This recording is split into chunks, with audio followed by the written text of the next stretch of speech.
good as into a Mind Joke. Have been seeing these teams already. We have a Corsola, like a Scizor. Now, there's a Scizor, so Odin has to be worried about his Alolan Ninetales, because I think 5 or 6 bullet punches and then Ninetales is out. He really does. Now, for the eagle-eyed amongst you, you'll notice that Alden he's removed his yellow Play Pokemon jersey. He's revealed his team shirt that he wants to match against his friend and teammate. I just got the chills. I just got the chills. Honestly. Yeah, I just got the chills. It must be difficult when teammates go up against each other. You know each other so well. You must be happy for whoever wins, but at the same time, this tournament is really about you and how you can progress. No matter who your opponent is, each player will really want to succeed. This is a player that has seen a lot of success already. Look at this, top 4 in Stockholm, top 4 in Gdansk, and a top 8 in Stockholm before that as well. So Alden is no stranger to success and performance, and he's going to try and achieve that with a really spicy team this weekend. Also, being teammates, you scrim a lot. You know how he plays. Like, you know the play style. Is he gonna call baits? Is he gonna bait me? Is he gonna throw the big move? Like, you know, after a while, after scrimming your teammates, you know like how they play. So it may be easier, but then they can actually like, oh, he knows how I play. I gotta play differently and surprise my opponents. Yeah, now we did see Alden earlier today start to throw weather balls constantly into a Lapras that wasn't shielding them, and that wasn't what he was going for, but we don't see a Lapras here. Instead, we do see a few targets for that Alolan Ninetales. Altaria, Univern Stunfisk, Florges, and Furret are all Pokemon that Alolan Ninetales has reasonably good matchups against, as well as a neutral matchup into that Galarian Corsola. But you do absolutely, as you say, have to avoid the Shadow Scizor. Again, we see that core of Altaria Scizor, which was unbreakable. I see a Mind Joke's top 4 here in Gdansk, in Malmo. He gets a lot of top 4s and top 8s, Liverpool and Dortmund as well. A Mind Joke is no joke at all. He is one of the best players I know, one of the best Italian players as well. He's a veteran of the game, and I'm glad to see, like, oh, he's also using a shiny Florges, by the way, so the shiny does look cooler. There are so many Florges forms as well, and there are three. Are there? What are the different types? Well, no, there's no different types. It's just different shiny. Oh, really? Yeah, from different regions. Interesting. So yeah. what do we get here in Europe? We get the red one, and that I think that's the purple one. I think that's the one that a Mind Joke has. I'm not sure. Actually, I don't know what I'm talking about. But I know there are 3 different shinies, and they have no different forms. That's okay. At least you're handsome. But these players are ready to get straight in to this game number 1. We've got Ninetales on the right for EU Alden up against that shiny Florges for a Mind Joke. That beautiful shiny Florges stays in here, and the Ninetales as well. They outpace the pace at the same exact time, and the Florges actually wins the charge move priority, throwing the first Chilly Water, debuffing the Ninetales. But the interesting thing about Alolan Ninetales is it paces slightly quicker to those weather balls. They're a cheaper attack than Chilling Water, so the first one lands, although it's debuffed, Alolan Ninetales will have the opportunity to throw the second first if Alden chooses it. This is actually a great position for the Florges as well. You know it's debuffed, you don't have to every care, like you just go for the weather ball here. This doesn't threaten a knockout. You can go for the next Chilling Water after this weather ball lands. You got the Fairy Wind throw, so even Chilling Water also will not knock out. The Ninetales will still be debuffed. The interesting thing here is that Alolan Ninetales will be able to tank this Chilling Water.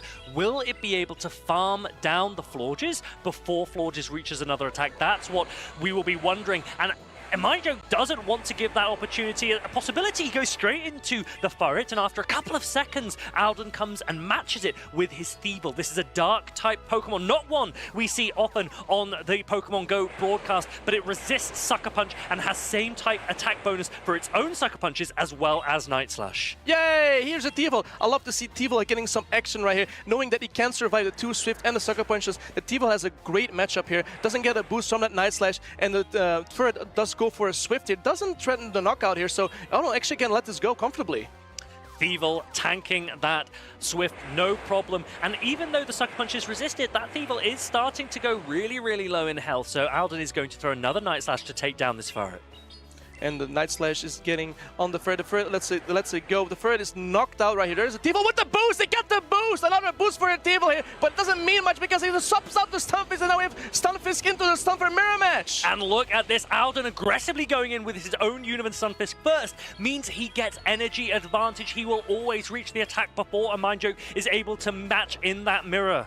Unfortunately, the Thievel boost on Night Slash, where it wasn't really the best, but here we see a Mud Bomb, Charge Mook priority tie, and the one of a Mind Joke actually wins the Charge Mook tech priority tie. The Mud Bomb doesn't knock out. I think you need 3 Mud Bombs, correct me if I'm wrong, to take out the Stunfisk? Yeah, the Univan Stunfisk is electric and ground typing. That means it triple resists the Thunder Shocks from itself in the mirror. 3 Mud Bombs will be required to land, and that means there's more than enough opportunity for a potential catch in the endgame. Yeah, triple resist is crazy. The Thunder Shocks are actually healing each other's Stunfisk right now. Is going for another Mud Bomb. Oda actually gonna use a shield. They're keeping his Stunfisk as healthy as possible, knowing there's still a Florge in the back. Is a Mind Joke going for a catch? No, he goes for another Mud Bomb here on Mind Joke. So he's gonna use his shields. No, he lets it go. He's gonna let this go, knowing that he can't be Thunder Shock down. Let's remember that Alolan Ninetales still has a little bit of health in the back there for EU Alden. And now this Mud Bomb coming through from a Mind Joke. The Florges is really low. I don't think it's going to be able to reach an attack, so it is potentially just a catch opportunity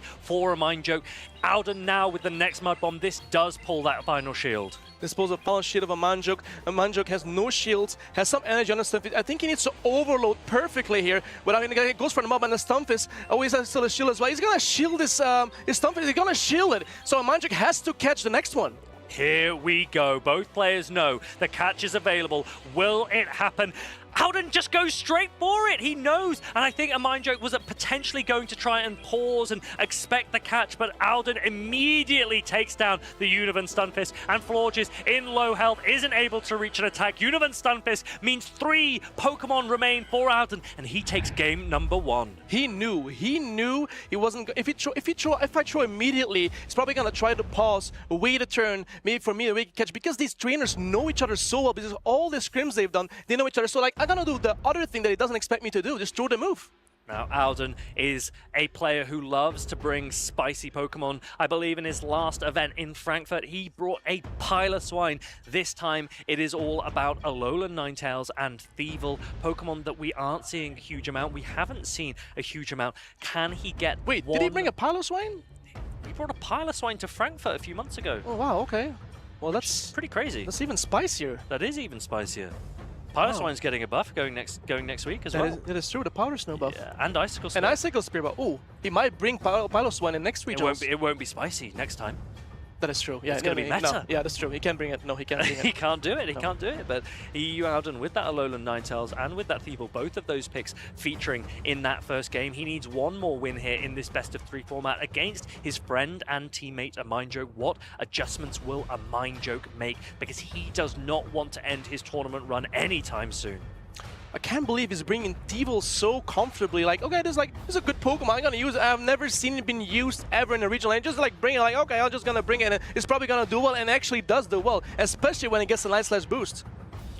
A Mind Joke utilizing so many familiar faces. He's got a really meta team, a very similar team to the team that was won by PvP David in Gdansk and Boom as they played in the grand finals. He's made a slight adjustment as he's opted for a Galarian Corsola instead of the Corviknight. But unfortunately, Galarian Corsola needs to really avoid both Furret and, well, in this case, the Thievel. And so I'm not expecting to see Galarian Corsola here, as Thievel seems to be a real favorite for Alden.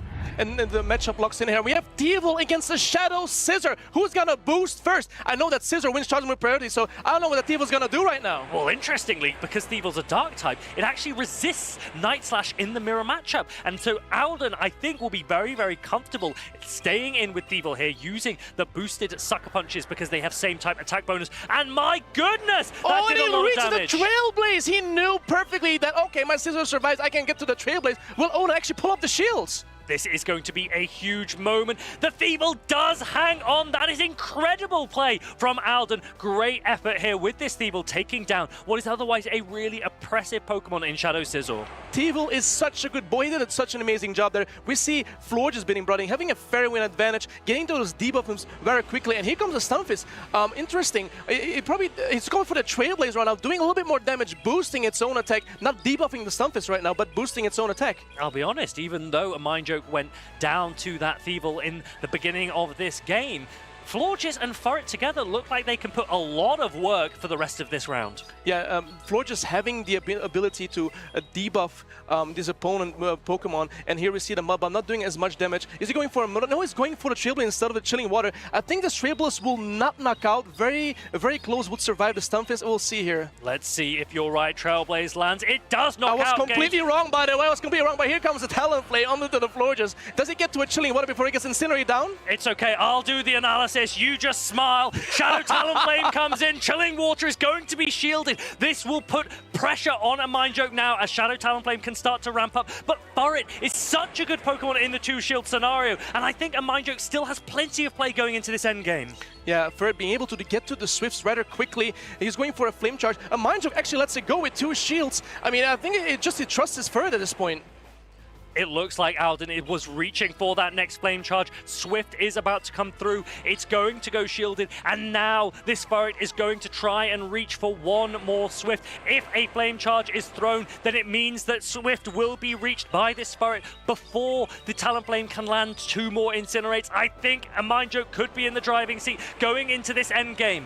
Are we going to see another Furret sweep here? I don't know what's going on. I think we're going to have the Swift will KO here, the Talonflame. And then that's for a Talonflame. I think the Furret is stealing the show yet again. Landing the Swift there, Talonflame will be knocked out. You've said it time and time again. This event has really been all about that Furret. And a Mind Joke clawing back one game as he gets this to 1-1, going into the final game of 3. The winner of this next game will progress. The loser, their tournament is over. Fareed, I knew this matchup, by the way. I really knew. I just wanted to see if you knew it, by the way. Oh, no, absolutely. Okay. I'm really glad that you're here to test me. You know, I haven't played as much recently, and so, you know, you're keeping me on my toes, and I appreciate you for that. Yeah, I need to do that. I've seen you play it. You need to do it for sure. No, absolutely. You're so right, and, you know, we're all looking up to Eric at this point in time, so we've got so much to learn. Who? Wait, did he win LIC recently? I think he's mentioned it a couple times. He did? Yes. I didn't hear it. Okay. So now it's the last game of tonight here of Group D loser semis. We have a 1-1. We have a last game right here. We have. Are we going to see the T-Vol yet again? I know the T-Vol is popping off left and right. I think we're going to see it again from Odin here. Yeah, he really does like this T-Vol pick, and I wonder if he'll now think about bringing that Alolan Ninetales back as well, because T-Vol, once it went down, the Furret was really flexible for a Mind Joke, so Alolan Ninetales maybe gives him a little bit extra protection against the Pokemon that is otherwise looking so threatening and so flexible. That Florges was also really strong, having the opportunity to either Chilling Water, debuff the opponent, or Trailblazing, buffing your own attack. I think the Florges was key in the win of a Mind Joke right there. Now, a Mind Joke knows that he has a little bit of momentum here. Both of these players have locked in relatively quickly. They are ready to go. We are ready to watch. Game 3 of this best of 3 is underway. We have the shiny Florges up against Galarian Corsola. The beautiful shiny Florges going up to the Corsola. Mind Joke swaps out into the first safe swap, and actually, Odin goes to his Ninetales here. A little bit of a slow swap, but actually immediately in the back, we know that this is brilliant from Alden, because there is a Galarian Corsola that a Mind Joke was saving. He was trying to bait out the Thievul, and he hasn't managed to do so because Alolan Ninetales instead has a really great matchup here. Odin knows. Odin is cooking, chat. Odin is cooking. He knows, okay, he's trying to bait out my T-Vol, but I'm falling for it. I'm going to keep my T-Vol right in the back. I have my Ninetales right here for the Furret. Would you have fallen for it? I would have definitely fallen for it. I would have fallen for that as well. Yeah, because we're watching, we're unks. That's absolutely correct, but I have my hair. Now, Alolan Ninetales is farming up even further. It's got so much energy going to throw this Weather Ball on Charge Attack priority, and Alden knows that it wins Charge Attack priority, so really, really smart energy management here. Yeah, the Weather Ball is going to get... Mind Joke actually goes for the shield here. Wants to land the Swift. Probably wants to get a shield back because Odin has quite a lot of energy on his Ninetales. Still has another Weather Ball. Alden is going to shield up his Alolan Ninetales. He knows that there's a beneficial matchup available because Florges, if Thievul can avoid the Florges, then Alden's in a great position. But a Mind Joke is going to try and go for a full Sucker Punch down. Is Furret actually going to pull this off? Sucker Punching down a Furret time, and I think he has actually farmed down the Alolan Ninetales.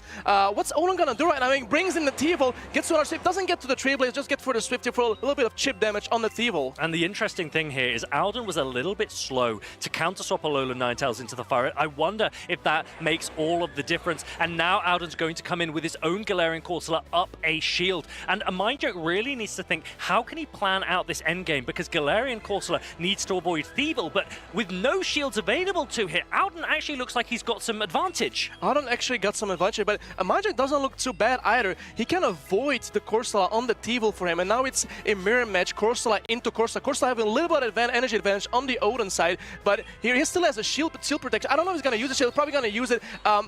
He's going to overload energy, probably get as much energy as possible he can get so he can throw a Nightshade on the Florges. And let's remember that Thievul also has access to play rough. Will the Galarian Corsola be able to full farm down? It does! That is a huge amount of energy there for Audun, and the first Nightshade comes through. What a farm down, Chad. What a farm down. He gets to one Nightshade, but he's going to get to the second one as well. The Thievul is still going to avoid the Florges at some point. He comes for a Nightshade. He chose a Nightshade into the Florges. This looks very dire for a Mind Joke right now. Do you aggressively swap into your Thievul now? Try and go for a Night Slash to close out this game. Florges looked like it could be so good if it was aligned against the Thievul, but Thievul, it's not as squishy as you might expect, and it could be enough to close this out for Audun. Yeah, the Florges doesn't have a fairy move charge attack, so the Trailblaze doesn't do enough, and here comes a Night Slash, and this will definitely knock out the Florges, and Audun wins versus a Mind Joke. Incredible plays from EU Audun. Thievul swiping victory for him as he progresses here in Stuttgart. He is on the loser side of the bracket, but he is not out, and he says, I like my team, I think my team is strong, and he is showing just how brilliant it can play. Okay, forget the belly bolts. I'm going to vote now for the Thievul. My Thievul is the favorite right now. Forget the belly bolts. Your favorite? In this event, the Thievul, yeah. Okay, I like it. But both Thievul. of them are Sucker Punch users, so we know that Furret is also a Pokemon that you like, so Sucker Punch generally across the board seems to be a bit of a leaning in your favor. Yes.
Against it, and then applied with that fairy zone on the Lily. Oh, he's ready to just give up the game. It's over.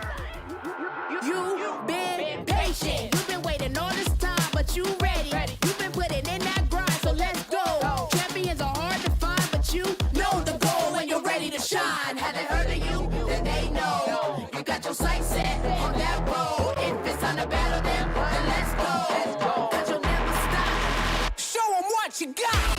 Looking at this final HP to deliver the finishing blow, and just like that, your Pokemon World Champion!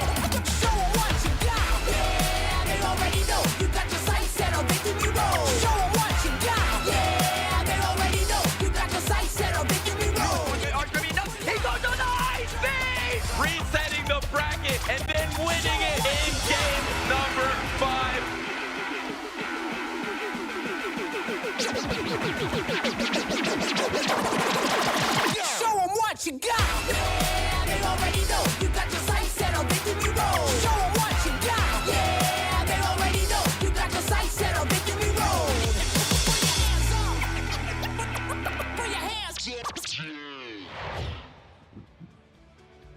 For one last time in 2025.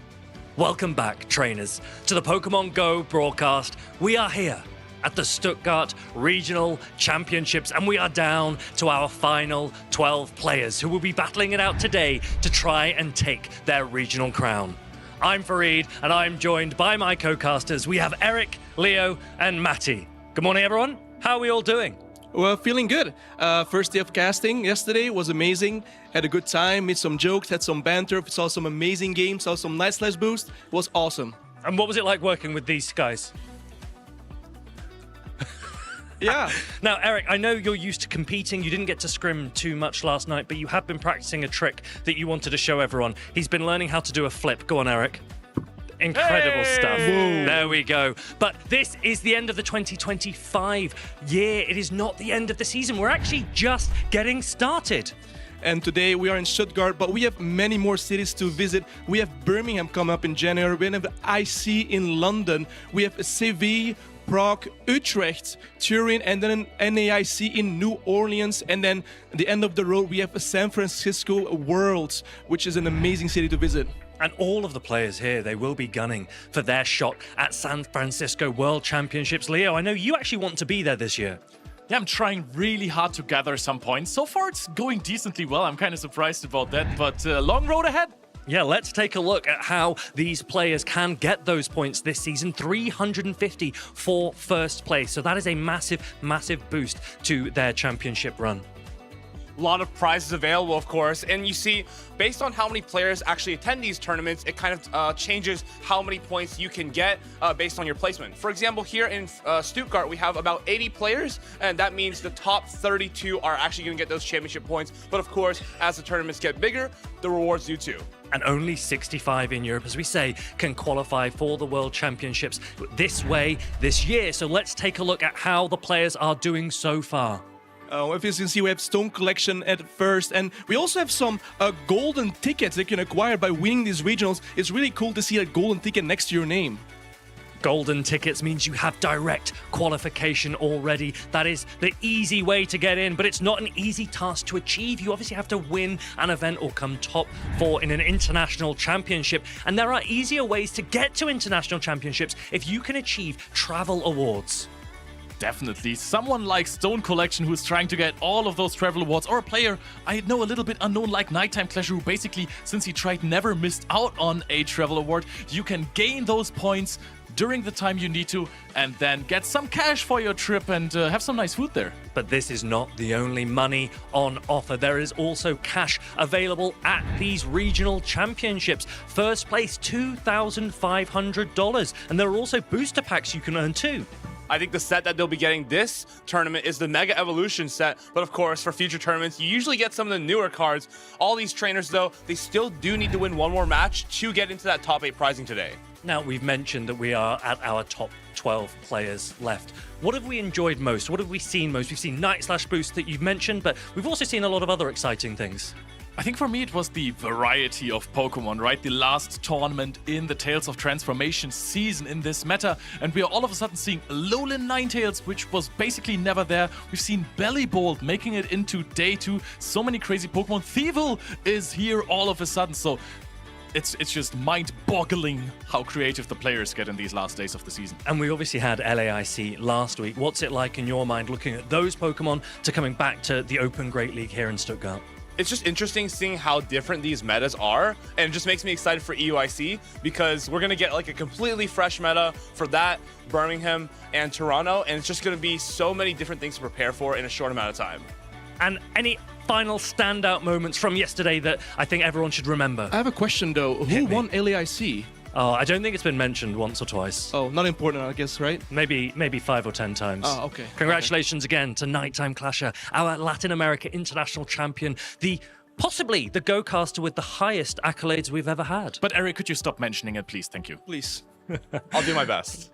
But we are now back here in Stuttgart, and these players want to be focusing on the journey ahead. We've seen so many great players, so many great battles already, but it feels like we're just approaching crunch time now. We've seen a lot of really key matches already, but we have so many still coming up.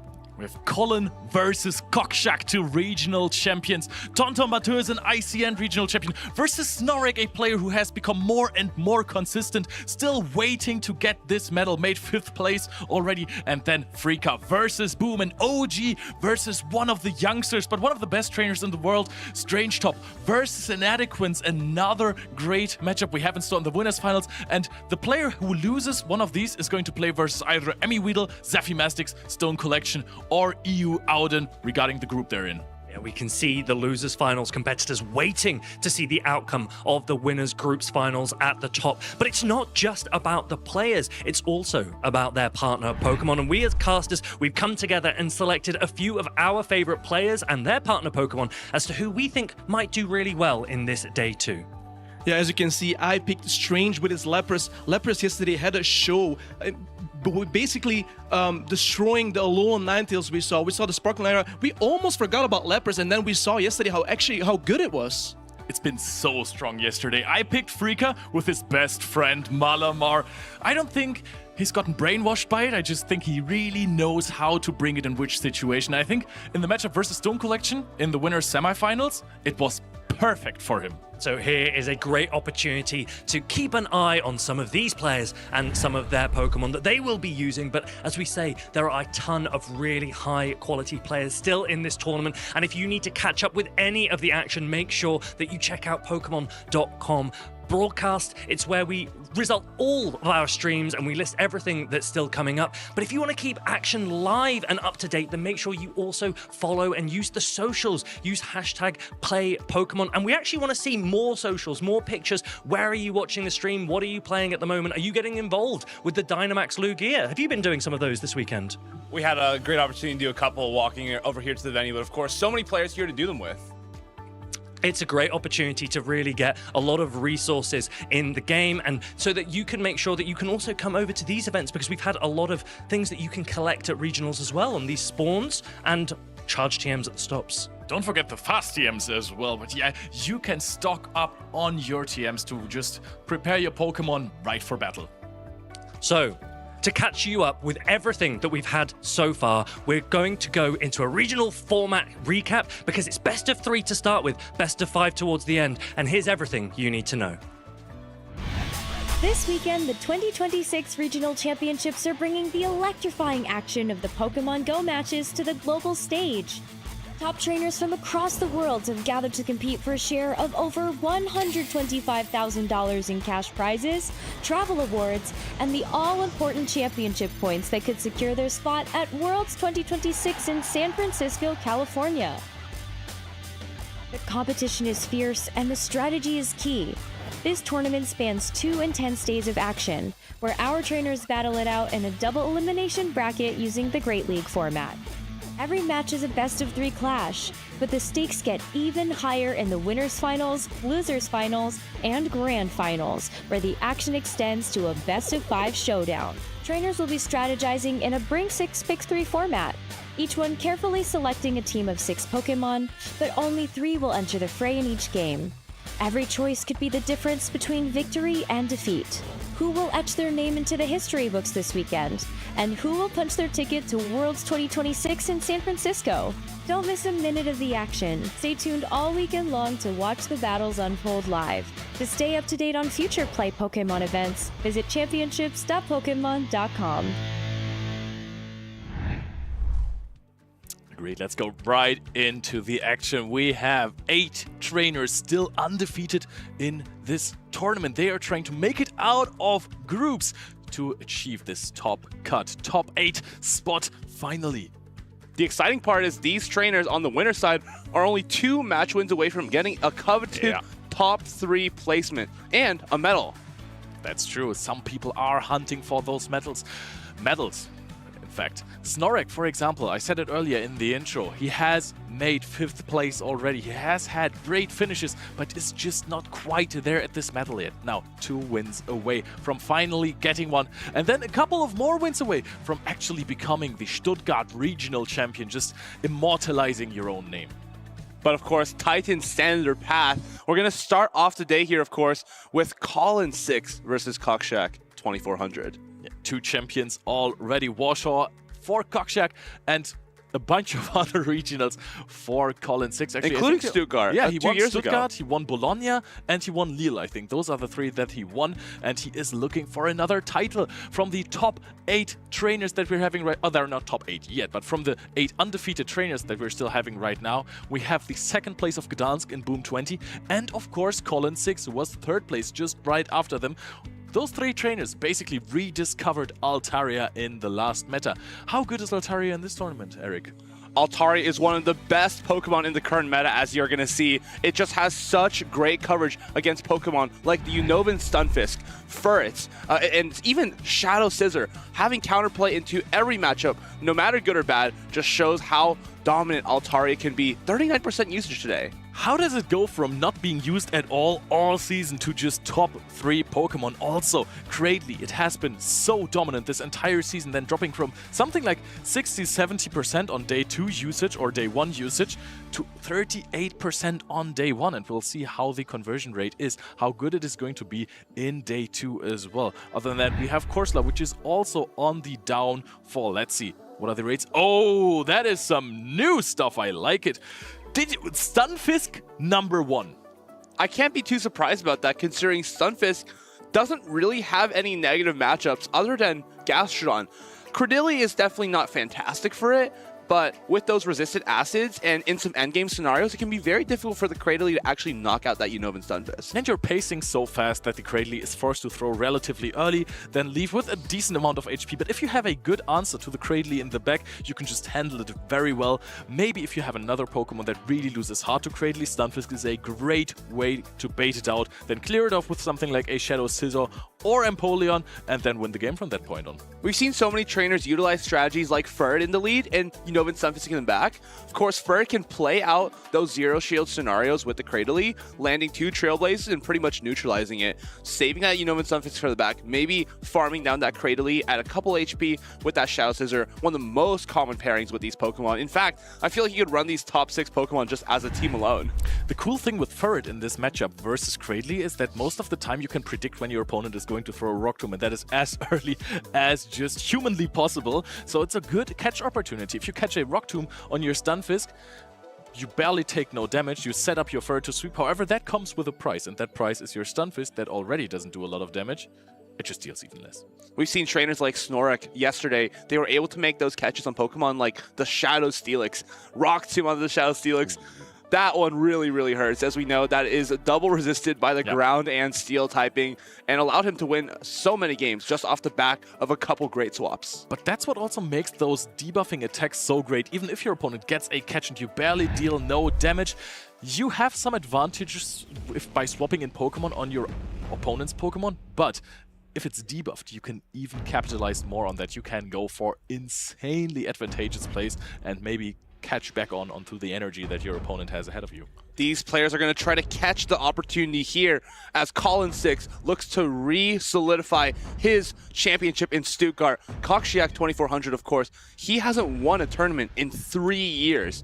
And again, he has a great opportunity in front of him if he can get through Colin first. He has been getting awfully close, though. First of all, Colin with his LAIC top 8, champion of Bologna, Stuttgart Regional Champion, and Lille Regional Champion. Fantastic accolades. And on the other side, Kokshiak, you are right, hasn't won since Warsaw, but he has been getting so close multiple times with his Lille Regional top 4 just a few weeks back. EUIC Day 2, Bologna Special Championship top 8, and already has a title. So he's got nothing to prove except to himself. It's just incredible, right? When you look at these trainers, you see their accolades from 2022 all the way up to 2026. That is 4 years of consistency in the Play Pokemon series. Just so incredible. And you see all the different Pokemon that these trainers utilize as well. Zweilous here, Shadow Dusknoir. You don't get as consistent in this series as you can unless you are innovating constantly. Shadow Dusknoir is also a Pokemon that has dropped down a little bit more. It's only 2 times in the top 12 teams, actually even in the top 16 teams, or the top 16, yeah, let's say top 16 teams. But Colin is bringing that Spidops. It's a Pokemon. It is represented in the top 12 Pokemon on day 2, but we haven't seen too much of it on stream. What do you think of Spidops? So we know Freaka and Colin both have the Spidops for this tournament. It's quite good into a lot of teams just because debuffs are always going to be net good. It allows you to play in and out of the games as these trainers are going to be trying to do that now. Wow. Starting off, though, it is the best possible scenario for Colin 6. Very strong scissor into Cradley, expecting a pivot here. A hard answer is being swapped in the Empoleon. Now Colin, he barely takes any fast attack damage, has the opportunity to just throw a Night Slash, possibly swap into another better matchup. Probably going to pivot to that Altaria here. Now this Empoleon is not only in flamethrower range, it's going to be in sky attack range. Altaria happy to tank these two drill packs. Metal Sound dealing a little bit of damage here, actually. Looking if the Altaria is maybe not the bulkiest one. Takes some decent drill pack damage as well. Now, of course, you are pacing. You would win the zero shield scenario here, but if Cockshack pulls up a shield, can get awfully close. This isn't too bad, honestly, as if Colin throws off the sky attack right before this drill pack is going to be reached, Cockshack might have the opportunity to farm all the way down with that Cradley. Yeah, with the Cradley, that's true. But if you're farming down here now as a shield is being put up, I don't think that's going to be a lot of farm for that Cradley. Can this Empoleon farm down the Altaria? No, it cannot. Now Colin can decide, does he want to keep the switch advantage? And I think he does. I just want to emphasize how difficult it is to keep track of the Altaria Dragon Breath. Cockshack threw right before that sky attack was reached, and now it's going to have to come back in with the Bullet Seed Cradley. This is not too bad, honestly, because it may allow him to get that Rock Tomb off on that Shadow Scissor before pivoting into the Unnovan Stunfisk. Oh, Shadow Scissor hard swaps here is being answered by the Unnovan Stunfisk in the back. Colin really does not want to give 20 bullet seeds, and now he's going to bait. Doesn't even throw the Trailblaze, and it's called by Cockshack! Doesn't even think twice. Absolutely ice-cold call here onto that Unnovan Stunfisk. Going to allow him to build up even more energy. This Mud Bomb is going to be enough to knock out that Shadow Scissor. Forces out the shield from Colin 6, and Cockshack, for the first time in this game, the momentum is shifting towards him. Yeah, he can't just throw another Mud Bomb to knock out, and he has to throw immediately because then Colin won't reach a Trailblaze. Cockshack has counted perfectly, calls another Night Slash. I wonder if this gets undercharged, right? But you also can't. Oh, the Scissor Boost! You absolutely cannot undercharge this. This is an incredibly critical situation. We need to knock this out and swap into that Cradley immediately. Yes, start applying those debuffs on this Ferret. Now he has a shield advantage, he has energy advantage, but the HP is on the side of Colin. Going to get those numbers down here with the first Rock Tomb into the Ferret. Ferret loses a lot of pressure with this first debuff that is applied, but can get the attack right back up here. The question is, do you want to... Oh, baits with a Swift here. Knows that is very likely going to be a shield put up. Cockshack takes the bait. We've seen Colin bait a lot of Swifts on Pokemon, like Azumarill, like Unnovan Stunfisk. Oh my goodness, that is not just a catch, that is a catch of a double resisted Grass Knot onto the Altaria. Colin waits and finds the perfect window of opportunity to seal this deal here. Trailblaze onto this Cradley. Nope, just gonna go for the Swift, and that is going to be a Game 1 win for Colin 6. Colin did not need the RPS. He can just dance around with Pokemon, get a fantastic catch on the Altaria. Made it a little bit closer than you would think he had to, but brings in the Trailblaze here to knock out the Unnovan Stunfisk. What a stunning performance by Colin 6. Cockshack had a very, very challenging lead there, and he almost overcame it. I can't believe this game, with those teams that were locked in, came down to a catch. Yeah, and, I mean, this is the fun thing about Pokemon Go, right? Colin, he had the greatest alignment of them all. Shadow Scissor into Cradley. If you keep it, it's game over. But he wanted to play for energy. He swapped in, the hard swapped in, because he wanted to avoid a farm down and prevent Cockshack from getting a lot of energy, forcing out a shield and then swapping out into a Pokemon that can core break Colin's core of Shadow Scissor and Ferret. It was a Stunfisk. It would have been okay for it, but he wanted to go for the safe route. And then he needed to rely on a catch, and he got it. I think the way Cockshack played that was brilliant. He understood that he needed to give the shield there as the Empoleon, and basically you get one more shield out of Colin. The less shields that are on the field for Shadow Scissor, the better for you. Even if you have a Cradley, you're going to be able to strip that shield away with the Rock Tomb. And Empoleon, having done those couple of metal sounds, actually already probably put it into the Rock Tomb range. Love these little adjustments from these players. But of course, what are we going to see in this next game? Oh, I'm pretty sure we're going to see some more Altaria action, actually, but Cockshack, of course, also might bring the Cradley again. Scissor teams, they are most of the time very weak into Cradley, apart from the Scissor, of course. Scissor is there to scare it away or to just clear it off the table, but most of the time players tend to bring Cradley against those teams, which sometimes leads to polarizing scenarios. But of course, also Cockshack, he is running Bullet Seed, and Bullet Seed has some upsides. Your pacing is faster, and in some scenarios, dealing less damage is much better. Just like in the last game, there's another Shadow Scissor into Cradley lead. I mean, he's running the same line as the last game. It's ABB strong against the Scissor, but of course, Cradley not so strong in the front. Same situation plays out now. Does Cockshack read that Colin may have the same team as before? He does not have the Altaria in the back, and this might make it much harder. The Ferret is being thrown in here. Cockshack has already a Hydro Cannon. A Swift might not knock out from this range. This is maybe the chance for Cockshack to get a shield advantage. I wonder how healthy this Empoleon is, as it is a shiny, and we all know sometimes to get that shiny aura, you have to sacrifice a little bit of HP. Cockshack, he no-shields this. He thinks he may hang on. Is that the case? No, it's not. Now, how are you going to remove the rest of this Ferret? Ferret back on top, #1 in the meta after day 1 usage, showing why knocking out that Empoleon with the resisted charge attack Swift, and now even gets off a Trailblaze. But Cockshack, he is aware, doesn't matter how much damage I take from this Ferret, I need a lot of energy to beat that Caesar, and there's the big disadvantage of Bullet Seed. Does no damage, you need to throw a charge attack here. Our best bet here is definitely building back-to-back. Gonna throw one off on the Shadow Scissor. I think you can just forgo the timing here, get it off immediately, and then pivot into your Unova Stunfisk. Cockshack's only hope here is that is an Altaria in the back, but he doesn't know with one Pokemon left. He's gonna be debuffed in the back. Now the damage that Ferret has done is so important because you can actually no-shield this Caesar, swap out immediately, go into the endgame. Spidops is on a good target, a ground type. Both of these Pokemon hit each other for neutral damage, but now we are seeing on a bulky Pokemon a shield against a discharge just because you can debuff so easily afterwards. Lunge paces so quickly, but not as fast as the discharge, of course.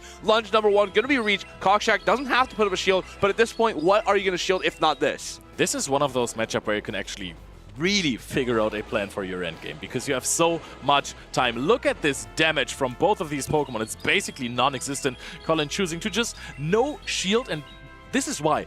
He knows that Cockshack can later on spare some energy on the Stunfisk and then swap out into the Cradley to reset the debuffs. So Colin debuffs shields once when it's undebuffed and keeps the other shield for a potential swap in and out.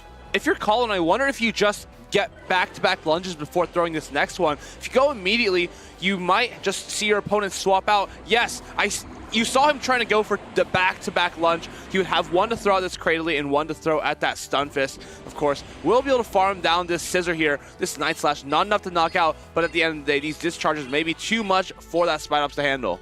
Some extra energy on that Stunfisk now for Cockshack. Won't get knocked out by a lunge. Has double Mud Bomb.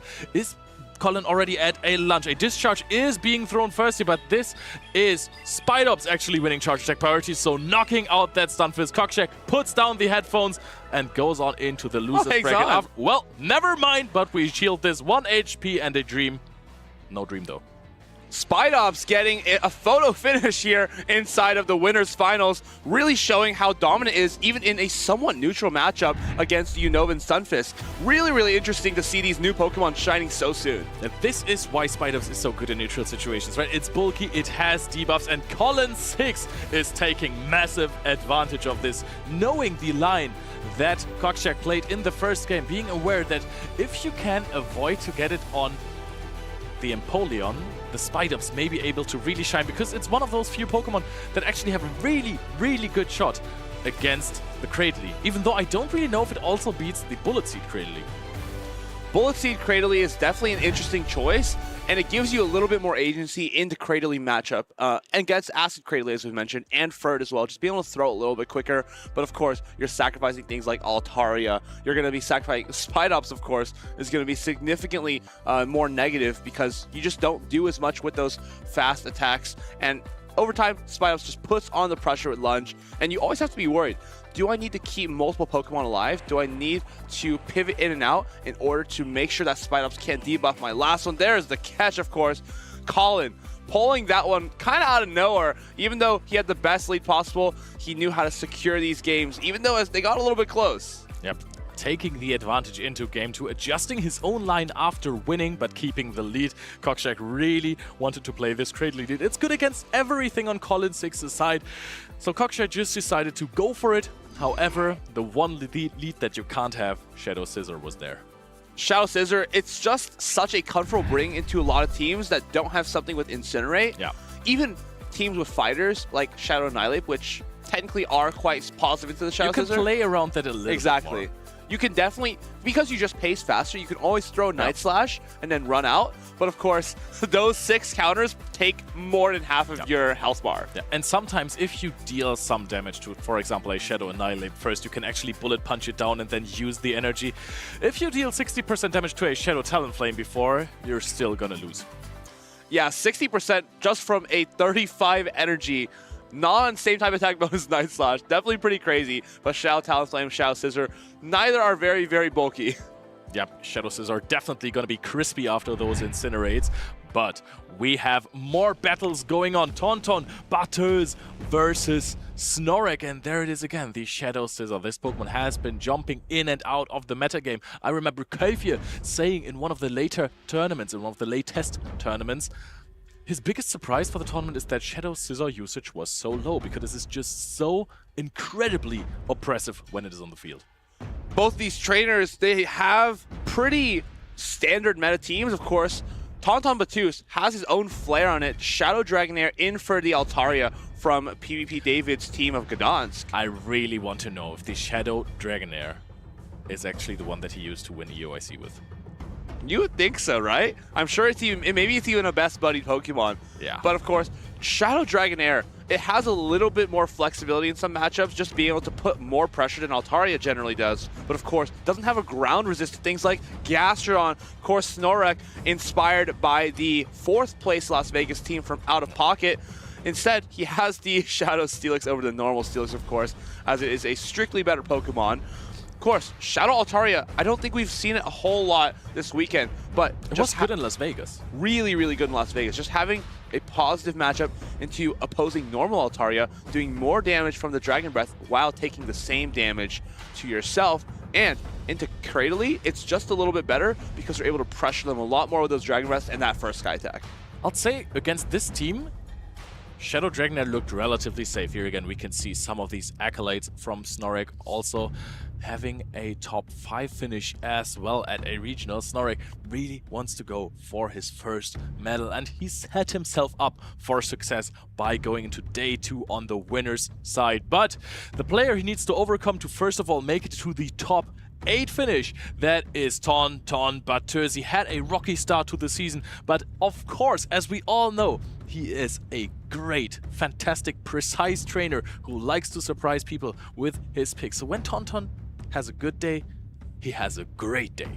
These trainers have had not only great days, but they've had great years in the circuit. As you see, their accolades 2023 all the way to 2026. That's 3 years of consistency, and they're looking to further that here inside of Stuttgart. Winners finals, it's going to be that Corviknight into the Shadow Annihilate. You would say that a flying type Pokemon versus a fighting type Pokemon is phenomenal for the flying type. However, counters are not resisted, and whenever that is the case, Annihilate really shines. Let's go of an Air Cutter. Air Cutter as an attack deals so little damage that you can no-shield it on this Pokemon with super effective damage, and afterwards, if you land a Rage Fist, you're going to most likely be able to counter down if you invest another shield. Get out with a lot of attack boosts and a lot of energy. Straight to the Shadow Scissor, tries to get that lead on that Annihilate, and it's not going to be a Gastrodon counter swapped into the Scissor, it's going to be his own Shadow Scissor. And there is a chance that Snorlax is doing a different read of what's behind in the back there. The Shadow Scissor is quite decent versus this Dragonair, even though it gets outpaced rather hard. Now, Tauntaun Battus is ahead in energy, but he has taken a little bit too much damage from those counters, which makes the situation in this mirror match a little bit advantageous for Snorlax. If he shields this, he might be able to farm this down. I think he can. He just needs a bullet punch down in 5, of course. This can be counteracted with a boost from Tauntaun Battus. Does he get it? No, he doesn't. Switch lock. Scissor is going to be taken all the way down by those bullet punches. I think you have to come in Corviknight here, tank this Night Slash. Would have liked to see a couple more, but of course, I think he's reading Unoban's Stunfisk in the back. I like bringing that Shadow Scissor there because you know your Gastrodon in the back has pretty much neutral matchups across the board. Everything has play, including this Shadow Dragonair, but of course with that shield advantage, maybe it can get the upper hand here. Dragonair is pacing so fast because of the Dragon Breath rework. Tontombatus again, his favorite Pokemon, his best buddy by his side with a shield advantage, has been unstoppable in the past. So little energy for Snorlax, so little HP for Snorlax. Tontombatus is going to be outpacing this Gastrodon here. He can throw an Aqua Tail, take little damage, throws after 4 Dragon Breaths, so he does not take another Mudslap worth of damage. Can he farm down the other Pokemon? Annihilate can come in here. It's probably Snorlax's last chance. Can it get to that Rage Fist? No, I don't think it can outpace. Yeah, just cannot get to that Rage Fist. And this Aqua Tail going to be loaded, ready for that Shadow Scissor. An amazing start to game 1. Shadow Dragonair Masterclass. Tontombatus brings this Pokemon back as it was out of the meta for quite some time, and now he's standing there saying, I am the master of dragons. I run a gym in Johto, the 8th gym exactly, and I can win games just with my Shadow Dragonair, taking out 3 Pokemon with just 1 shield advantage. I wonder if a game like that is pretty much begging Snorlax to bring in the Wigglytuff. Yeah, that is what I was thinking earlier when I saw the teams, because all of those Pokemon annihilate. Dragonair has a win condition if you get an advantage. Shadow Scissor, even that you can win with a little bit of an advantage. Shadow Steelix is a good matchup. I think you have decent play versus the Shadow Altaria. Gastrodon is also fine because you outpace so hard. It is so free in the back if there is not a Wigglytuff from Snorlax. So I think he might be baited to bring it in because there's only one hard answer for Wigglytuff. Even the Corviknight, it is a Steel type, but it is not the worst matchup for Wigglytuff. It can come out, I mean it won't come out with anything, but it is going to debuff the opponent quite heavily, and then it is in perfect farm down range. At the same time, Shadow Steelix might be an interesting pick. We saw Corviknight and Shadow Scissor be used by Tontombatus, and I believe he actually led that Corviknight with the Shadow Scissor in the back right into the Steelix. That is an ABA line. Of course, he got that call right. Snorlax didn't bring that Shadow Steelix, but I feel like after that first game, it's kind of begging for a Steelix and a Wigglytuff to be brought here. I mean, the Steelix is looking interesting in Tonton's team, right? There is a Stunfisk as well, and Florges also has quite some play in this matchup. But we're going to see the lead of Game 1. It is Shadow Dragonair versus the Shadow Altaria, so we're going to see how that unfolds. Wrap is neutral damage, is relatively fast pacing, and is going to debuff defenses. That is a lot of damage on both sides. Wrap gonna be thrown out before this Sky attack. This puts the pressure on. If you no-shield this, you run the risk of being one shield farmed all the way down by this Dragonair. Let's see if this allows it to get that. Oh my goodness, I've never seen a Wrap do that much damage. That is quite huge. Did not know that Tontombatus was a rapper, but here he's standing tall. Now the Shadow Dragonair is being let go. Tontombatus wants to get a farm down on that Shadow Scissor, takes 2 bullet punches to knock out this Shadow Altaria. Very little damage is being done, and now the Gastrodon is being swapped in there. It counter swap into the Corviknight. It's answered by the Shadow Scissor. You notice that Snorlax was trying to make an instant swap, maybe trying to catch a Florges or a Furret in the back, but instead he swapped his Shadow Scissor into the Corviknight. However, with those Mud Slaps already being landed, I wonder if this is actually in 2 Night Slash range. Might be the case. There's still quite a little bit of damage already in the yellow on the side of Corviknight, even though bullet punches are resisted. First Air Cutter is being let go. Are we going to see a boost here? No. So few Air Cutter boosts in this tournament. Another Air Cutter is being thrown. This could be shielded. You want to shield this if you want to preserve this Scissor, because you need to throw energy against Corviknight with your Gastrodon. Is Tontombatus going to react with a shield for himself? Can he farm down? This is getting a little awkward, actually, because Snorlax is going to be looking to pivot back into that Gastrodon here. I think, actually just stays in, is going to be trying to get this. Yes, here we go. Scissor onto the Gastrodon, throws the Body Slam on improper charge move timing, and it's going to give this Scissor a free bullet punch through. Maybe this changes the outcome. Are we going to see a bait on the side of Tontombatus, and is it going to change the game as well? Threatens to knock out with a Trailblaze. Snorlax has to make a read here. He makes no call. He says this might be a Trailblaze. Shields up the Night Slash. How is the pacing going now? Reaches the Body Slam before. This is resisted, but I don't think Shadow Scissor can hang on. Understanding that the risk there was just shielding, no-shielding a Trailblaze, Snorlax knows that Tontombatus cannot get to another charge attack. However, it's going to be be 2 air cutters reached here from the side of... I'm actually not sure about this. This deals a lot of damage, Eric, and this might knock out. You also have a few sand attacks, but that won't be enough. Reaches the body slam. Body slam will be resisted, however. Corviknight is super bulky. Does it hang on? But then can Shadow Scissor clear? I wonder if the only way for Tauntaun Battus to win there was to go for 2 air cutters. Hope the first one gets the boost, and then you can knock out with the second one. Because Payback is never going to be enough to knock out the Gastrodon there. Yeah, and we both knew exactly that it did knock out, right? Of course. We had the calculations in our heads. We ran the numbers. We talked about it off screen, of course. You guys can't see our faces, but we were looking at each other quite intently, and we came to that conclusion all on our own. Snorrick getting a game back from Tauntaun Battus, stating that he wants to be considered one of the GOATs as well. He wants this medalist status. He wants to win a tournament.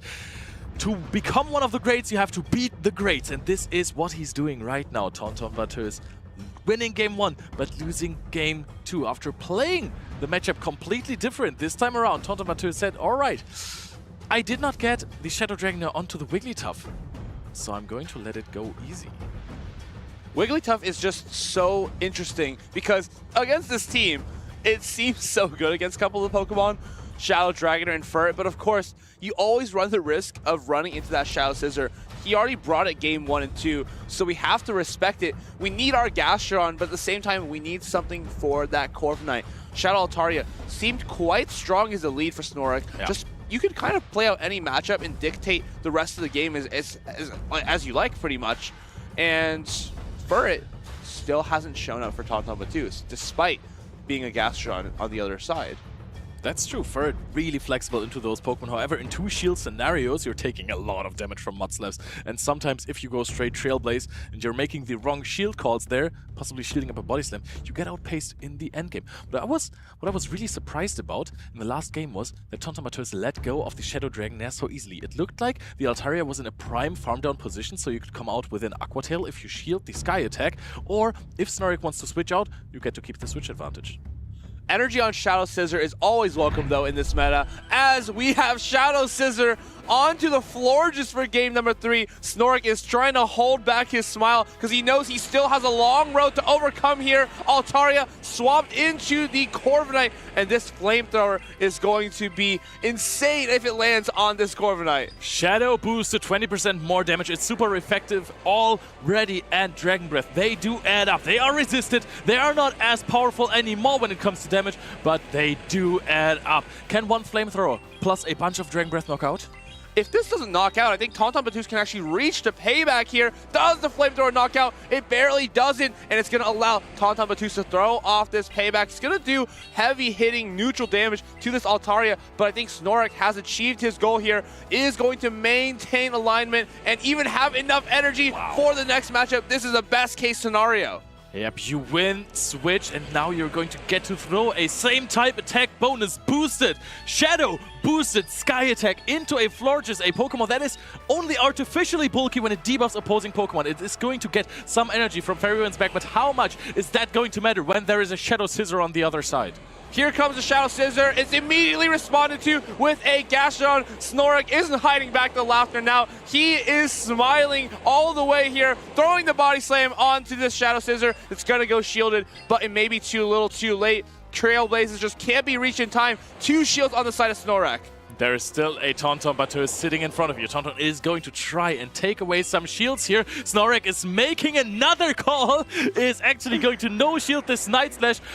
It is so advantageous for him. Knows there's another charge attack coming here. This one you can shoot. You can also let it go. You can farm it down with your own Shadow Scissor. You just need shields for chilling water, and Snorrick is already celebrating here with his team of 4 shadows.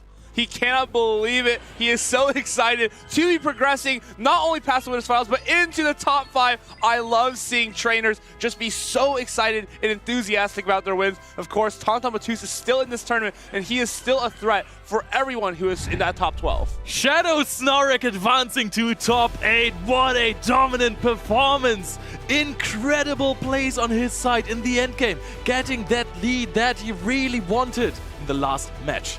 I love the adjustment, right? Game 1, he didn't bring his Shadow Altaria, and it didn't really work out. Even though it was so neutral into his opponent's team, maybe he was a little bit afraid of that Shadow Scissor, but as soon as he started bringing it, Game 2, Game 3, Shadow Altaria was just able to take over the game into that Corviknight, completely took it out, and landed a Sky Attack onto the floor. Just so much value being created by just one Pokemon. That is such a dominant matchup, being able to take Payback and an Air Cutter there if the Air Cutter doesn't boost first, landing a Flamethrower and then farming down this Pokemon because Corviknight with Sand Attack deals no damage. And now Snorlax, he is on the winner's side in top 8, and that means one more win to guarantee at least a 3rd place finish, if not a win.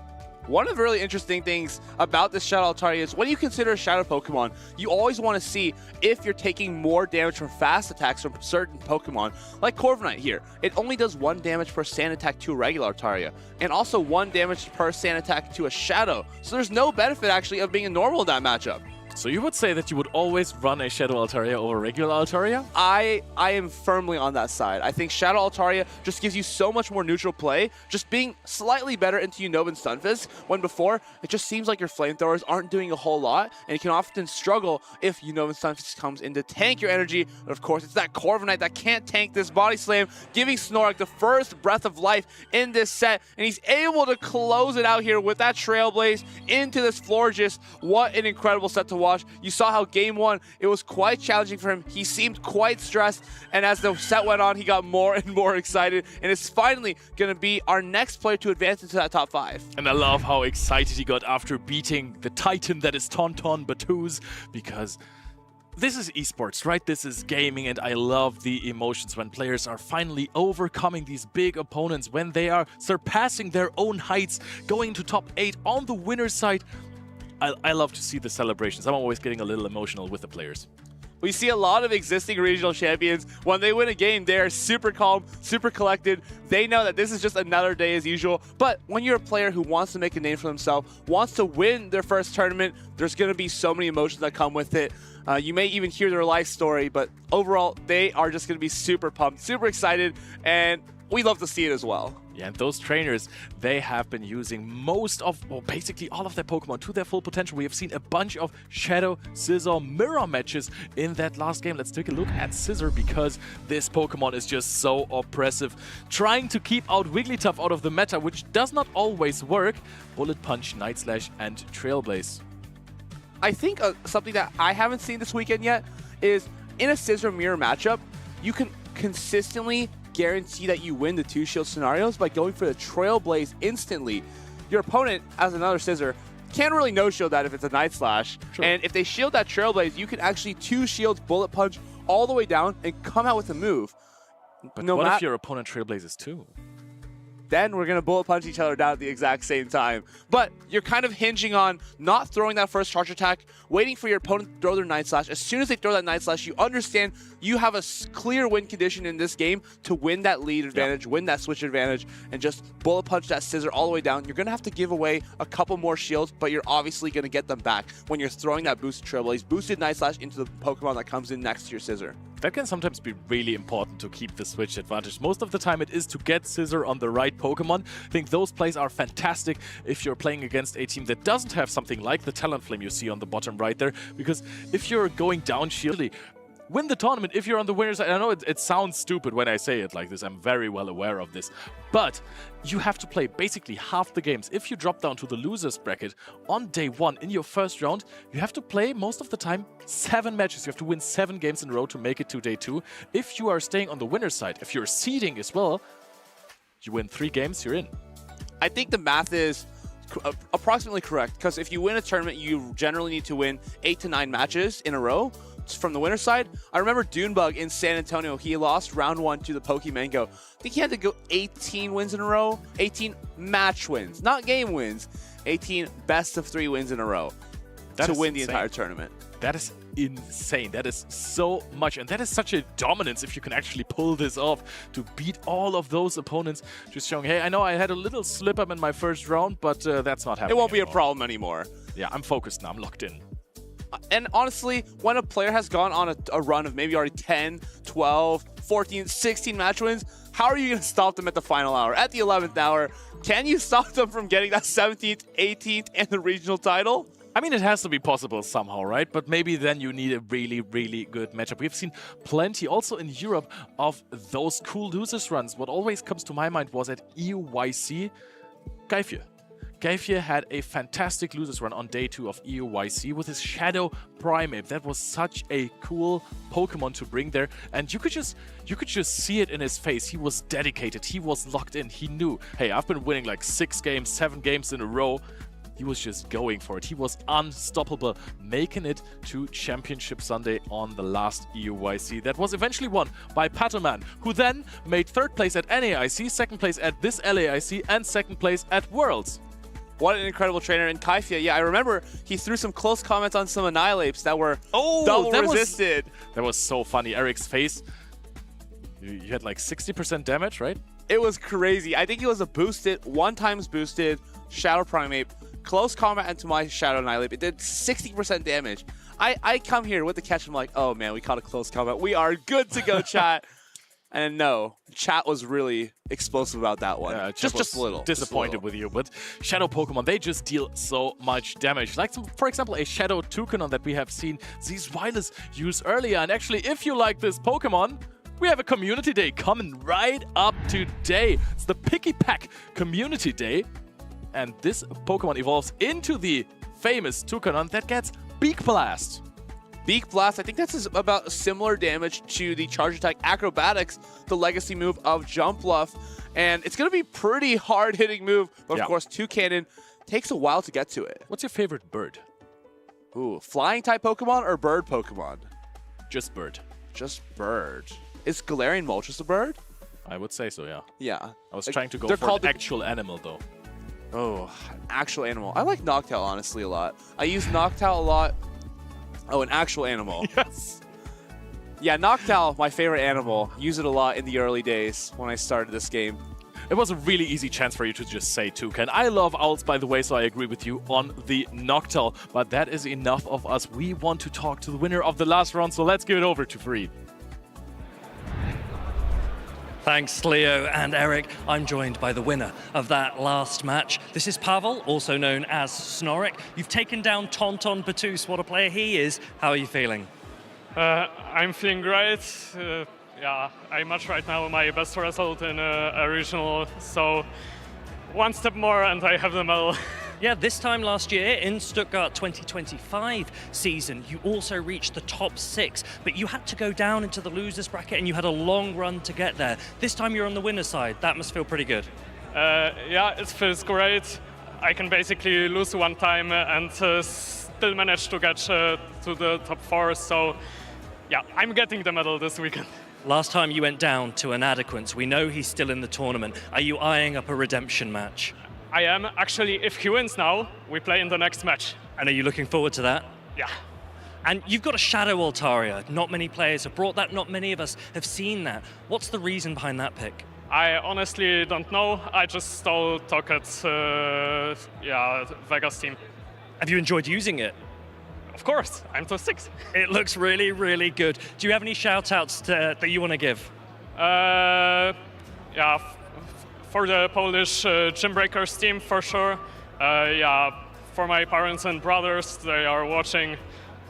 Yeah. Yeah, I'm really excited to see if you can get this medal. We'll be rooting for you. This has been Snorrick. He's won his group, and he'll be looking to progress here in Stuttgart. Casters, back to you. Yet another group winner. We're gonna find out more about group winners in the upcoming matches because we still haven't settled yet on who is going to make it to this precious top 8 or top 6 actually if you go from the winner side. Existing regional champion Boom 20, and I think EUIC runner-up Frika on your left-hand side. He has had a lot of success in the competitive scene, and again, one of those trainers who's been just playing for such a long time, and it's awesome to see them continuing. And again, innovation is the key to victory in long-term success. You see, his team is basically all spicy Pokemon. That is true. I mean, if you consider Azumarill spicy, right? Azumarill has been in and out of the meta recently. It has been the most dominant Pokemon in Pokemon Go for quite a while. Then people stopped playing it, and now people are, I think, really rediscovering it, especially with the rise of Altaria. Azumarill is just such a good check. Boom, looking to get his second regional title on the board after that second place in Gdansk. A little bit more of a newcomer to the scene, taking on an old Titan here. It's going to be Shadow Scissor leading into this Malamar. What a positive matchup for Boom. This seems like a really strong matchup for Boom. I wonder, because a Pokemon like Malamar, you can never predict what it's doing next. If there are some hidden win conditions for the Malamar, Boom is going to put a shield onto the Shadow Scissor immediately. Look at the damage. It's only resisted on the Scissor, but still doing like 20%. But the Malamar's already at half. Honestly, I like what's happening here, right? Because if this Trailblaze gets shielded up, you can happily come into your Shadow Scissor after, no, Shadow Charizard after landing this foul play. And then this might be quite a good situation. You have the Cradily for a Furret and the Altaria in the back. And now, oh, can Boom actually get a farm down before the next charge attack? Or are we going to see some potential swaps? Ooh, this is not going to reach. What a big farm down on the Shadow Scissor for Boom. You take that extra Bullet Punch at the end there, and this may allow Boom to get to that second Night Slash. We're going to see this no shield onto the Shadow Charizard. Is going to take it out. It actually does quite a lot of damage for a non-same type attack bonus attack. Wow. Now, that's where that Bullet Punch made a difference. That Malamar having just a little bit more HP allowed this Scissor to get to this. However, Charizard now has a Blast Burn to his name. I wonder if you just pivot into Altaria immediately. Oh, you pivot into creatively after this. I like it because you now debuff with the Rock Tomb and you can knock it out. You have the Air Cutter, puts it in Rock Tomb plus Acid range, an immediate swap into the Furret as well. So, who's going to outpace? Did he lose a turn for swapping there? Furret is going to win charge attack priority, so no. As long as Furret can land 2 Trailblaze onto this Cradily, I think Boom is in a good position. Because that Altaria can Dragon Breath the rest of it all the way down. Rock Tomb #1 coming down. It's going to be neutral damage and it's going to hit hard, but Furret is boosted, so now this negates that boost. Of course, Furret, all it has to do is land this Trailblaze and this Cradily will be neutralized. Yep, Cradily wins this matchup typically, but if it is onto 1 HP, that doesn't help it quite a lot. You need to overfarm a lot of energy in this matchup to be able to defeat this Altaria. Frika, he is looking into the face of Boom 20, a trainer who has come up, and he's not stopping to win. He's been a regional champion before, always makes top 8 when he's playing. If you're Frika, I think you have to take some risks here. You need to try a strategy such as that Malamar in the front, Cradily in the back, and just kind of hope that you don't see the Scissor in the front and you're able to catch it in the back. This is a matchup where Boom, I've talked to him a little bit and he says all of his Pokemon look good in this matchup. I absolutely agree. He has Furret, Shadow Scissor, which basically have no checks to either of them. Shadow Scissor, I think the only negative matchup is that Charizard. But of course, Furret being so neutral allows you to dictate that switch and get those advantages whenever you feel like you need it. The only semi-answer for Furret is that Malamar. If you can land a superpower and then perhaps swap out, you're basically neutralizing that Furret if you want to not play for switch but for energy. Malamar, how good is it actually looking? It's quite decent against most Pokemon. Shadow Scissor was the worst lead for it, and now this is a reoccurring theme in this tournament. People are leading weak into Shadow Scissor. I think if you're Frika, you can just try to run it back. This is now your game to win. You took a risk in the first game, it didn't pay off. You have to double down, try to get it done again against Boom, because if you can squeeze out this first win, then you only have to do it one more time. You're almost at the finish line, but if you're Boom, you just want to play this safely, rely on your Furret, and just neutrally outplay your opponents. You're crazy good at math. If you win one, you just need to win another one. We're going into day 2 now. Another weak lead into Shadow Scissor, but it's not there, entirely not there. Cradily is going to throw some acid into this Altaria. Decent matchup. This is honestly a pretty strong matchup for Cradily, but if you're Boom, look at this backline. This is the absolute best case for you, as his entire line is a bit soft to that Cradily. Of course, you kind of can hinge on your opponent not shielding that first Sky Attack. Frika obviously doesn't have that knowledge that there is 2 more Pokemon weak to Cradily in the back. He probably thinks there's a Shadow Scissor, has answers loaded up there, Spidops and Unova Stunfisk to boot. Sky Attacks comes down here, and he's definitely thinking, okay, There's no way he doesn't have Scissor in the back. We can just no-shield this and then forget about our Cradily. If he can get to almost 2 charge attacks here, no, doesn't opt for that. Cradily so low now. Ferd is about to be on a rampage. Altaria is so strong, and you can see why Boom did not bring the Shadow Scissor, because now Freaka wants to answer it harder, has the Stunfisk in the back, and Stunfisk has no place to go against Florges and Ferd. Big Fairy Wind farm down. What do you even bring in here? There's nothing you can throw at it. Spidops is probably your best option. Of course, Rock Tomb going to be neutral. Oh, here comes in the Furt. This might be the window of opportunity that Freaka needs. He's able to now debuff this Furt and then come to Unova Stunfisk. You know, the great thing about Furt is it gets the debuff negated with the first Trailblaze, gets some energy here. Lunge, it is same type attack bonus boosted, but it is also so bulky, so it doesn't deal a lot of damage. You throw the super effective Trailblaze. You're not going to debuff the Furt in any further because you are in your Stunfisk now. Stunfisk, it has no place to go. Everything hits you for grass type damage. But honestly, 2 Mud Bombs here can knock out this Furret. Is it going to pace the same to this next Trailblaze though? If so, Freaka might have to give up a shield. Mud Bomb number 1 going to land on this Furret. This is going to be so hard to take it out though, because you cannot Thundershock down and you also can't Shadow Claw down. Oh, Freaka gives this shield, or keeps the shield, takes the Trailblaze here, is at decent HP, but I think at this point you're going to get farmed down before you reach the next attack. Boom identifies that exactly, puts up a shield. He wants to keep the Furret around because you know he cannot farm down with a Shadow Claw on the Spiders. Look at the damage ramping up here. Boom still has a shield to hide behind. He can do so much damage with Sucker Punches. Shields up the Swift. I think you have to shield something at this point. Swift is debuffed, but it probably still does more damage than a Chilling Water. We have to get this Ferd off the field. It's doing so much with the Sucker Punches. Has to throw the Lunge on a 3 HP Ferd. It feels like you had no other choice there. The Swift is buffed now. We got debuffed once, but then we had 2 Trailblazes to get our attack back up 1 stage. Now we're at even attack again after this second lunge that this Ferd is taking. Giving up another shield, throwing another Swift. You take 2 shields with a 55 damage charge attack combo plays into this Florges, throwing a Chilling Water, keeping the Furret in the back. I wonder if we can Rock Tomb and go into our Stunfisk and maybe get that last charge attack off, but no. Florges has 1 Fairy Wind to its name, meaning that the Stunfisk cannot outpace, even though it's on the 4th cycle here. Stunfisk, do we try to see a pivot? No. I think it's just going to be farmed down, and boom, takes the comfortable 2-0 set win with the Furt and Florges core. It was so miraculous for him in Gdansk, and it's going to continue to do wonders for him in the final tournament of Tales of Transformation here in Stuttgart. This core is so incredibly strong, especially with the Altaria in the back, giving the thumbs up here. Boom, another time makes it to top 6, advancing into the top 8 cut. Boom has, I think the statistic is Boom has played more games on stream than he's played off stream in his career. By far. And he's also never missed day 2, never missed top 8s. This is just incredible. He said also yesterday that he has spammed 1 celebration every time he wins a game, and today he's going to try to switch it up. We saw the thumbs up being deployed from him after the game, just trying to keep his opponents off guard, get a little silly here and there, but of course, big congratulations to him. I think if he continues playing this way, he'll have the opportunity to show off a lot more different celebrations. Definitely. I mean, he's always playing on stream, basically. I don't even know if he knows what the actual go area in those venues looks like, but that's a different story. Boom. He is on his way to become one of the most consistent trainers ever to have played the game, because he's just every time in the top cut. He hasn't played too many tournaments yet, but every time he does touch a phone, he's successful. Yeah, a lot of trainers wish they could say the same.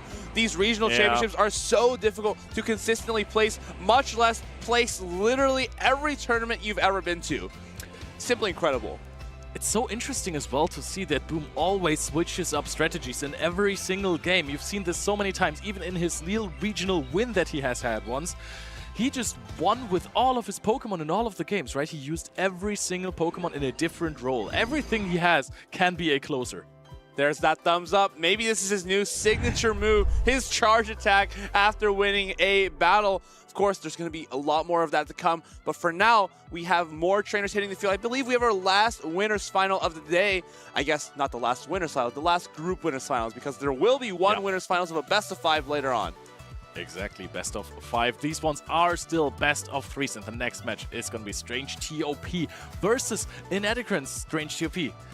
He's basically the only trainer with a Lapras in the tournament that has been looking incredible. Funnily enough, Lapras Hardwalls, Alolan Ninetales, which is, it wasn't a Pokemon in the meta. It was a cool Pokemon. I'm sure he brought it to counter Alolan Ninetales. Yeah, nobody has played it before, and now he's in a group where he's facing Alolan Ninetales in winners finals, and he faced it in the semifinals as well, completely walling it, calling 2 double-resisted Weather Balls.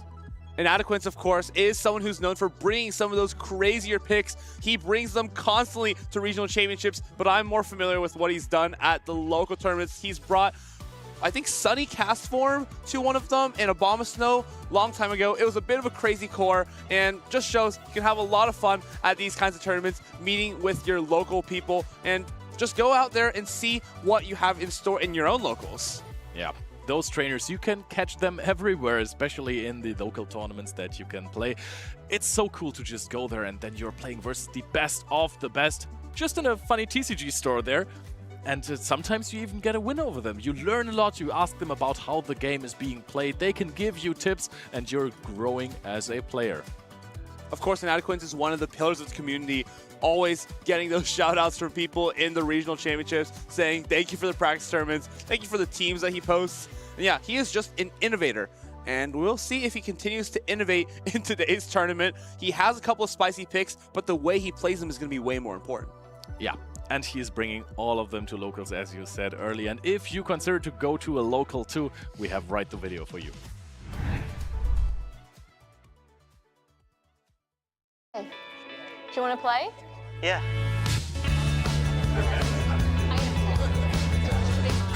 Nice. One shot? Wait, that card. Yeah.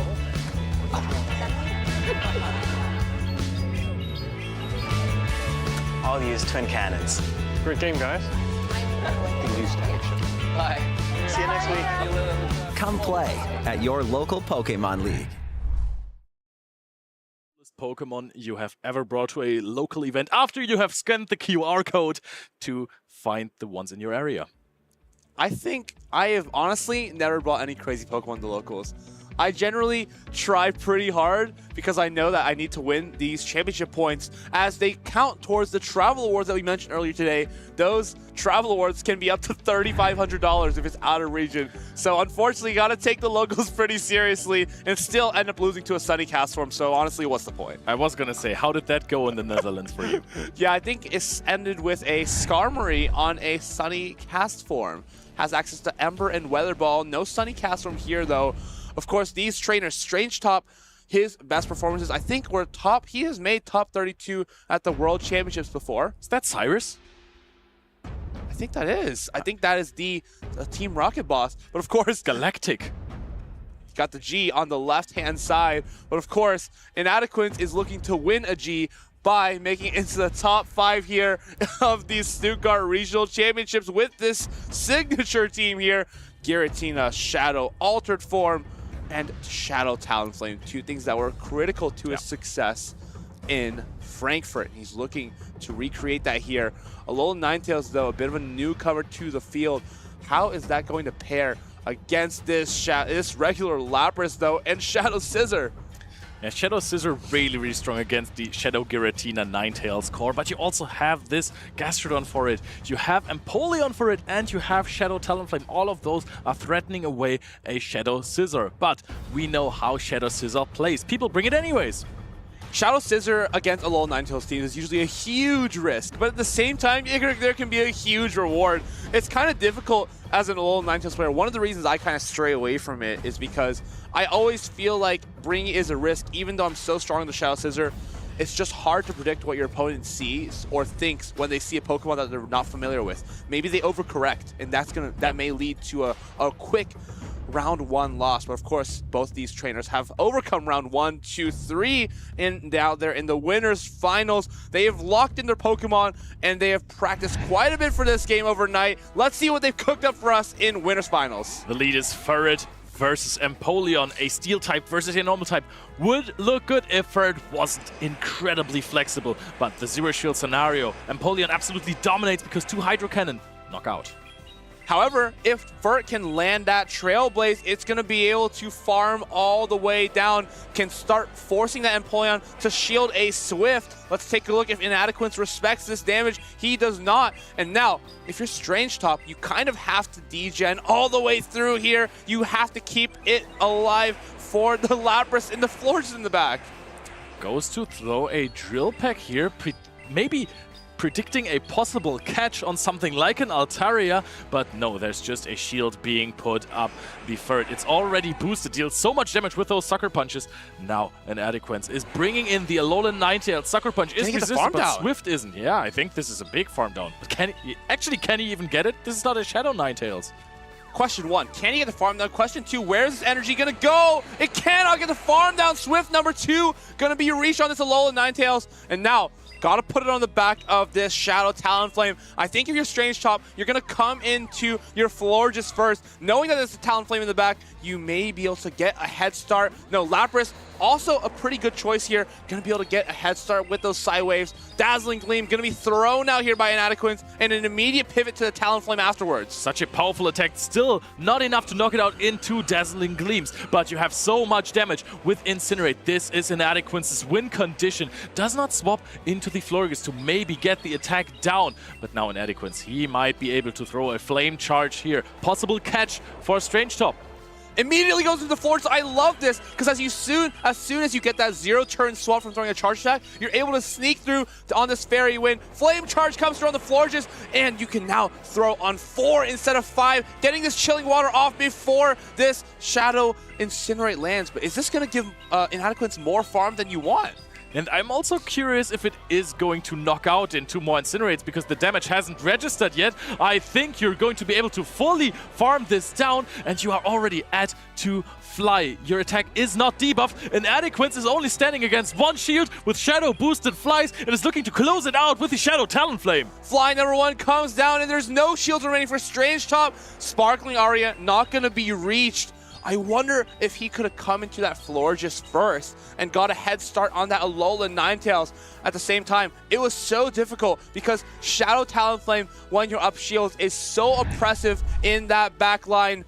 And it's just, with 2 shields, you just incinerate, incinerate, incinerate. Get to that Flame Charge on 3, and the math works so beautifully. You can get to the next 2 flies in only 4 incinerates.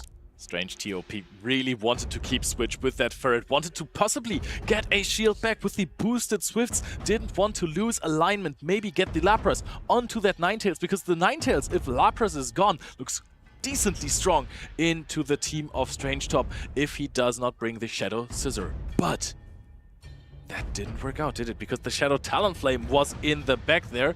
Alolan Ninetales basically did not do a lot of damage. It just chipped the Lapras with a Dazzling Gleam, and then Shadow Talonflame with 1 shield up was able to sweep. Look at these accomplishments, though, from Inadequence. 2 regional championships and a Worlds finalist. Something to note, every time he's won a regional championship, I think Farid was casting. Farid, of course, is casting today. We'll see if the trend continues, but so far it's not a bad start for Inadequence. Had that Empoleon, was so strong against those 3 from Strange Top. I wonder if an adjustment needs to happen here, if that Unova Stunfisk needs to come into play, because Inadequence was a little bit soft to that Unova Stunfisk, having Empoleon in the front and Talonflame in the back. However, can you make those adjustments? Can you make those reads? Because it's so difficult to bring Unova Stunfisk into the Shadow Giratina, into the Gastrodon and Furt as well. I just want to see him bring the Shadow Giratina, because also every single time he won a regional, he used different forms of Giratina. He's run out of different forms actually, but now he's running that Shadow Giratina back. No trainer ever has had success with Giratina, but Inadequence, he is the Dragon Master. He is Cyrus. He is him. Can Strange TOP withstand? Oh, the gaze of Inadequence.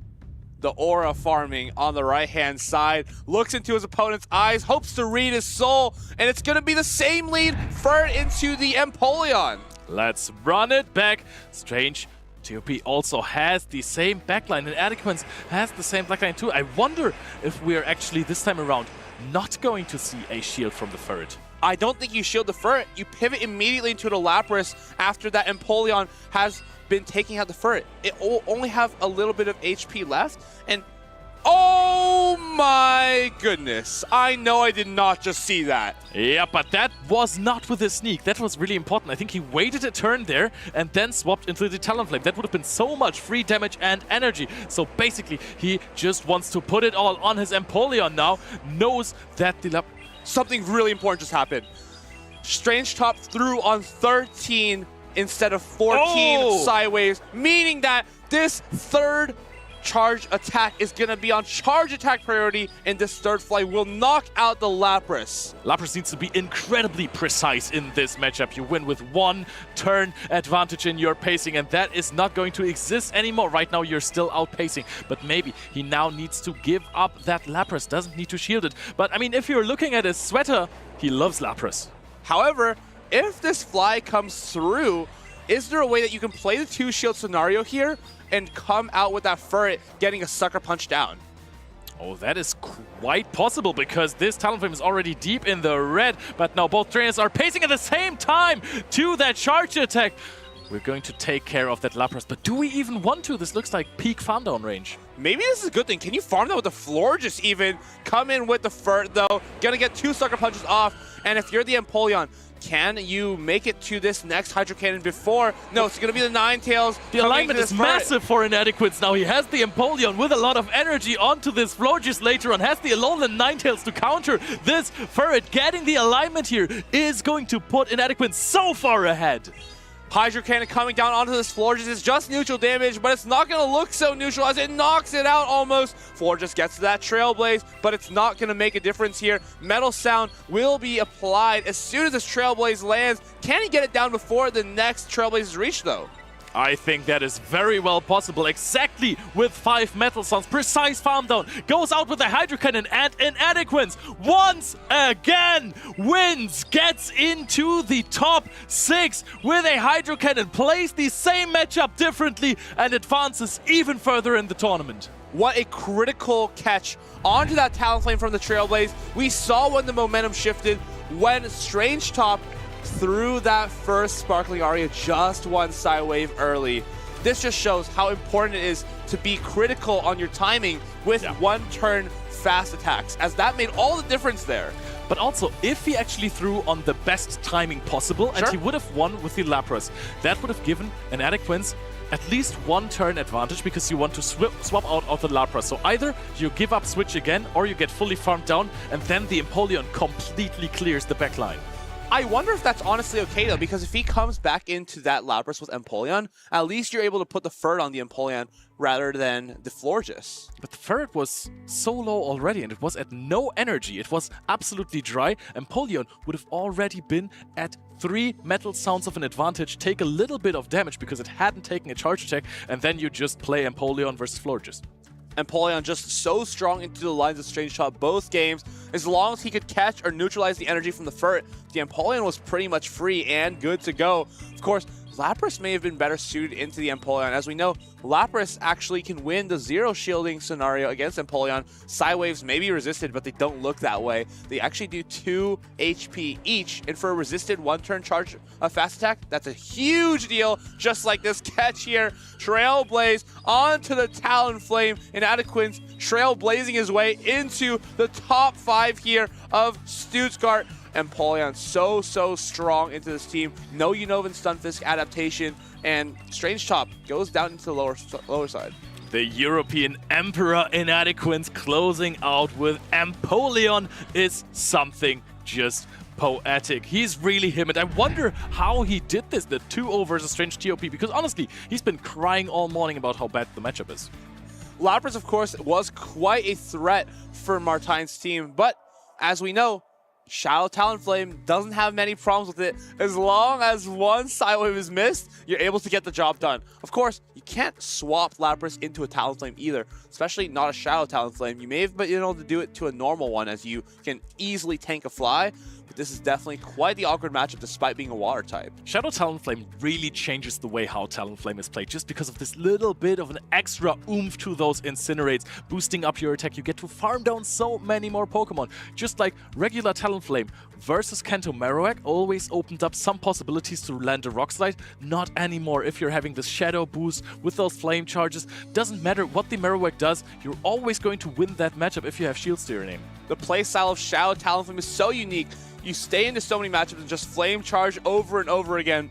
But of course, we saw in the previous tournament in Gdansk, PvP David danced in and out with all of his Pokemon and tried to swap as much as he could with the Furret, Stunfisk, and Altaria. It was such a sight to see. And let's, if you missed that, we'll take a look. But do you get Thundershock down? Do you get Thundershock down? Do you get to the charge? Oh, he gets the Thundershock down!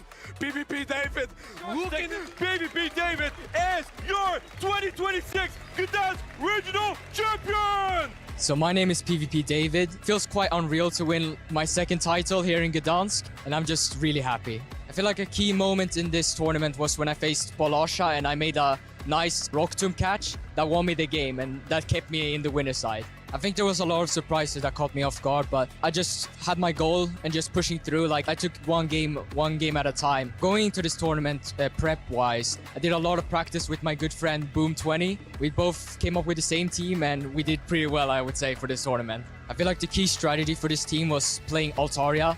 Altaria was really safe into the meta going into this tournament, so we thought Altaria was like a key role for the team. The finals was really good. It was against my friend again, Boom. It was a very intense game, a lot of mind games, but it came down to just playing neutralize and just being out predict my opponent. I feel like the key moment where I realized I think I have the last game was when I caught the Trill Blaze on the Altaria. I think my goal going forwards after this event is just keep improving, just keep doing my best, and we'll see how it goes moving forward. I feel like it's impacted me a lot, like in competition, like the mental game, the mental strategy, just being like locked in and staying focused, you know? I feel like there are a lot of people that I look up to and would like to thank. It's like always my friends, Colin, Farid, Boom as well.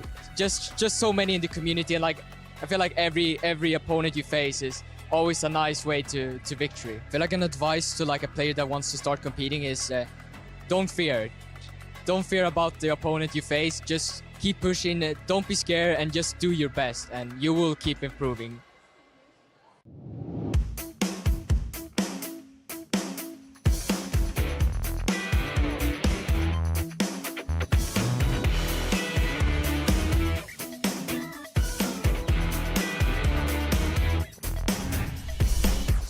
Welcome back, trainers. We're here at the Stuttgart Regional Championships. We've just played every winner's finals from each of the groups, and now those players that are lost will drop down into the loser's side of the bracket. I'm Farid, I'm joined by Matty, and we're excited to take you through the next few games. We've seen some amazing games so far. We've seen also an Eloquence cosplaying as... I'm not sure. I think it was Bill and Ben. I think it was James from Team Rocket, is this true? I think that's probably it's sounds probably about right. James from Team Rocket, yeah. We saw some amazing gameplay. We saw the Empoleon, we saw the Talonflame, we saw the Lapras, some Strange. We had some amazing games earlier. And I think one thing that was really interesting, that Lapras that looked like it had so much play into Martine's team. Martine calculated yesterday what his strategies were, and that's what these players can do as they come into day two. They've got all of yesterday night to really plan, not just for their winner's side of the bracket, but also for their loser's side of the bracket. So here we see Cockshack. He's going to be up against M.E. Weedle. Cockshack's already lost a match this morning against Colin 6, and he now needs to try and redeem himself on the loser side of the bracket.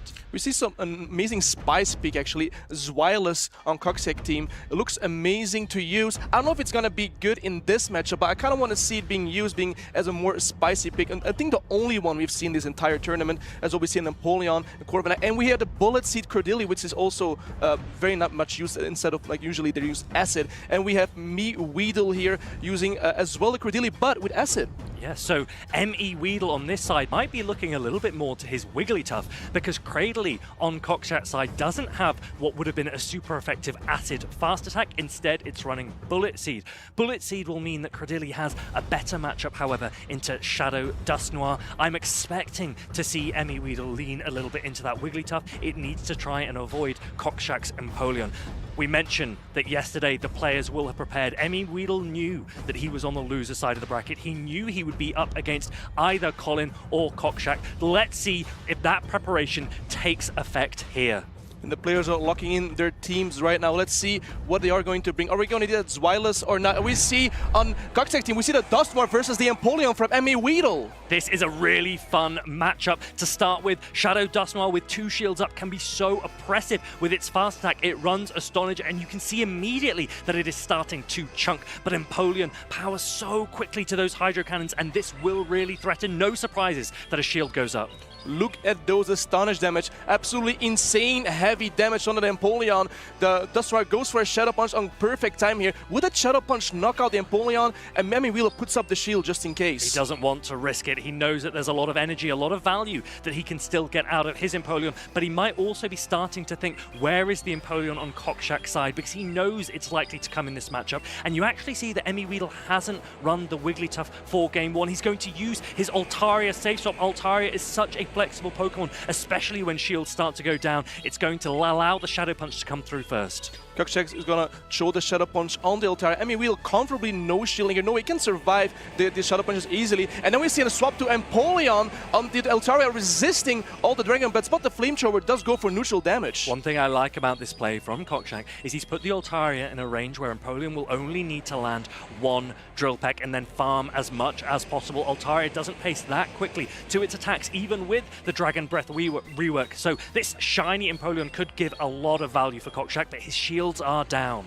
Cockshak is overloading on energy. Does he get the farm on before Altaria uses Sky Attack? But Altaria reached the Sky Attack. I don't know if it's gonna knock out. I think Cockshak will hang on just slightly over it and gets the farm on the Altaria and get out with some energy. Sky Attack lands, but the Altaria goes down, and the Empoleon is not able to reach its attack because Mud Slap damage registers first. Empoleon comes in, and actually, even though Corviknight is a flying type Pokemon, so Corviknight comes in, and Corviknight will take neutral damage from these Water Pulses, and they will do a lot of damage. Yeah, the Sand Attack doesn't do as much damage to the Gastrodon. No same type attack bonus on those. And Air Cutter, not the strongest move, so he has to lane the payback. But Emmy Weedle comes in with the Empoleon, and here comes the Dustmar outpacing to the Shadow Punch. And will Weedle actually put up the shield? No, he lets it go. Now, I wonder if Emmy Weedle's absolutely fine with this, knowing that he can Mud Slap down the Shadow Dustmar with his Gastrodon and land 1 more Water Pulse into that Corviknight. The Shadow Dustmar isn't able to reach an attack before it goes down, and Emmy Weedle retains his shield. He puts his fist in the air. He knows that he is in the driving seat now.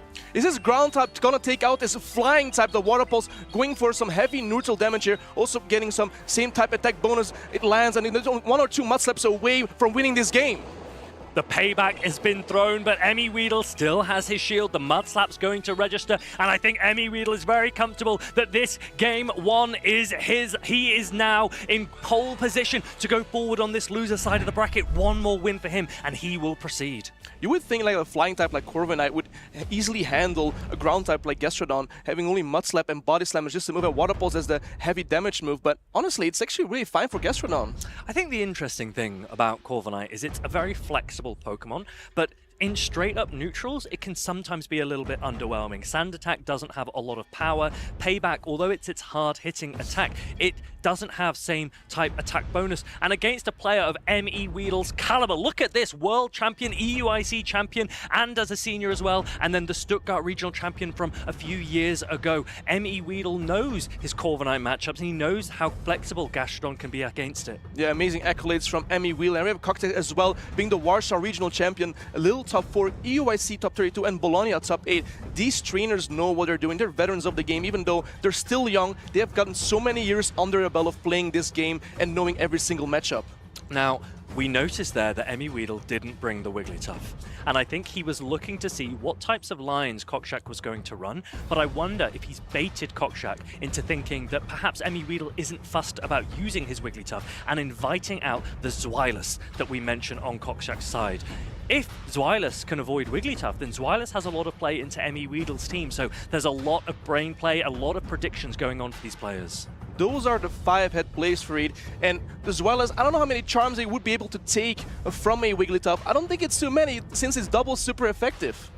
Let's also remember that the Wigglytuff has strong play into that Shadow Dust Noir on Cockshak's side. So if he is to play either Zwilus or Shadow Dust Noir, Empoleon realistically needs to come alongside to protect them. Emmy Weedle, he used that Altaria quite flexibly, and he was able to get shields down early so that Altaria can have advantage. Will he deploy the same tactics going into game 2?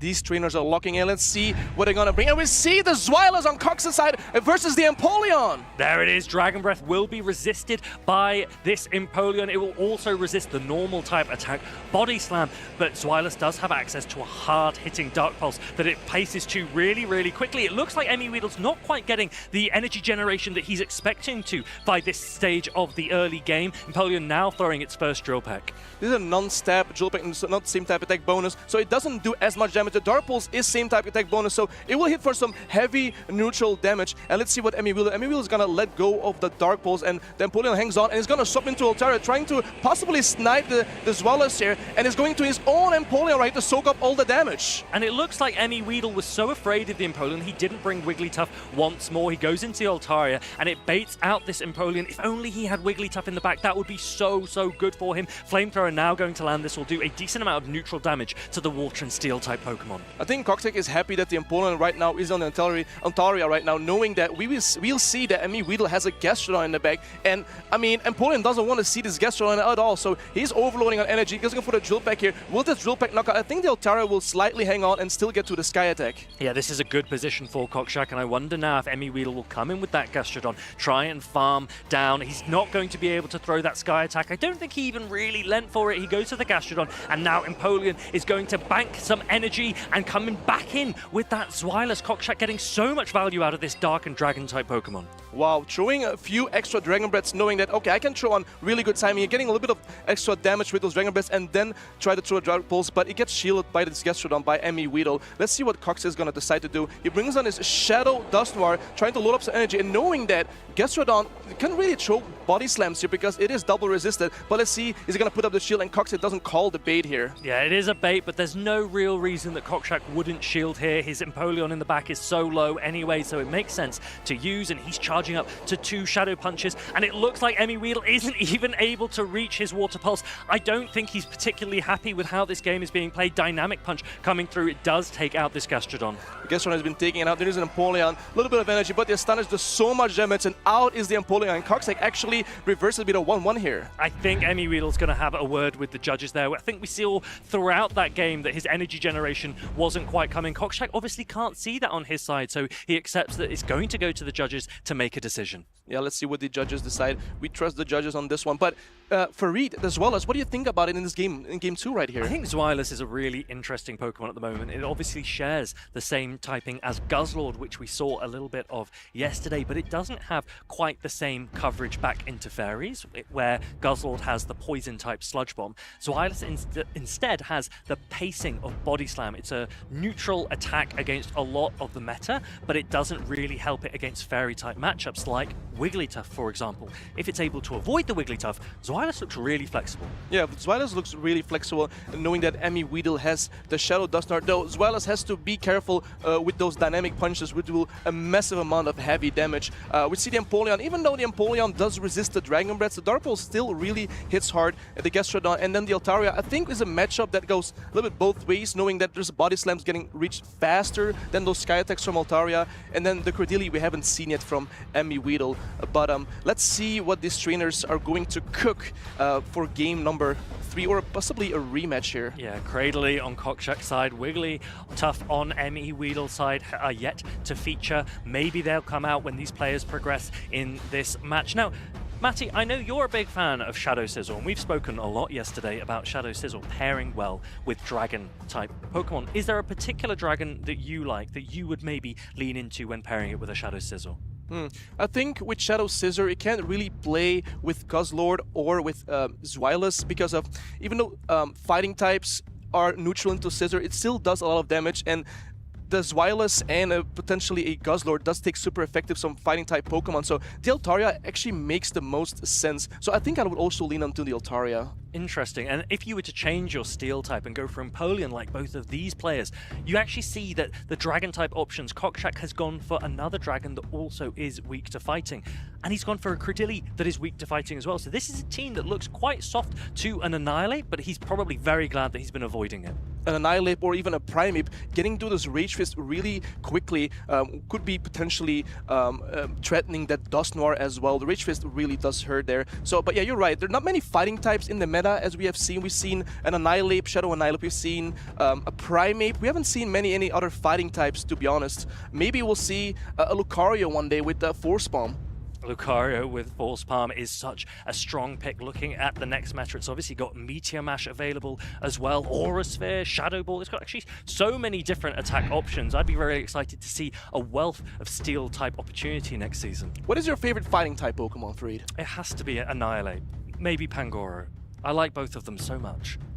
Like from back in the day when you play with them, or feel like is the typing? Is it the typing? Is it the how they look?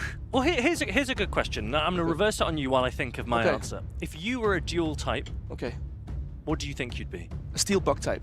Really? Yeah. That's you. And are there any personal characteristics that draw that out of you? The Steel type, because I feel like you're silky smooth. Silky smooth and shiny sometimes, but also strong and protective. Absolutely. Yeah. He's a big guy. Bug? Bug type, because I can be annoying, buggy, so it makes sense. It does make sense. And Shadow Scissor's your favorite Steel Bug type? It's my favorite Steel type, yeah. But maybe Fortress I also like, but like it's kind of like goofy looking a little bit more. Yeah. And Scizor is like more of the Pokemon that is, if it's like next to you on your side and you're battling in the real world and have the Scizor next to you, I think opponents will fear you.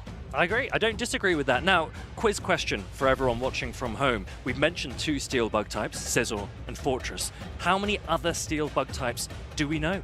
Can you name them in chat? Let us know. I don't know how many you know. Does chat know? Does he know? Don't give us any answers. I think I've got a couple up my sleeve. Yeah. Steel Bug types? Maybe 2? Maybe more? I think I've got 2. I think there's only 2, but I'm not sure. No, I've got 2 more. 2 more, really? Yeah. In-game? In Go? Right, we'll give you guys a chance to answer while you think of them. I've got 2 more, I could say. Chat, help me out. What is it? I think one's a regional Pokemon, and one's that you'd get in raids. A regional Pokemon that we can already obtain? Yeah. Right now, currently in the game? Yeah. There might be even more. Those are the first 2 that popped into my head. I'm currently bugging out right now, so I have no idea which one it is. Okay, but in terms of typing, if I were to pick a dual type, I would probably go with Dark Fighting. I knew you were going to say that. Why would you say that Pokemon? I mean, you're quite charming, but like a charm doubles super effective against you? Do you fall for it? I like to be charming, but I like to be charmed. You know? So you like to be charmed. Just come and hit me. Yeah, so it makes sense, right? Hit him up, Chad. Hit him up. Right, these players look like they want to really get back into the action. It looks like the judges have awarded a rematch for that second game. So the scores are 1 to Emmy Weedle, 0 to Cockshack, and the players will have an opportunity to reconsider their strategies going into Game 2 in this match. We're still at the best of 3 stage, but we are on the loser's side of the bracket. That means whoever wins will stay in the tournament, but whoever loses, their run's over. I wonder if we're gonna see the Zweilous again from Coxiac, knowing that like against Napoleon it was pretty fine, but the entire game it was actually fine as long as it avoids that Wigglytuff. The trainers are trying to lock in, thinking like the strategies, what Pokemon should they use.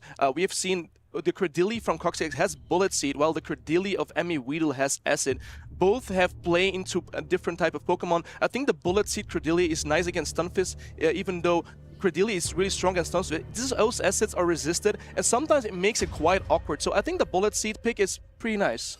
I think Bullet Seed was really putting some pressure on Colin earlier today, and Colin managed to maneuver around it. I would really like to see Cockshack lean into that Credilli. I do think it has a lot of play, and I've said it time and time again. I would like Emmy Weedle to lean into the Wigglytuff. He needs to avoid the Empoleon, but otherwise, Wigglytuff looks like it has a ton of play into Cockshack's side. It's not even a bad Fairy type into the Steel type of Corviknight. We've seen that before as well. Yeah, I've seen that yesterday. I was quite shocked how strong Wigglytuff was into Corviknight. As long as the Corviknight doesn't get the boost on the first air cutter, the Icy Wind debuff of the Wigglytuff and the charms getting through is actually not so bad, even though it's a Steel type versus a Fairy type.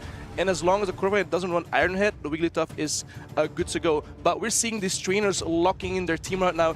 They are locked in, chat. They are cooking. Let's see if we see the Zweilous again. Well, we see an Empoleon from Coxsack into the Empoleon of Emmy Weedle. Eyes back on the screen, team. We are ready to go. It's an Empoleon Mirror shiny for Cockshack, a regular Empoleon for Emmy Weedle, but he'll be pleased because this is where where he wants to see it. That Wigglytuff and the Altaria both protected from the Empoleon in the back. Let's see who wins the charge move priority, and Coxack actually wins the charge attack priority right here, landing to first Hydro Cannon. Emmy Weedle can easily no-shield this. The Shiny does look cooler though than the regular Empoleon, and here comes the Hydro Cannon from the Emmy Weedle. Shiny plus the charge attack priority win is a great position for Coxack. Emmy Weedle will need to think about that and adjust, because the metal sounds are doing little to no damage, double resisted on either side. This Hydro Cannon will threaten a knockout, but it might be very, very close. It's going to hold on. He's deep in the red, and now Emmy Weedle will be able to put significant damage on an Empoleon and maybe clear the path for Wigglytuff.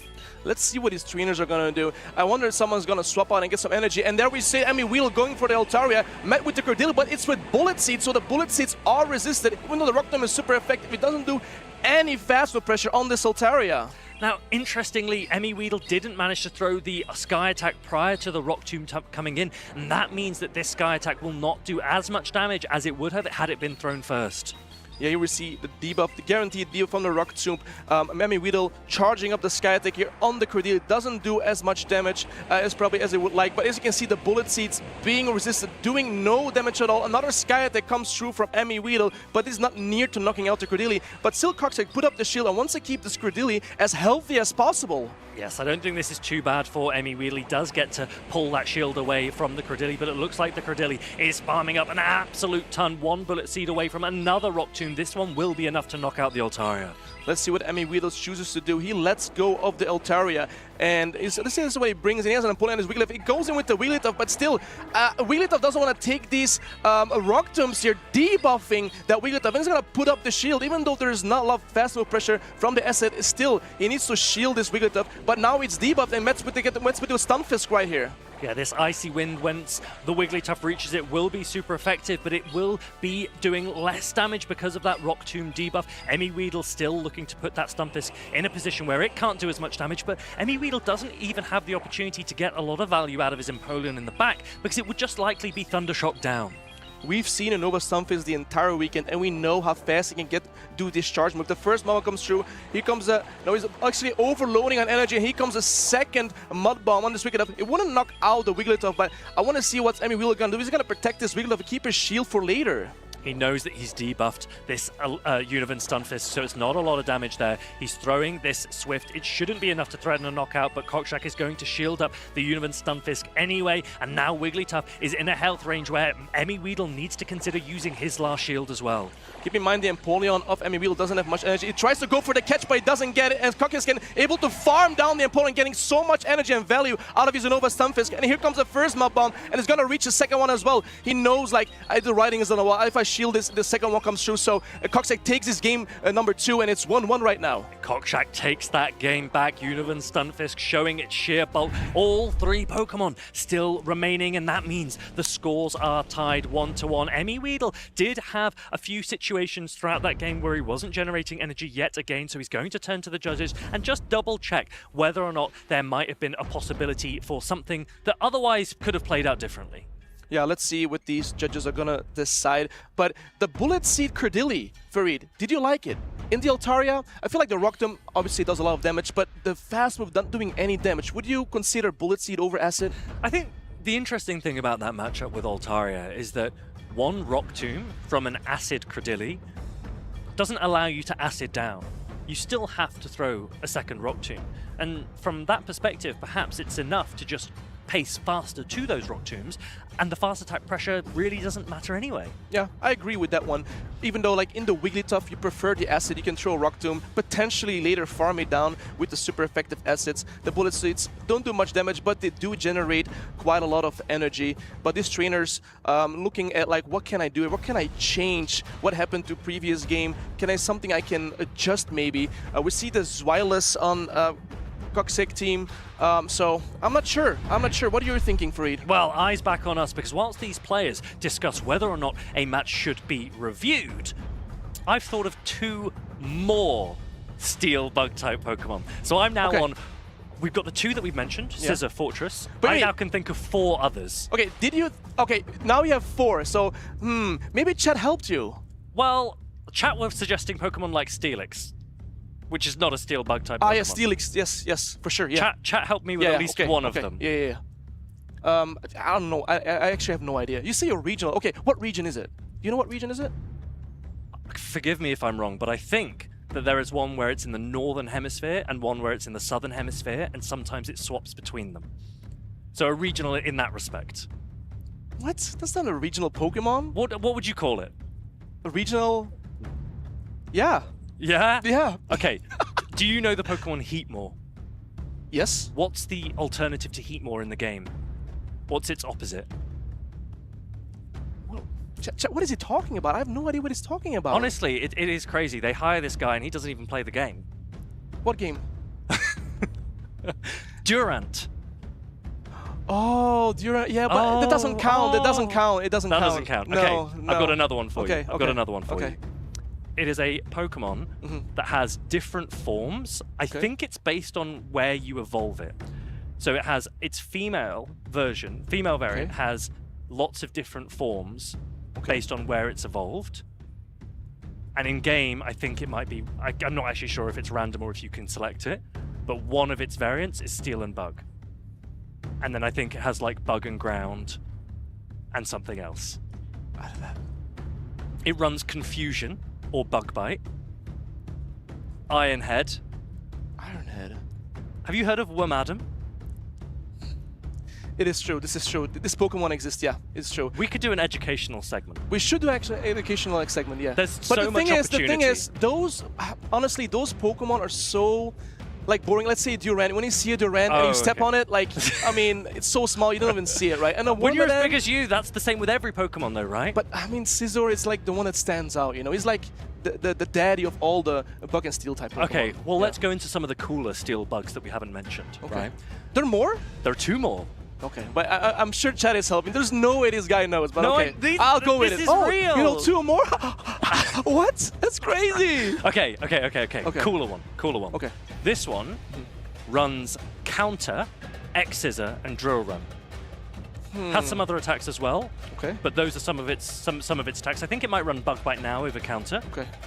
What gen is it? Maybe 5. He doesn't know, Chad. He doesn't know. He I don't doesn't know. Have we ever used it in the game? Like, is it good in formats like the Go Battle League? In this format, the Show 6? Right now, I don't think it's a Pokemon that you're likely to see, but I think previously it's a Pokemon that you would have used definitely in limited metas. You might have seen it occasionally in Open Great League, but it's not that bulky, so perhaps not. But it's definitely a Pokemon that you'll be aware of, and when I say it, you'll have hands to... I'll be like, oh, yes. Yeah, shall I tell you? Can you get another tip? Yes, your tip is that it is a Pokemon that is cheaper to evolve after you've traded its pre-evolution. Alakazam. It Honestly, at has this counter, point, right? there's just no way that I am. But it is cheaper to evolve after you trade it. This is true. As well as Golem is. I think the most impressive thing that I've learned from Stuttgart is that Eric is there counting individual Psywaves and planning 25 seconds ahead. And I'm with Gaines. It's me, Gaines. Escavalier. But it doesn't count either, bro. Like, it doesn't count. Why There's does that no one way it not counts. count? But wait. Does it run X-Scissor? I think it has... No, it doesn't. No, that's true. That's not What does true. it have? It has Gerwan. It has Megahorn. Megahorn, yeah. Has and a bug Acid attack. Spray, yeah. So he was wrong. So factually, you were wrong because was you were wrong. leading me That one's on to me. another Pokemon. If you said Gerwan and Megahorn, I would have instantly known. Oh, I see. I got thrown off. Yeah. Oh, I see. Okay, I well, got what thrown about the last one? The last one. Okay, tell me about it. I think it's a mythical Pokemon. You think it might be okay, a legendary, but but I again, think you're it's throwing me mythical. off. It's a mythical. Oh, I know. It's Genesect. There we go. Hey, I knew it, This man. guy. I knew it. Genesect's a cool Pokemon. It's cool, yeah. I like think it's Genesect. cool. Yeah, it's a different type of Genesect forms. has X-Scissor. It does, yeah. Oh, it does. maybe yeah, that's- it does. It has that's what Metal I was Claw, thinking. Fury Cutter, X-Scissor, Magnet Bomb, and yeah, that's about it. We pretty know much. so much. We know so much. Oh yeah, is it like the drive move? You know, it has the fire, the electric, the water. Yeah, exactly. Technoblast. Technoblast, yeah. What did well, I say? it actually looks like Emmy Weedle is going to have to play at 1-to-1. He did ask the judges whether or not a rematch would be available, but the judges have felt that anything that was experienced in game didn't impact the outcome of that game. So the scores are 1-to-1, everything to play for in this best-of-3 match. The winner of this next game will proceed from the losers finals in Group A into the final stages of this tournament here in Stuttgart. Yeah, very important game right here. 1-2-1. Let's see if they make any adjustments. Are we gonna see the Zweilers again? It looks like Emmy Weedle has already locked in. He is cooking. Let's see what he's gonna do. And then we have Coxiac with his Bullet Seed Cordilli and his Zweilers. Potentially we're gonna see a Corviknight. Who knows?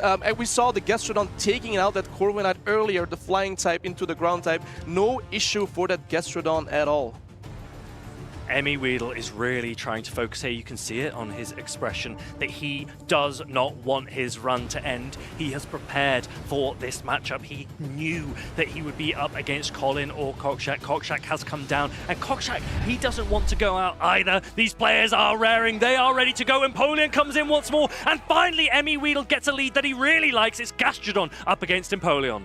Great lead for Emmy Wheeler here. He saves up the Dusknoir into and met with the Wigglytuff. The Astonish is doing resisted damage, no heavy damage at all, but Cox is up to go for the Dynamic Punch right away. Yeah, double resisted damage Ghost into the normal typing, and immediately when we look at the backlines of these players, we know that if Emmy Weedle can retain alignment, he will be in a great position in this game. Wigglytuff is going through, throwing a Swift just before that Shadow Dusknoir reaches another Dynamic Punch. Will this Swift knockout, it being double resisted, and it does, and the Dusknoir goes down. Let's see what Cox is gonna do. He's gonna bring in the Empoleon, most likely gonna farm down this Wigglytuff, get as much energy and value out of this situation right here, and later on be able to threaten that Gastrodon with some Hydro Cannons. I think the nice thing here for Coxiac is that being able to farm down this Wigglytuff gives him an energy advantage, but now Gastrodon comes in. Emmy Weedle gave away the alignment that we mentioned, and even though Gastrodon is able to throw neutral Water Pulse, this is exactly where Cradley wants to be.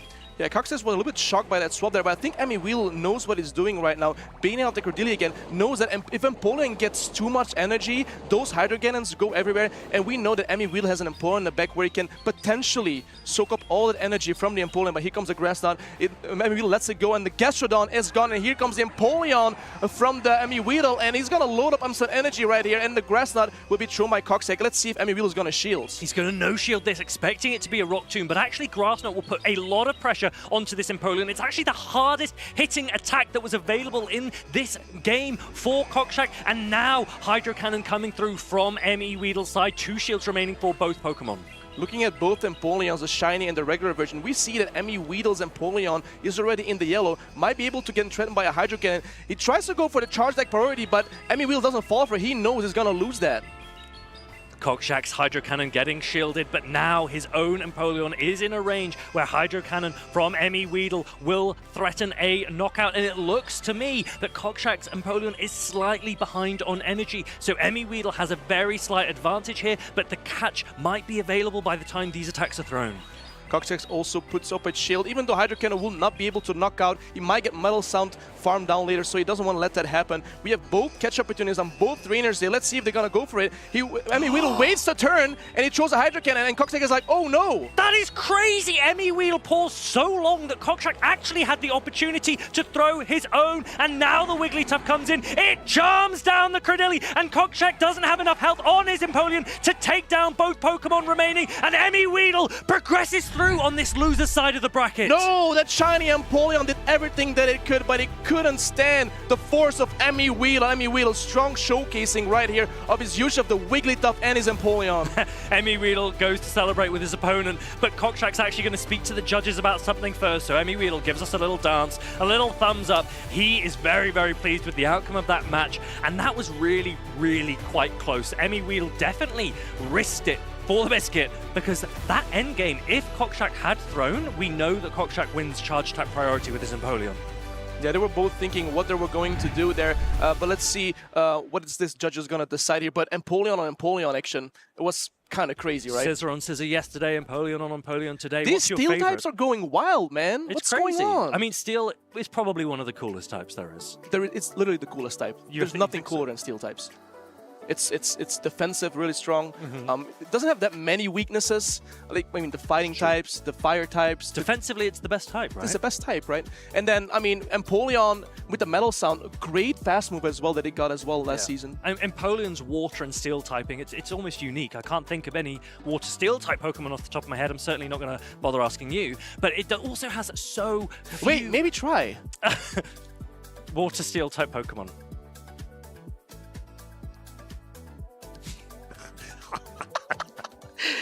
I can't think of the top of my head. It's like too many Pokemons. I know like 700-800 Pokemon outside of my head, but that typing, the Steel, the Water type, it's just too hard. I think one of the interesting Pokemon that Empoleon does need to watch out for is where it's neutral fast attack pressure. We saw it in one of those earlier games when the Dusknoir, the Shadow Dusknoir with Astonish, was starting to really chunk through. And Shadow Dusknoir has been a really interesting Pokemon, particularly at this stage of the Pokemon Go meta. We've seen Dusclops previously. Do you prefer Dusknoir to Dusclops? I prefer Dusknoir actually. The reason why I prefer Dusknoir is because his charge move doesn't get walled by any Pokemon in this game yet. I think there is one Pokemon later on that we might get that shares a typing where they resist the Dynamic Punch and the Shadow Punch, but for now, the Dynamic Punch and Shadow Punch is not resisted by any type of Pokemon. Even though in Dark type Pokemon, as in the Moltres we see right here, it still has Dynamic Punch. It does slight good amount of damage, obviously, but I mean, even its most typings and matchups, it can still throw Dynamic Punches, get some really good damage on it. And then we see also the Annihilate, the key win.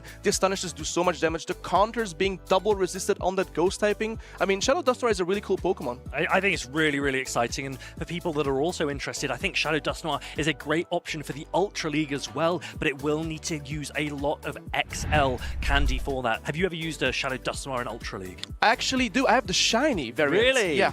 Do you know what the shiny looks like? It's like a grayish. Got a bit of brown, blue, gray. You're just totally saying wrong. colours. It's literally completely wrong. It's like a blue, grayish with some yellow in there. Oh, okay, because it's the Maroons, the Dusclops, isn't it?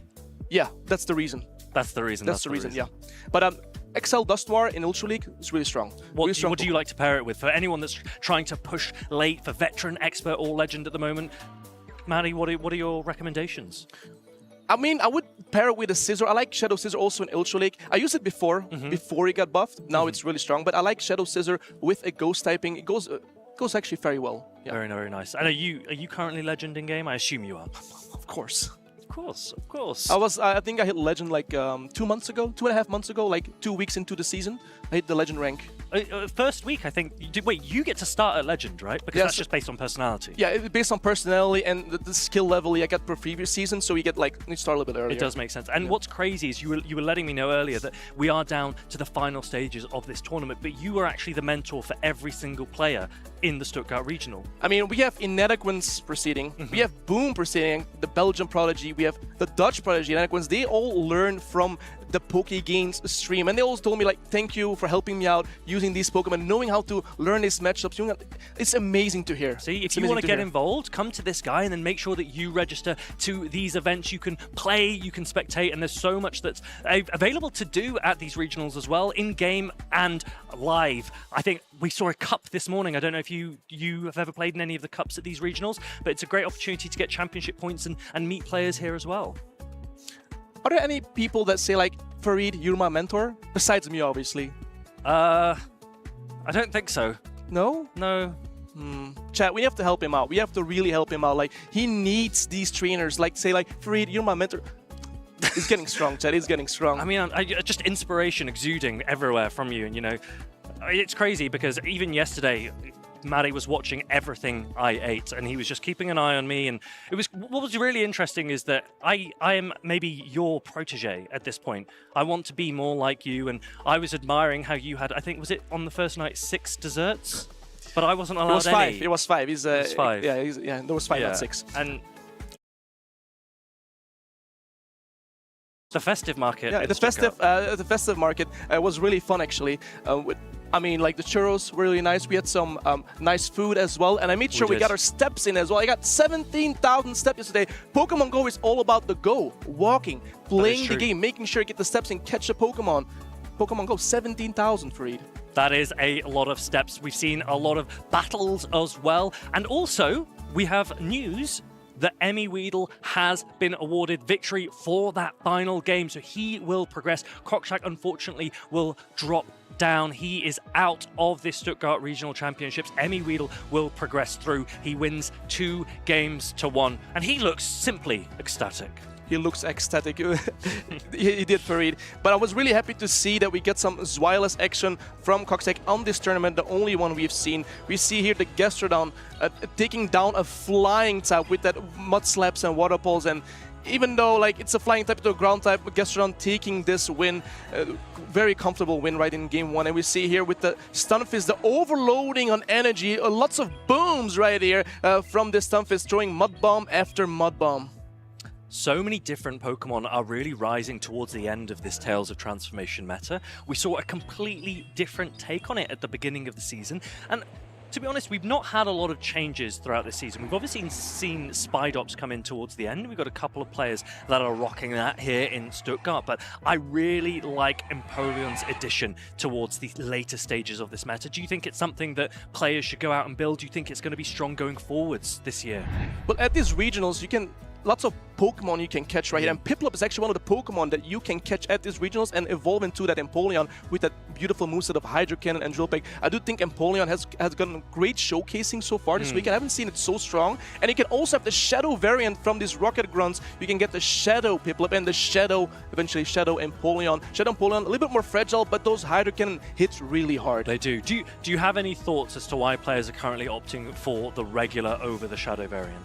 I think honestly it's the bulk that it has as Empoleon on its own doesn't have much bulk, and the Shadow even makes it heavy less bulk, so like a little bit having more bulk on that Empoleon does help its matchups, surviving some more fast move and potentially charge move and being able to throw more Hydro Cannons into the opponents. Yeah, it's surprising because Empoleon does have an incredible resistance profile, but that Shadow variant takes 20% more damage from attacks, and it's one of those situations where once it takes one charge attack, it's often able to be fast attacked. We're in a fast attack meta at the moment. We've seen so many Astonish users, Mud Slap users, Bullet Punch users, and so that's something that Shadow variants need to be really wary of.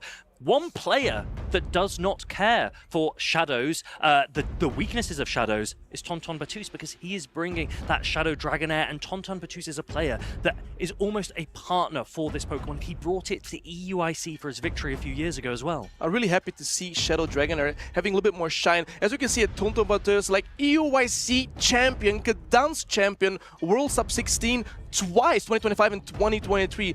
Tonton Battus is an amazing player, and he has been using Greninja in the past as well to great success, and now again Shadow Dragonair being used. I'm really happy to see the Shadow Dragonair pair with a Shadow Scissor. Again, a Dragon type and a Steel type covering each other's weaknesses, and with another Steel type of Corviknight. We have the Florges, the Ferret, and the Stunfisk. And interestingly here, Florges is running Disarming Voice rather than Trailblaze. That gives it quick pacing to Fairy type damage, same type attack bonus. We have seen that before. Pataman has also been a player that has chosen Disarming Voice over Trailblaze. Different Fairy on this side for Zephy Mastix. It's that Dedenne. Dedenne is a Pokemon that is so polarizing in its matchups. It's brilliant against flying types. It's really, really struggles against ground types, but perhaps this was the meta to bring it. This event in particular has enabled Dedenne to shine, and Zephy Mastix will want to continue that run here in Stuttgart. Dedenne looks actually really strong, knowing that he only has to avoid the Stunfisk because of that ground typing from the Stunfisk.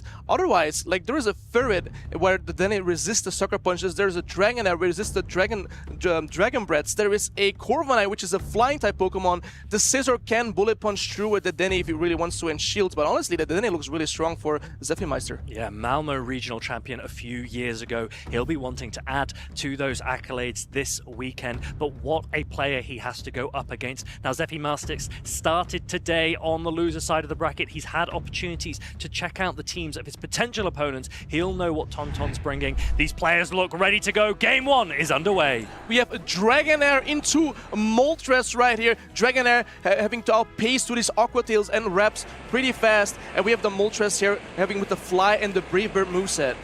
It's really interesting to see how many times Tonton has opted for this Shadow Dragonair lead. He's running Wrap as its second attack alongside Aqua Tail, which guarantees a defense drop for its opponent regardless of whether or not it lands. And you can see here that Fly is coming through from Moltres. We saw before in a previous game Tonton allowed his Shadow Dragonair to go down. This time he's going to opt to stay in and potentially Dragon Breath down the Moltres and have energy to throw into the next Pokemon. You can tell how well he knows this matchup, throwing the Wrap, be able to Dragon Breath down, and he comes again Gastron from Zephy. But here comes the Corviknight med base flying top. But we've already seen that the Corviknight into Gastronite is not so bad for Gastronite, especially when he has a shield. Yeah, I really like Zephy Mastix not panicking, not instantly swapping, but going into his Water Pulse first. Will he now shift out and go into the Galarian Corsola? He's actually just going to stay in. He's comfortable with Galarian Corsola in the back, particularly as it has 2 shields available to it.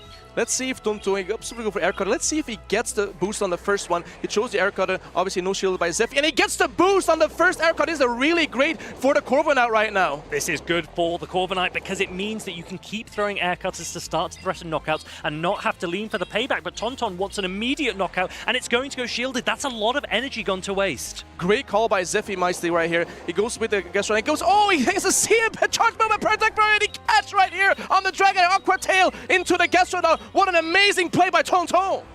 Zephy Mastix clicks the Water Pulse. It is going to get thrown. Zephy Mastix nods some respect for his opponent because that was a brilliant charge attack priority catch, and it means that Tonton has got a massive amount of value from that Shadow Dragonair. A brilliant decision to bank it, and now the Shadow Sizzle can come in with 1 shield apiece. It's Shadow Scissor time, baby. These Night Slides are super effective. Let's see if he gets the boost on the first one. If he does, it's gonna be insane scissor boosting action right now. The Night Slides getting thrown right here on the course. So does he get the boost? Those against shield, but he doesn't get the boost. But look at this damage it's doing right now. Now the question is, can the Galarian Corsola hold on to get some extra damage against this Shadow Sizzle? Shadow Sizzle has some energy to use. It's going to try and bullet punch through. It is going to be able to, and now it's able to use that energy against the Gastrodon in the back. Wowie wowie, Dragonair double steal from Tonto takes the victory on the first game right here. Dragonair put in so much work as well as the scissor, and we saw that boost on the Corviknight on the first Air Cutter was amazing for Tonto, knowing that, okay, I can throw a payback here. Let's see if his shields are not. Amazing plays. I like that from Tonton, recognizing he didn't even need to throw his energy. He was able to just bullet punch down the low health Gastrodon. He threw that payback, forcing the shield from Zephy Mastix. If it wasn't shielded, it would have been a knockout. He takes the shield and it allows Scissor to sweep the end game. Yeah, the Dragonair, really cool pick from Tonton. We saw the rep throwing as the first move, knowing that if it gets a debuff on the Moltres, they can just farm it down with this Dragon Breaths and have energy for that backline. And that charge attack priority sack that we saw on the CMP on the Water Pulse on the Dragon was such an amazing play by Tonton. Tonton in the driving seat in these losers finals of Group B. The winner of this will progress further here in Stuttgart. The loser will drop out of the tournament. Dragonair double steal. I really like that line from Tonto. It feels very safe, like an ABB style of team choice from Tonto. Really strong, knowing that his scissor actually is also pretty much unchecked for the against Zephy right here. We have the Gastrodon where it can resist the bullet punches, but other than that, the scissor looks really strong yet again.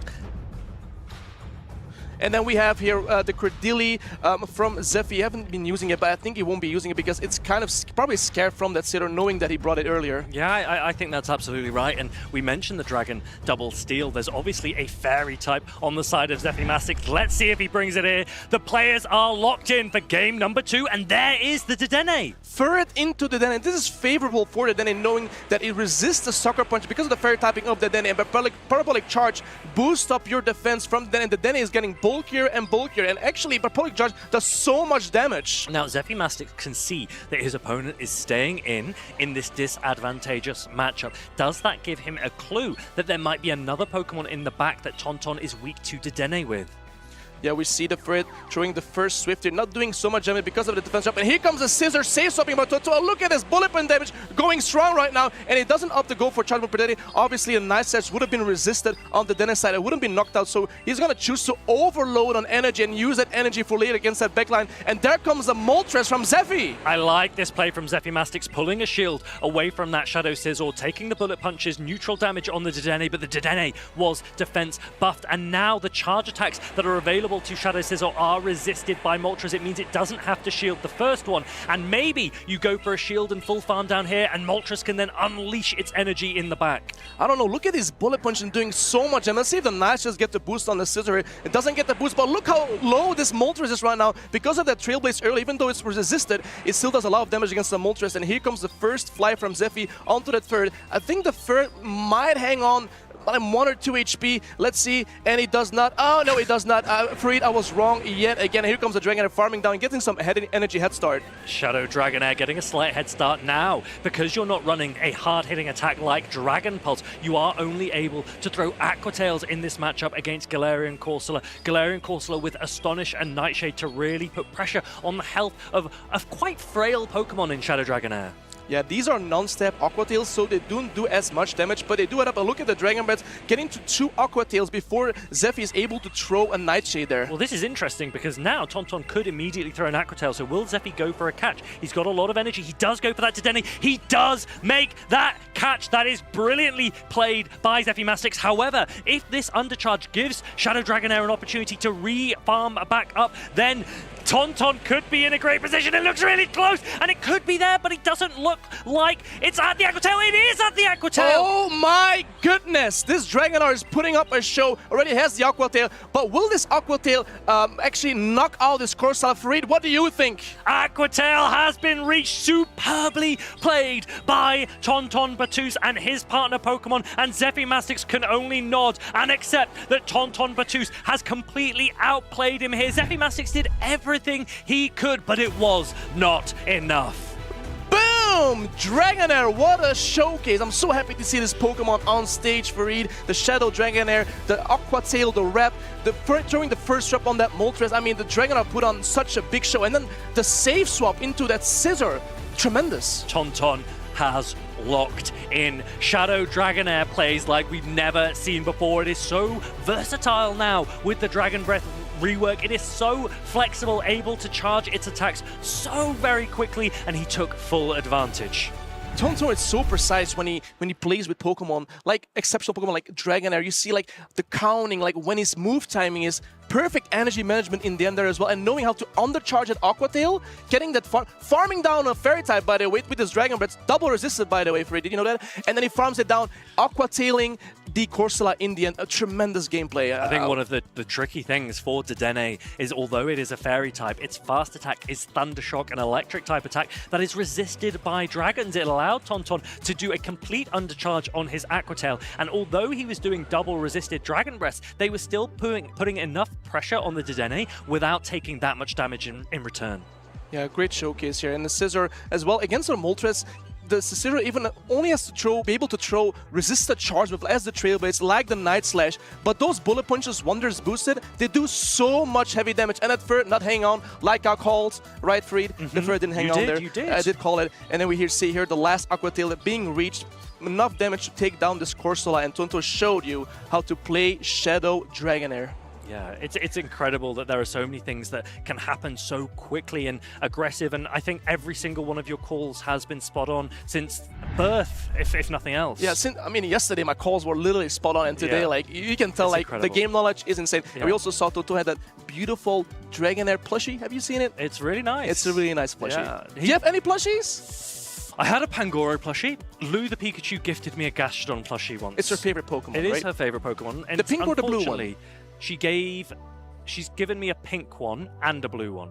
What's her favorite? Hers favorite is the blue one. Okay, but you got both. I do have both. Oh, you're so lucky. I know. It is crazy. We're very, very lucky here behind the desk. But Tonton, there was no luck involved there. That was pure skill. He progresses. Unfortunately, Zephy Mastix and his Gastrodon fall away out of the tournament here in Stuttgart.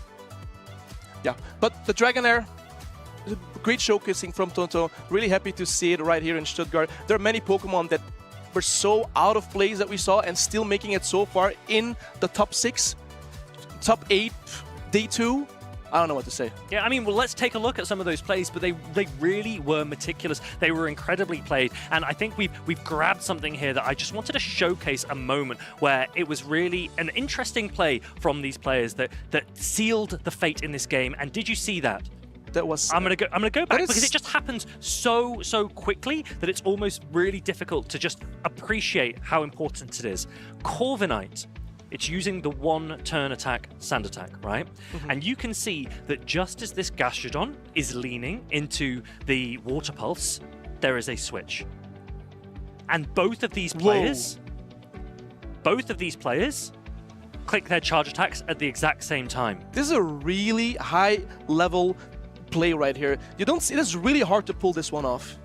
And now Zephy Mastix has committed a massive amount of energy already, but Shadow Dragonair is able to throw the Aqua Tail that Tonton had banked earlier. This is a play that not many players are able to pull off as effectively. And did you see that there? Did you see that from Zephy Mastix? I'm just going to take it back because Zephy Mastix is a brilliant player, right? He's a regional champion.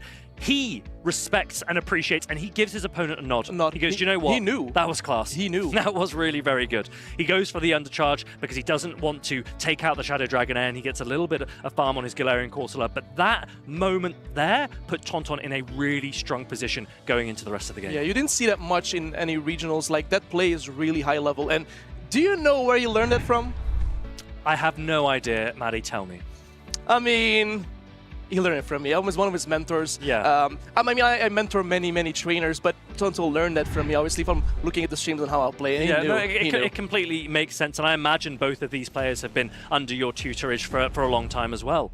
These two players, Stone Collection and Freaka? Actually, no. Oh, really? No, but probably after the regional they will be. Oh, I see. If they do well, then it's of course they would come to you for more advice. So Freaka, we've got here on the left, and he is one of the players remaining that has a Spidops, but he's also got that Malamar and that Shadow Charizard, two very interesting, flexible, and aggressive picks. So let's see how he gets on. He pairs them with the incredibly bulky Azumarill, opting to run Hydro Pump instead of Play Rough. Yeah, Spidops, very interesting choice, very bulky Pokemon with a Rock Tomb and Lunge, debuffing the opponent, getting even more bulky. And we see here with Stone Collection, we have the Shadow Jumpluff with Acrobatics Energy Ball, two really hard charge moves to throw into his opponent. Then we see the Shadow Talonflame opting for the Flame Charge and Fly, because Shadow does like to boost his Incinerate damage. And our favorite Belly Bolt. That is true. We are going to potentially get an opportunity to put our eyes on Stone's Belly, but it has to face against some really aggressive picks. The Parabolic Charge guaranteeing a defense buff could be really important for it. I'm really glad to see a fighting type as well on Stone Collection's side.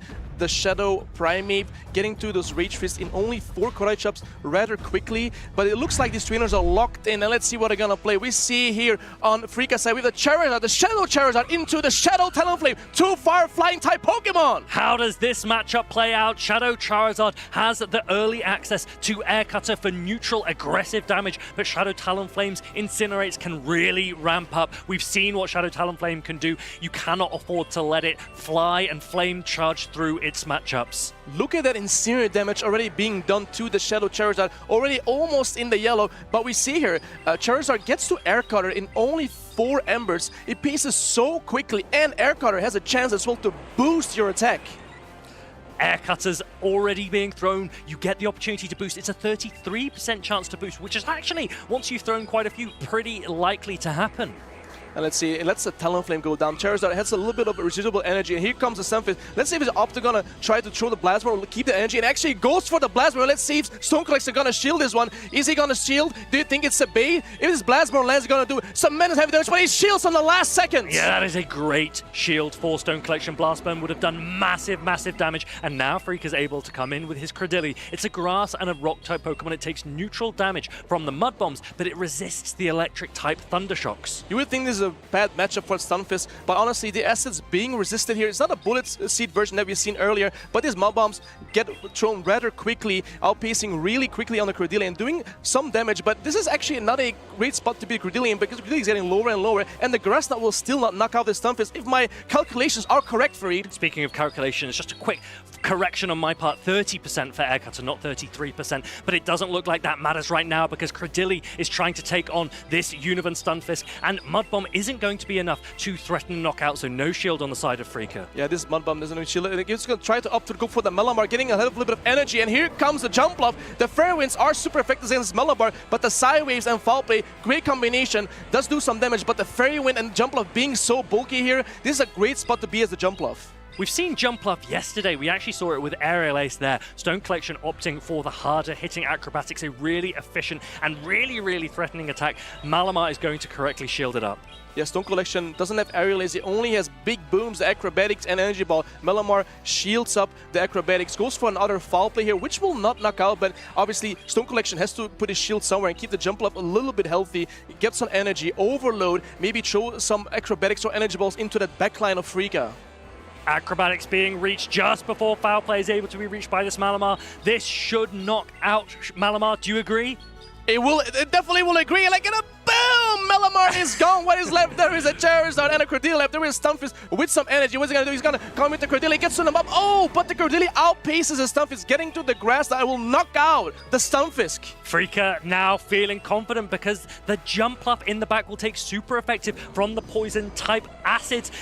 Jumpluff is low, Credillia is low as well, but the Fairy Winds aren't doing much. Jumpluff reaches an attack, but it isn't bothering to throw it because it would need it for the Charizard anyway, and Credillia reaches that Rock Tomb. Freaka will take game number 1. Well played by Freaka, well played by Stone Collection. That Charizard throwing the Blast Burn. I wish it was landed on the surface, seeing how much damage it would do. It will do a heavy amount of damage. It's great to see that Jumpluff as well, but Melamar's so strong. What do you think of Melamar? We haven't seen much Melamar. I mean, in previous seasons we have, but now, like, sometimes it falls off out of the meta, but Melamar is an interesting choice. What do you think, Freed, of the Melamar right here in this first game? I really like the Malamar pick. It's still a very flexible Pokemon.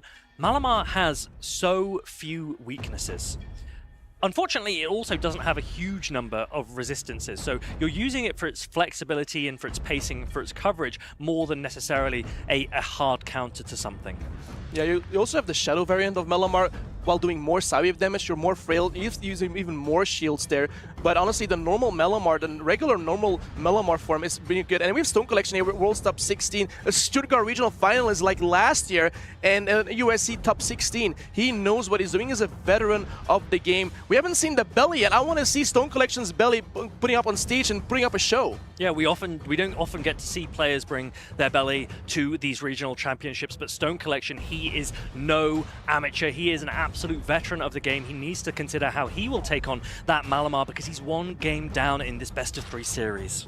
Yeah, also that Spidops looking pretty interesting. We haven't seen much gameplay. It's a newer Pokemon as well in Pokemon Go. Recently, you can obtain the Spidops with the debuff moves Lunge and Rock Tomb. But let's see what the trainers are going to lock in because it looks like they're about to do game 2 here. And we have Freaka's Malamar into the Shadow Talonflame. There is a huge amount of Incinerate damage coming through from this Shadow Talonflame, and Malamar will need to time its attacks near perfectly if it wants to take full advantage of its more flexible situation in this matchup.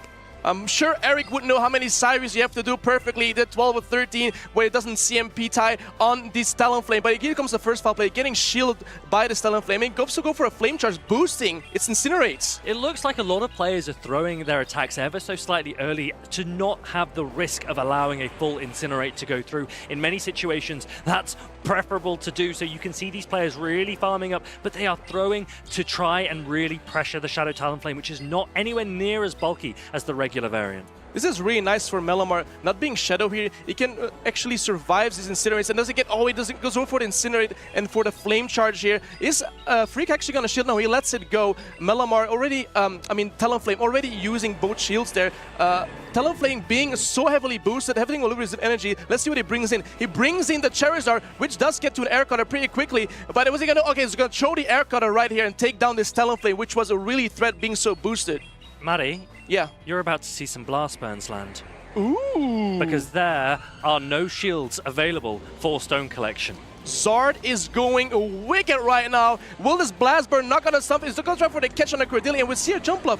We have some interesting boosts, but you're also going to see a Rock Tomb boom landing on the Jumpluff because there are no shields for Reed. Rock Tomb is going to do a massive amount of damage, and we know that Credillia has the acid attack as well, super effective against this Jumpluff. Jumpluff will look to land acrobatics, and it might be the case that Freaka just preserves his shield. No, he doesn't want it for the Charizard. He's actually going to try and maybe close out with this Credillia.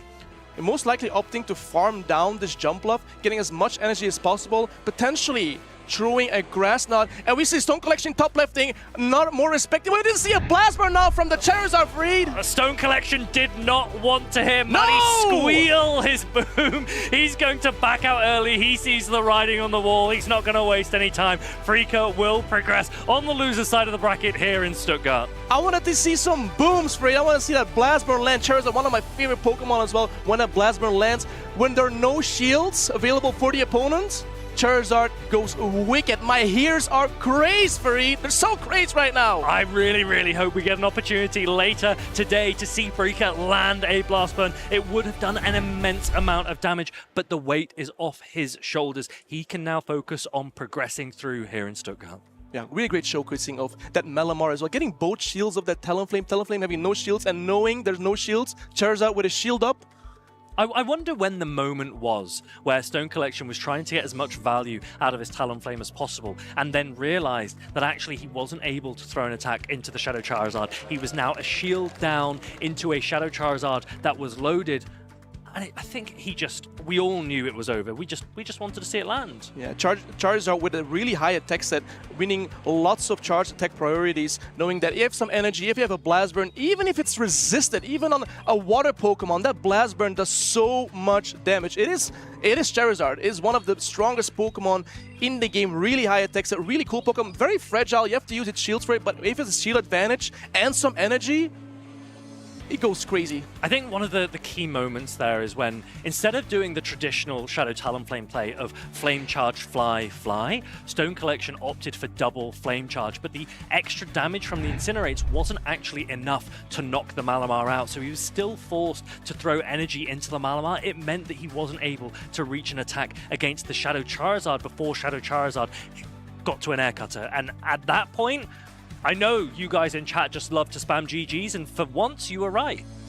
Yeah, I mean, getting to Air Cutter only takes 4 Embers. The Talonflame was stuck in those Incinerates, be able to knock out that Talonflame, even was boosted. We saw how much Incinerate damage he can do with that Flame Charge boost, but the Charizard is probably the stronger Fire-Flying type Pokemon right now. Which one? Shadow Charizard? Yeah. You think Shadow Charizard is the better choice than Shadow Talonflame? Well, yeah, I think it's just cooler. I'm here for it. Yeah, I would love to see Shadow Charizard go all the way. There are still Shadow Talonflame available in the tournament. One's been run by Inadequance, for example, so he might have something to say about that. You mean Cyrus? I do mean Cyrus, but we want to see what you have to say. We've been checking out your social posts, and we've got an opportunity to showcase a few of them here on the broadcast. Well, let's see what social posts we got. We got here Emmy Weedle with his brother and his dad. Congratulations as well to Emmy Weedle's dad. It was his birthday yesterday, if I'm not mistaken. Happy leveling up day to the person who supplied 50% of the greatness of Emmy Weedle and subs the Lego. What a great post this is. Yeah, celebrating Jillian Ember. That's Emmy Weedle's mum. She comes to so many of these events to support, and they've got the family with them as well. So this is a great opportunity to continue to push Emmy Weedle here in Stuttgart. He has previously won the Stuttgart Regional Champion. He might get it again. That's so cute, actually. The parents supporting him to the journey of becoming one of the best and strong trainers in the world. And we see here, Vampire is one of the people here running in the show in the background, about to round out the year soon, but they were going to crown a new Stuttgart Go champion. Go team, go! Good luck on day 2 for all of the remaining competitors. This is Vampirist, also known as Emil. He has been working behind the scenes and on the floor for so long. But yes, an absolutely massive shout out to all of the staff, all of our judges and friends that we have to help these events be as incredible as they are. They're having so much fun doing this. And here we have, what? That's a Shundo Necrozma? That is insane for updancing a previous world champion. By the way, the Shundo background Necrozma. What a beautiful Pokemon. Do you have one of those, Fareed? I don't think I do. Honestly, that is such a cool... And bear in mind, Dancing Rob is a world champion, so things just may become easy to him. That's insane. How lucky do you have to be to obtain such a beautiful Pokemon Shundo and a beautiful background? This is a great Pokemon I believe to they get for call trade. it the World Champ difference. This is the World Champ difference, exactly. I never got one of those. Maybe I need to be World Champion one day, and I get also so lucky. Do you back yourself one day? What do you mean? World Champion. Do you think I can do it? I believe in you.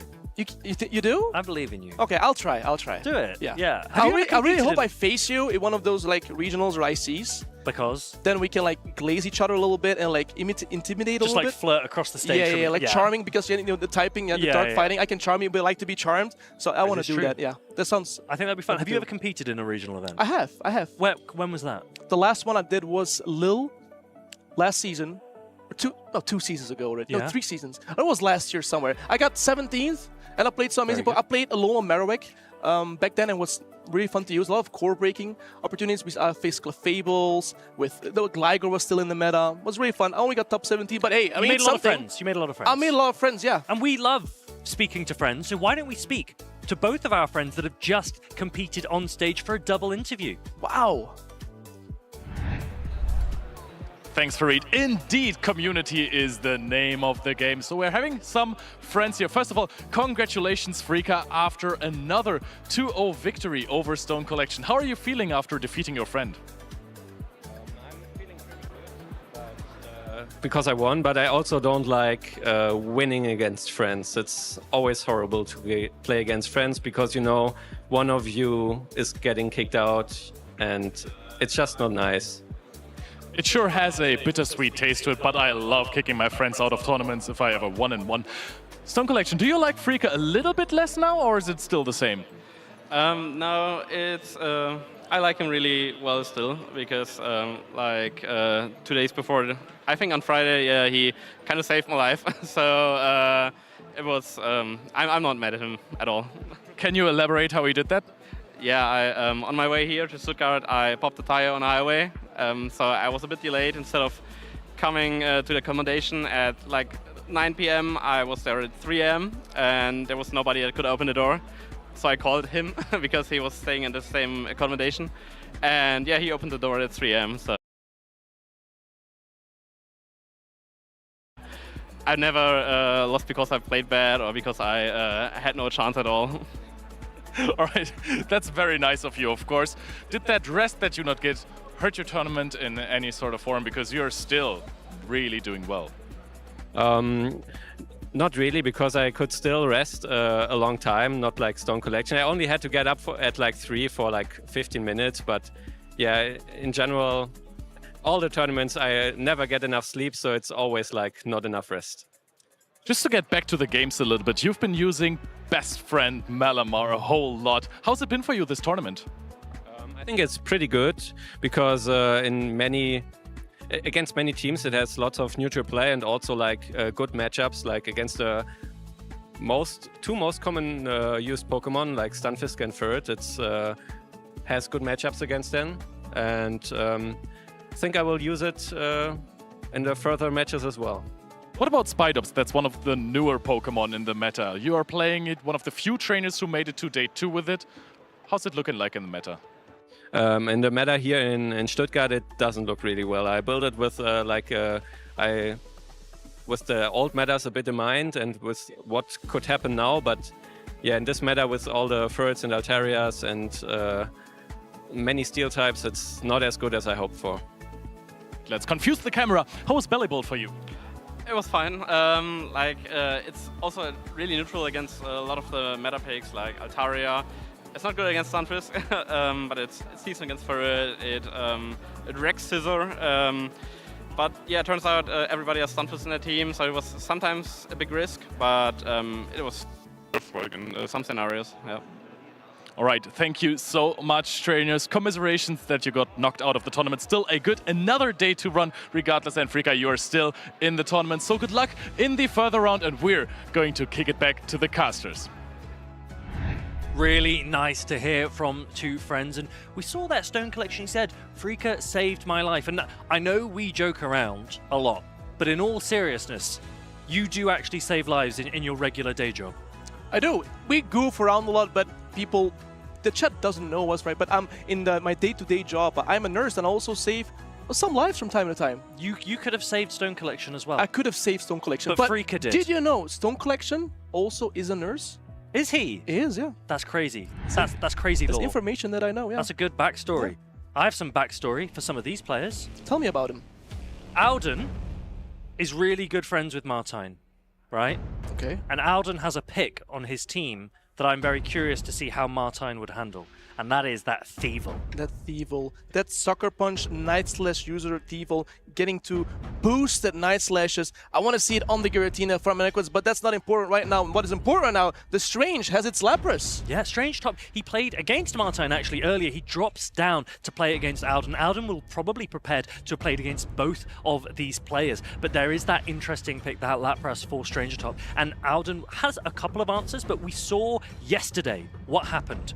Alden versus Strange Top, and Alden kept throwing a Weather Ball. Double resisted, not able to get the shield off the Lapras, and Strange Top was victorious then, so we'll see what adjustments they make here. Let's see if Alden brings the Thievul, because the Thievul looks pretty strong as long as it avoids the Floor. But let's see, the trainers have locked in, and we see the Lapras into the Thievul. We just talked about this Pokemon, Furry. What's going on? That is the lead that we wanted to see for Alden. It's not the lead that Stranger Top would have wanted go straight into that Florges, met with a Galarian Corsola. It's not a hard answer. There is still a lot of play for Stranger Top to play this flexibly with the Chilling Water debuffing from Florges. Yeah, Strange will throw these non-stab Chilling Waters debuffing the Corsola, and Corsola can throw neutral Nightshades, which do a good amount of damage. Corsola having the upper hand here, a good amount of Astonish damage, plus these Nightshades. This will still not knock out, but Florges can still throw some more Chilling Waters and debuffing the Corsola. What I really, really like about the line composition from Auden here is that although the Thievul on paper could be a threat, that Shadow Talonflame in the back, which Strange Top isn't even aware of, could go crazy if Auden is able to get shield advantage or energy advantage. Fareed, I am so crazed right now. Looking at the Thievul, we see Strange with a Furret and a Leopard. Psywaves resisted on the Thievul. The Sucker Punches resisted on the Thievul. This Thievul could go ham right now, but Strange goes for the Furret. But Odin goes to the Power Gem right here, landing on this Furret. But keep in mind the Corsola was debuffed. And here we see the Talonflame coming in with boosted Shadow Incinerates. I really like that play from Auden, throwing Power Gem, which meant it wasn't a double resisted catch from that Furret. The Furret gets a tiny bit of energy and now gets to throw it into this Shadow Talonflame. Furret paces so quickly, and Auden's actually going to let this Swift go and try and get one of the first shields from Strange Top's side. EU Odin knows that Thievul might be his win con, knowing that it resists the side waves, it resists the Sucker Punches. Thievul with a shield advantage could go wicked, and my heroes are crazy right now while this Furret takes down the Talonflame. And Furret has some energy, but there's still a Thievul on the side of Odin to be able to take down the Leopards and this Furret, but he's gonna take the first Swift here from the Furret. It's gonna up to no shield on the Thievul, not using his shield right here. The Thievul is getting lower and lower. Okay, so Auden's gonna start planning and plotting. He needs to work out where is the most efficient use of my shield. He does have shield advantage, and now Thievul will pace really quickly. It outpaces the Lapras, but it's going to need to land a lot more than we get the boost! We get the boost for it! Oh my goodness, this Thievul is getting the boost. Here comes another nice. This Nightshades will do so much heavy damage on these Leopards, knowing that he resists the Scythes. He has to shield the Sparkle Aura, but his Thievul has so much value right now in this matchup. That is exactly what Auden wanted to see. He's not going to react because he still knows he has to lock in and get this correct. He cannot afford for any catches to happen, but he is in a great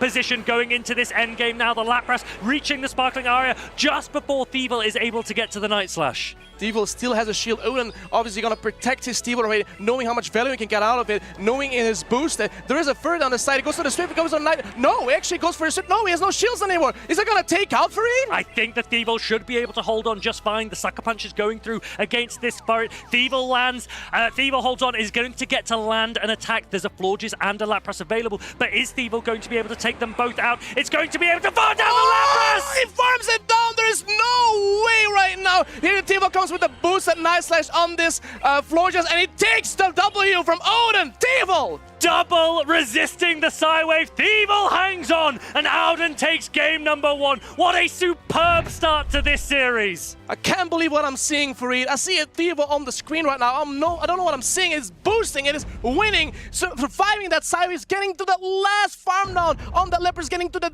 beautiful Night Slash, which was boosted on that Florges, and winning this game. Wow, Thievul, what a Pokemon! That is crazy. Without that boost, Auden would not have won that game.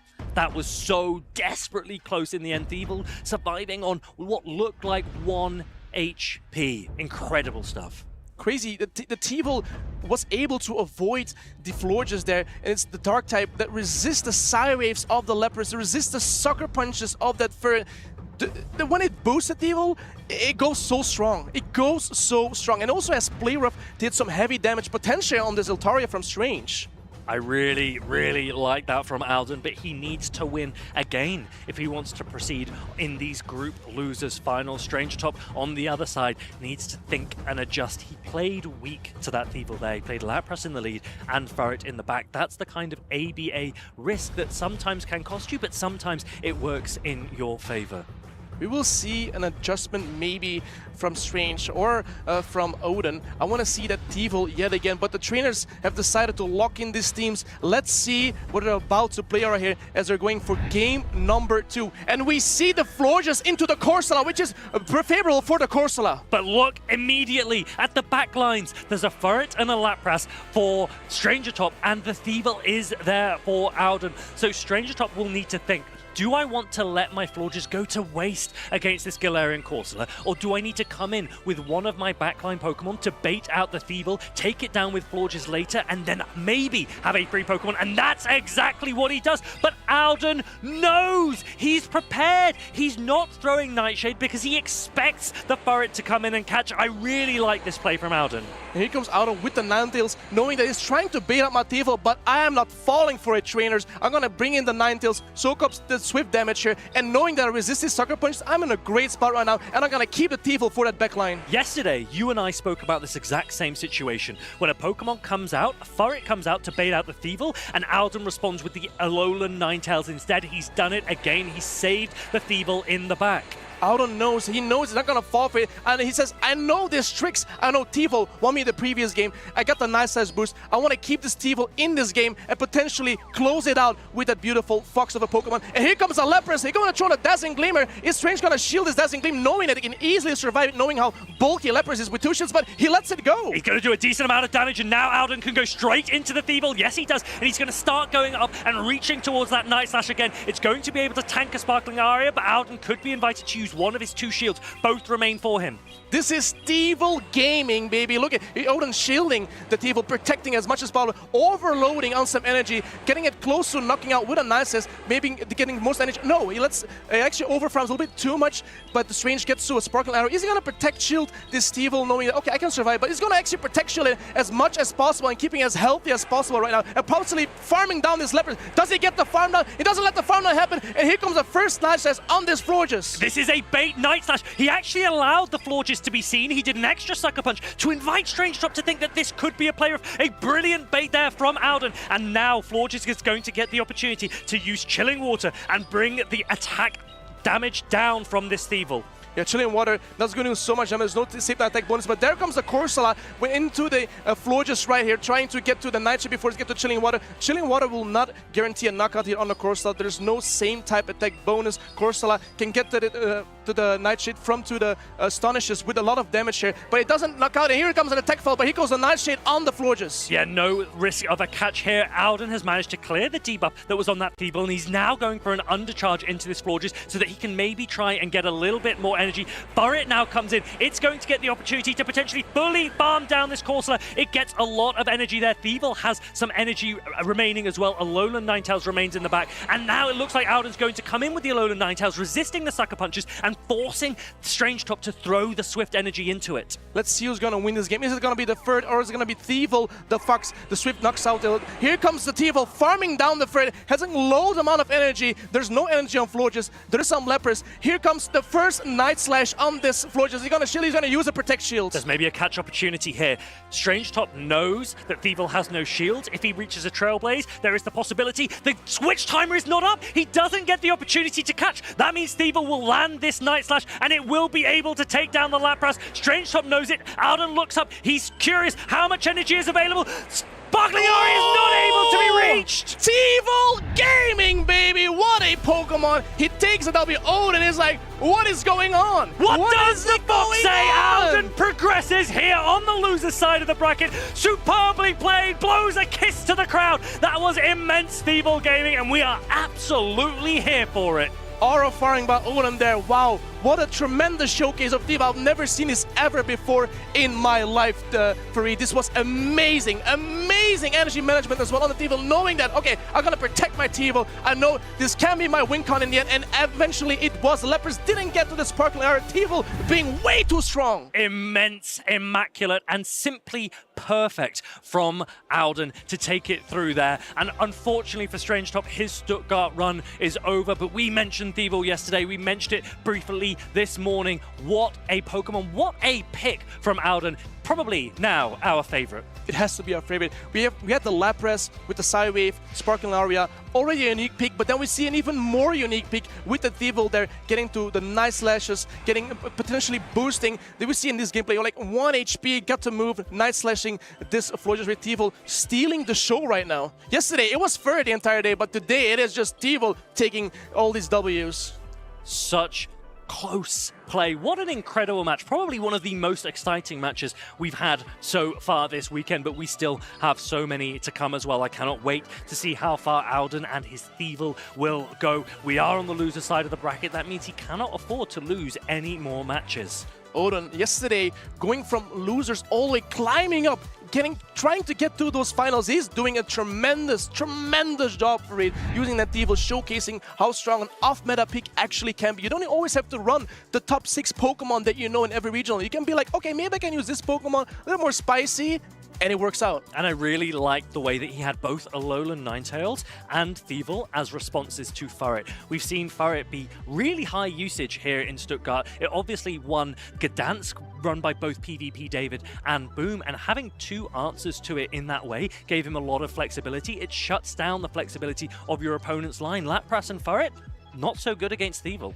You wonder how these trainers know beforehand what the meta is gonna be, knowing that Alolan Ninetales hasn't been showcased on other regionals as much as right now, knowing, okay, Furret will probably be in there so many times that if I bring Alolan Ninetales, I can resist the Sucker Punch and do a lot of damage with that Ninetales. I get a lot of value out of it. Now, you are a streamer, you stream a lot. Have you ever used a Thievel before?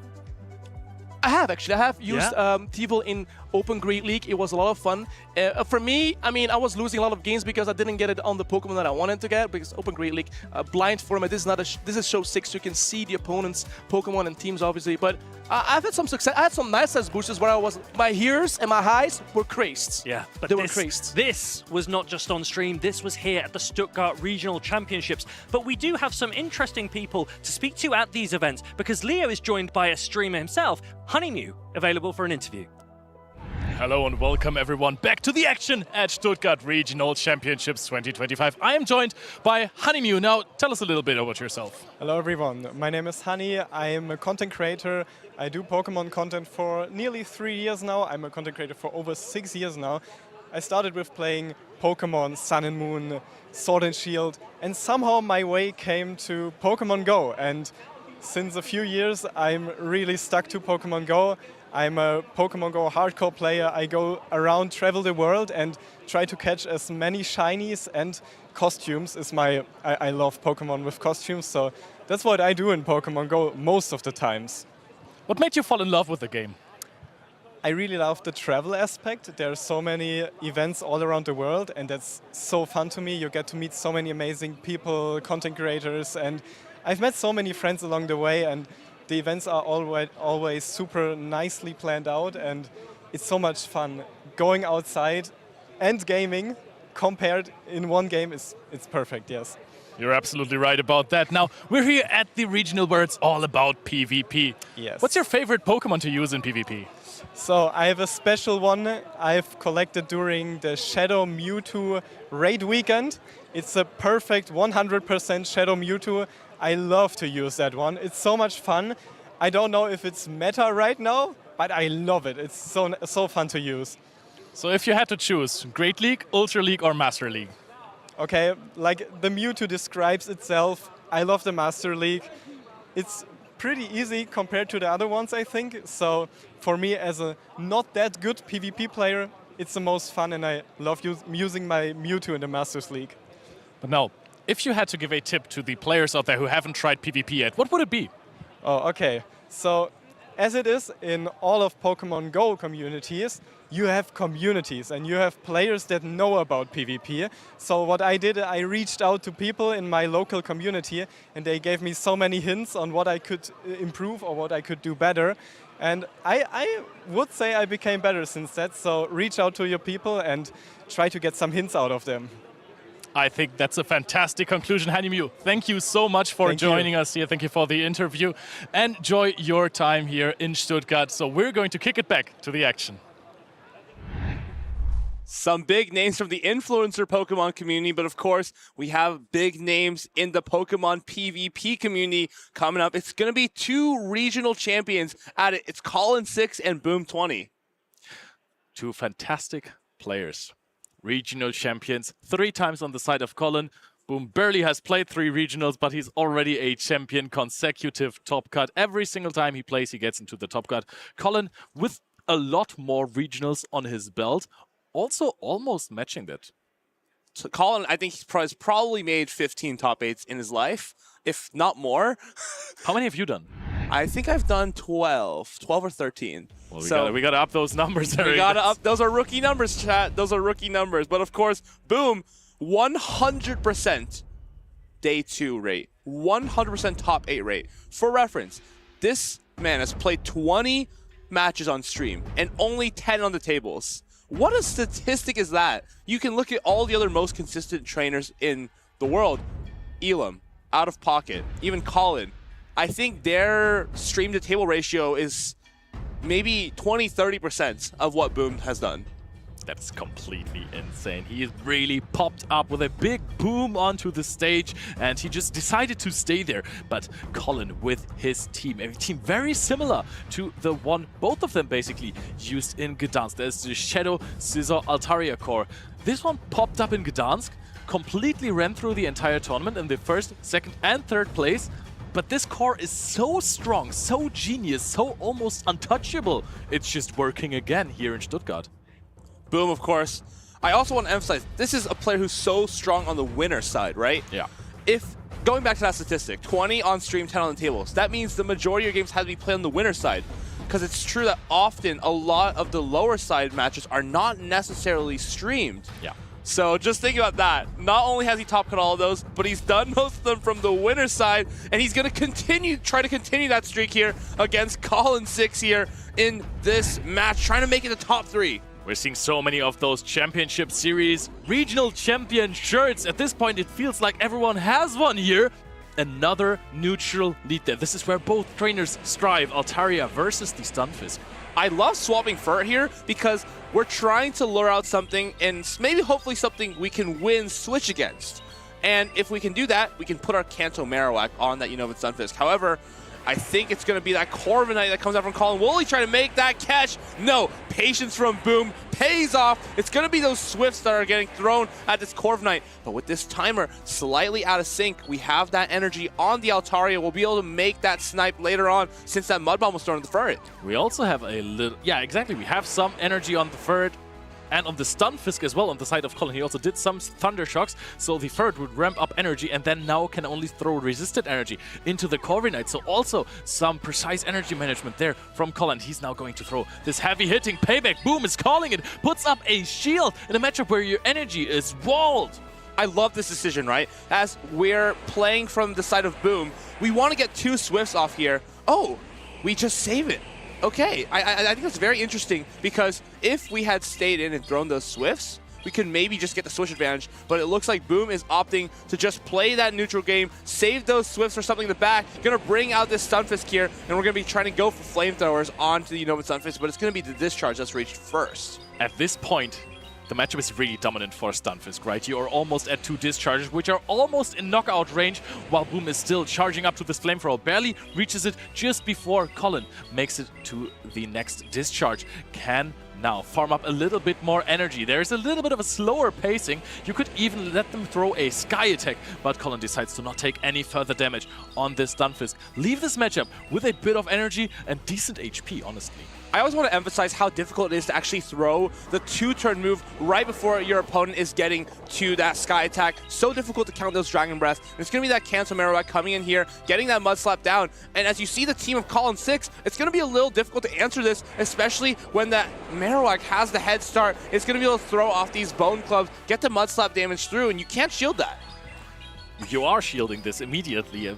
Furret is 1 shield up there, 2-to-1 shields. It was before, now it's 1-to-1. Keep in mind, Boom still has some energy left on this Furret after farming up so much before swapping out into the Altaria. Another shield is being deployed. Shadow boosted, Bone Club could do more damage than a Swift from the Furret in the back. But now what is Colin doing with his energy? Throwing it immediately without going for a Sucker Punch. Doesn't want to take any more Mud Slap damage here. Is almost at double Swift. Is now going to the end game with 1 shield down against the Furret of Boom. Wins charge attack priority.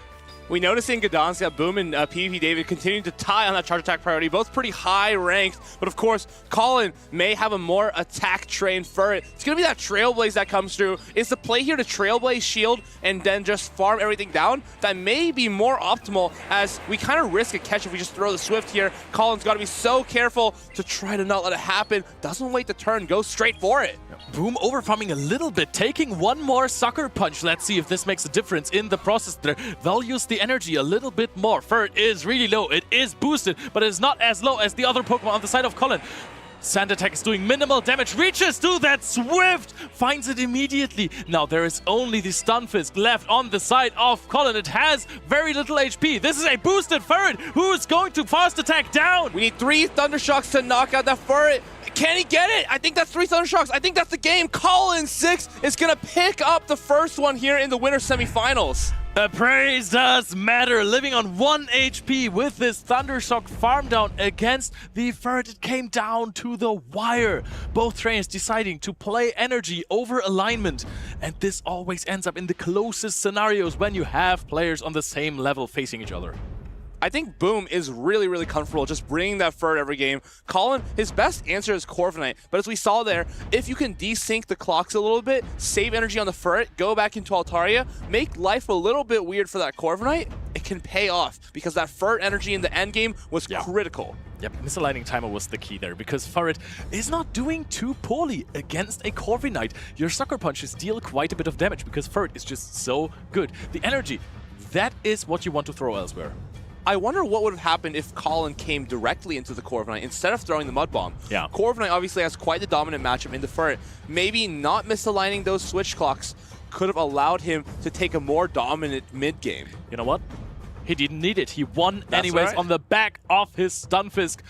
Colin surfing towards victory on that Stunfisk's back.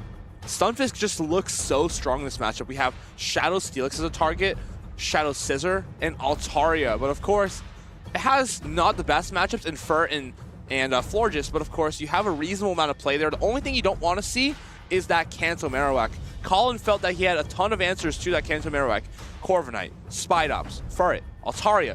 But Boom, he is going to be laser focused on that pick because he knows it's going to answer the few things that Colin is more viably going to run. Spidops, don't think we're going to see it in this set because it just doesn't do a whole lot against the Ferret and the Steelix, for example. Yeah, Spidops is such a strong addition to Pokemon Go. It is really, really good in the Open Great League, but now Ferret was the most used Pokemon on day 1, second most used on day 2, and it is such a hard answer to the Spidops, even though you get debuff. But now the players are locking in. Colin 6 versus Boom. Colin 1 game away from another medal. Looks like the typing advantage is in favor of Steelix, but it's that Altaria that's going to be able to hit back with those flamethrowers. Normal Altaria, of course, against Shadow Steelix only deals 1 damage per Dragon Breath. This is one reason why trainers opt for the Shadow Altaria, because we're able to do 2 per Dragon Breath and actually knock out with a Flamethrower. Psychic Fangs comes down onto the Altaria. Colin knows there's no reason to shield, no crunch available for Boom. Does Colin have the option to play this matchup out neutrally? Because what trainers like to do in neutral matchups is just swapping out after a debuff brings in the Ferret that has ways to hit for neutral damage. And there's no hard answer on the side of Boom. But now Boom decides to just keep a debuff in play, throws a Psychic Fence. Perhaps debuffing this gives you so many options, right? Because we have our own Ferret, which it can now knock out in 1 Swift, so we're not worried about being behind here. We can tank 2 Swifts pretty comfortably. Now, both trainers are at a Swift, but the key here is that Boom losing charge attack priority is going to be really costly, as he can't actually knock out the Ferret here and prevent this damage from being applied.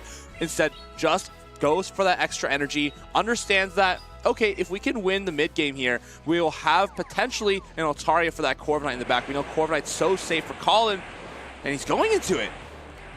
Boom's time management is just on peak, knows exactly how much time has passed just right before Colin could swap out into the Corviknight that walls the energy of Ferret. He throws a Swift here. Now needs to throw the second one immediately. Might get farmed down afterwards, but if that's the case, it's going to deal a lot of damage with Sucker Punches. Now Boom immediately pivoting out into his own Altaria. Now Colin needs to find a way out of this because Flamethrower of Altaria and Dragon Breath hit everything he has for super effective damage.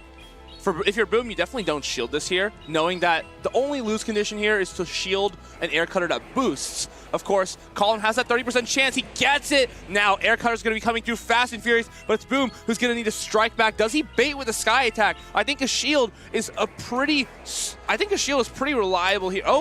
Oh my goodness. That he is doesn't such know, a big catch. He doesn't know. Decides against it. Caught a flamethrower. Thought Boom was going to bait. Now this resisted attack was being shielded up here. Now both of these Pokemon Dragon Breathing each other.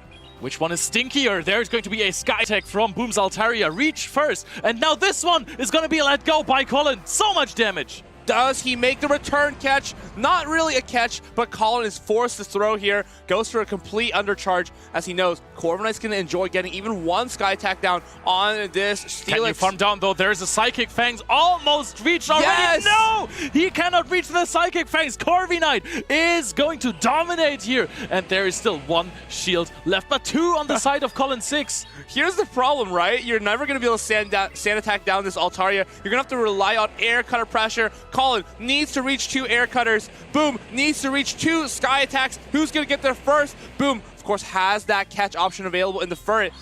But it's going to be very, very difficult for Colin because both are one-turn fast attacks, meaning that you can catch on any time. The more damage Colin takes from Dragon Breath, the more Furret is likely to close out this game. This time maybe on 1 HP for Boom in the endgame. There maybe a potential boost with an air cutter could help here. We're not even catching. The sky attack is being reached by Boom already. And Colin tried to avoid a catch, but avoided the victory, avoided the knockout. And Boom 20 takes back this game. What a nail biter. If you're wondering why a no charge attack was thrown there, Colin had to commit to the read that Boom was going to come in with the Furret. This is kind of like one of the games in LAIC where I had to commit to a read, trying not to throw my move from the Metang on a Gyarados. You just keep over farming, and sometimes the read's not going to be right. Your opponent may just go for the move and completely forgo the idea of a catch. However, these are really, really difficult reads to make, especially at the highest level of competition, where your opponents are aware of all of your win conditions. Yep, and sometimes they decide not to play ideally. You didn't see the quotation marks I just did with my hand. Just to throw you off guard, because sometimes perfect timing or the win condition of a catch that you're having, if you do not realize it, you might win because you didn't. All decisions are founded in some kind of logic, but sometimes the best logic is none at all. That is often a way to surprise opponents at the highest level, is think of something that is so irrational that it almost becomes rational. Exactly. This is... But it's also really hard to predict, right? It's basically a 50-50 at some points. At some point, you have to do just a 50-50. A regional champion, actually, 23 EJB, once told me that if the day is odd, he will bait, and if the day is even, he will nuke. Wow. Yeah, inspiring words of wisdom. That's why he can become a regional champion. You make your decisions based on the day. Today is the 30th of November. We'll see if that is a pattern for either of these trainers. Most likely, it's just going to be them sticking to the same old lines, as these trainers are so confident in their Furrets and their Altarias. Another trainer, Status Tan, famously known from the Netherlands, told me that he's going to throw a dice to see if he wants to bait or not. But now both trainers, smart minds, think alike with the same lead. This may be the same lead, and it's going to come down to that charge attack priority. In the zero shield scenario, Altaria can knock out with 2 sky attacks. So the Altaria that wins charge attack priority here is going to be able to pick up the knockout and hang on with a couple of HP left and to maybe make a move against something like the Stunfisk. Boom does not want to reveal it yet, but those trainers have faced off in Gdansk already, so maybe they actually know which Altaria has the higher attack. I think Collins wins. Collins definitely wins. And I think Boom knows that. He's lost charge attack priority with Altaria many times, not only this weekend, but in Gdansk. He understands that by going down there and just coming with the Furret to start the farm, this may be advantageous for him, and he actually does get the advantage, as his Furret's going to be able to get a head start on the opposing one. But he's going for double Swift instead of Trailblazing and Swift, which is sometimes the way players choose to play this matchup to get some more damage advantage here. Colin knows that he is going to be outpaced anyways, and Trailblaze and Swift most of the time secure the knockout, while double Swift doesn't. Colin can hang on to this extra Swift here, but the back line is looking good for him.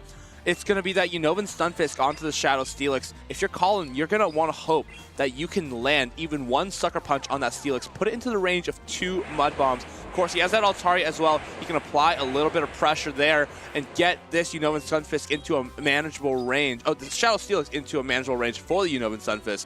It's going to be this Swift that comes down.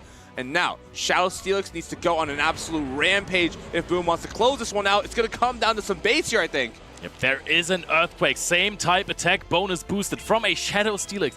If that lands, there is play for Boom. First of all, a Mud Bomb is going to connect. At some point, we're going to see some shields from Boom, but there is no point in shielding now because it's just not dealing enough damage. He goes straight for the Earthquake. 11 Thunder Fangs to an Earthquake, 6 to a Psychic Fangs. Is he going to land that heavy-hitting, super effective damage here? Yes, he will! Earthquake from the Shadow Steelix on to the Stunfisk for heavy damage in game number 3. But you can never Thunder Fang down. This is no damage onto the Stunfisk. Yes, you have a Psychic Fangs, which at this point would knock out, but triple resisted Thunder Fangs even. They just deal 1 damage. Stunfisk has a lot of HP. Colin still has all 3 Pokemon left remaining. Doesn't get farmed down. Throws the Mud Bomb. And then with the 3-ball flex, Colin will defeat Boom 20.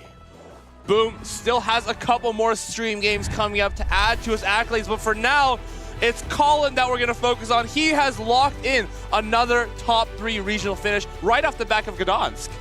The final boss is a Medal Hunter, advancing so far in the tournament again. And we have seen him time and time again win those big titles, win those regional championships. It's been a while since he's been on the winner's side in a big tournament run, but now 3rd place is guaranteed. 2nd place is an option, but 1st place is the goal. I think during the break, I may be interested in looking at Colin's best of 5 success rate. This is someone who's won so many regionals, and at that point, I'm curious as to how many best of 5 he's played and how many he's won. Let's take a guess, though, before anything. Okay, so the thing is... Let's guess how many he's played first. He's also played many finals that he lost. That's why he was the final boss, right? Because you had to beat him in the grand finals. I think he's played 6 grand finals so far. I'm going to go for the guess of 10 and that he's won 7 of them. I'll say it's going to be something like 6, 7. But we're going to see the replay here of Boom throwing that Swift to knock out the Corvi Knight, but taking a little too much damage in the process. So the Stunfisk on 1 HP and a big dream knocks out the Ferret. Now, Colin here in this matchup catches the Flamethrower, and this was a crucial moment in the game because he then decided to change his idea on how to play the game, shielded up the Flamethrower that would have been resisted damage later on, taking a Sky Attack that lost him the game. But there in game 3, Stunfisk, there was no lose condition in this race in the end from those 2 ground types because Stunfisk would always live an Earthquake. Colin, I think, has played actually more than 10 best of 5s. I am still tallying them up here, but so far, after just his wins, he is 7 for 9. I think adding Dortmund, he becomes 8 for 12. 8 for 12, and we're still going. 8 for 12. After Lille, he is 10 for 13. 10 for 13, Bologna. All right, that's Nighttime Clashers math class, everyone. So if you haven't gone to school this week, this is where it's at. Give me the counts of Gyarados to 4 Aquatail. Gyarados to 9, 9, 9, 8. You add that all up, what are you going to get? 35. Exactly. Oh, I didn't even know that was 35, but those counts are crucial. I'm bad at math. Those counts are crucial in the game of Pokemon Go. Colin also being aware of some good counts in this game. We have something in the Telestrator coming up for you guys. We have the caster analysis corner here. The replay, yep, there we go. We've seen the first shield being put up by Boom, withstanding all of those mud bombs. Now the next question for you, Eric. Actually, can we play? I forgot that I have to do this now. All right, let's take a look. Mud bomb comes through. How many Thundershocks to 7 mud bombs? 7 mud bombs. 5, 4, 5, 4, 5, 4. So 9 times 3, 27, and then 32. How many Thunder Fangs to...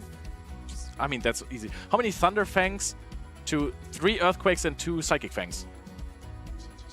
That's 33 with the 33 with the Earthquakes, and then I think the last Psychic Fangs becomes 5 and then 6, so that's like 33 plus 11, 44 roughly. Dude, that is... I don't even know if that's correct, but that was mighty impressive here. You can see that boom. Seeing the win con, you know, trusting his Stunfist, knowing, hey, I can comfortably no-shield an Earthquake, even if that lands, I will reach my Mud Bomb, even though in the end it got really, really close over there, just throwing in on basically 1 HP after almost being Thunderfang down. Definitely comes down to the bulk of the Unnovan Stunfisk. There's definitely some Stunfisk that prefer for higher attack train, because then you can guarantee wins against opposing Unnovan Stunfisk, which is super valuable, as 2 Mud Bombs don't do a whole lot of damage to Unnovan Stunfisk, and you can come out of every mirror with a huge HP advantage, and that always pays off. As if you have maybe 25% HP left on a Unnovan Stunfisk, you're making a move against anything, maybe even 2.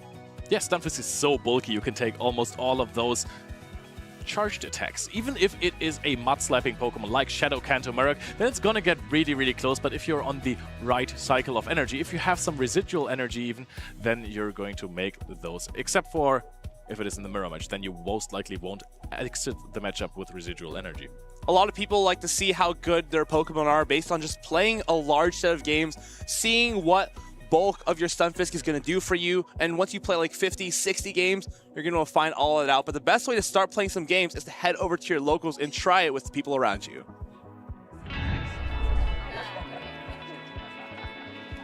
Hey, do you want to play?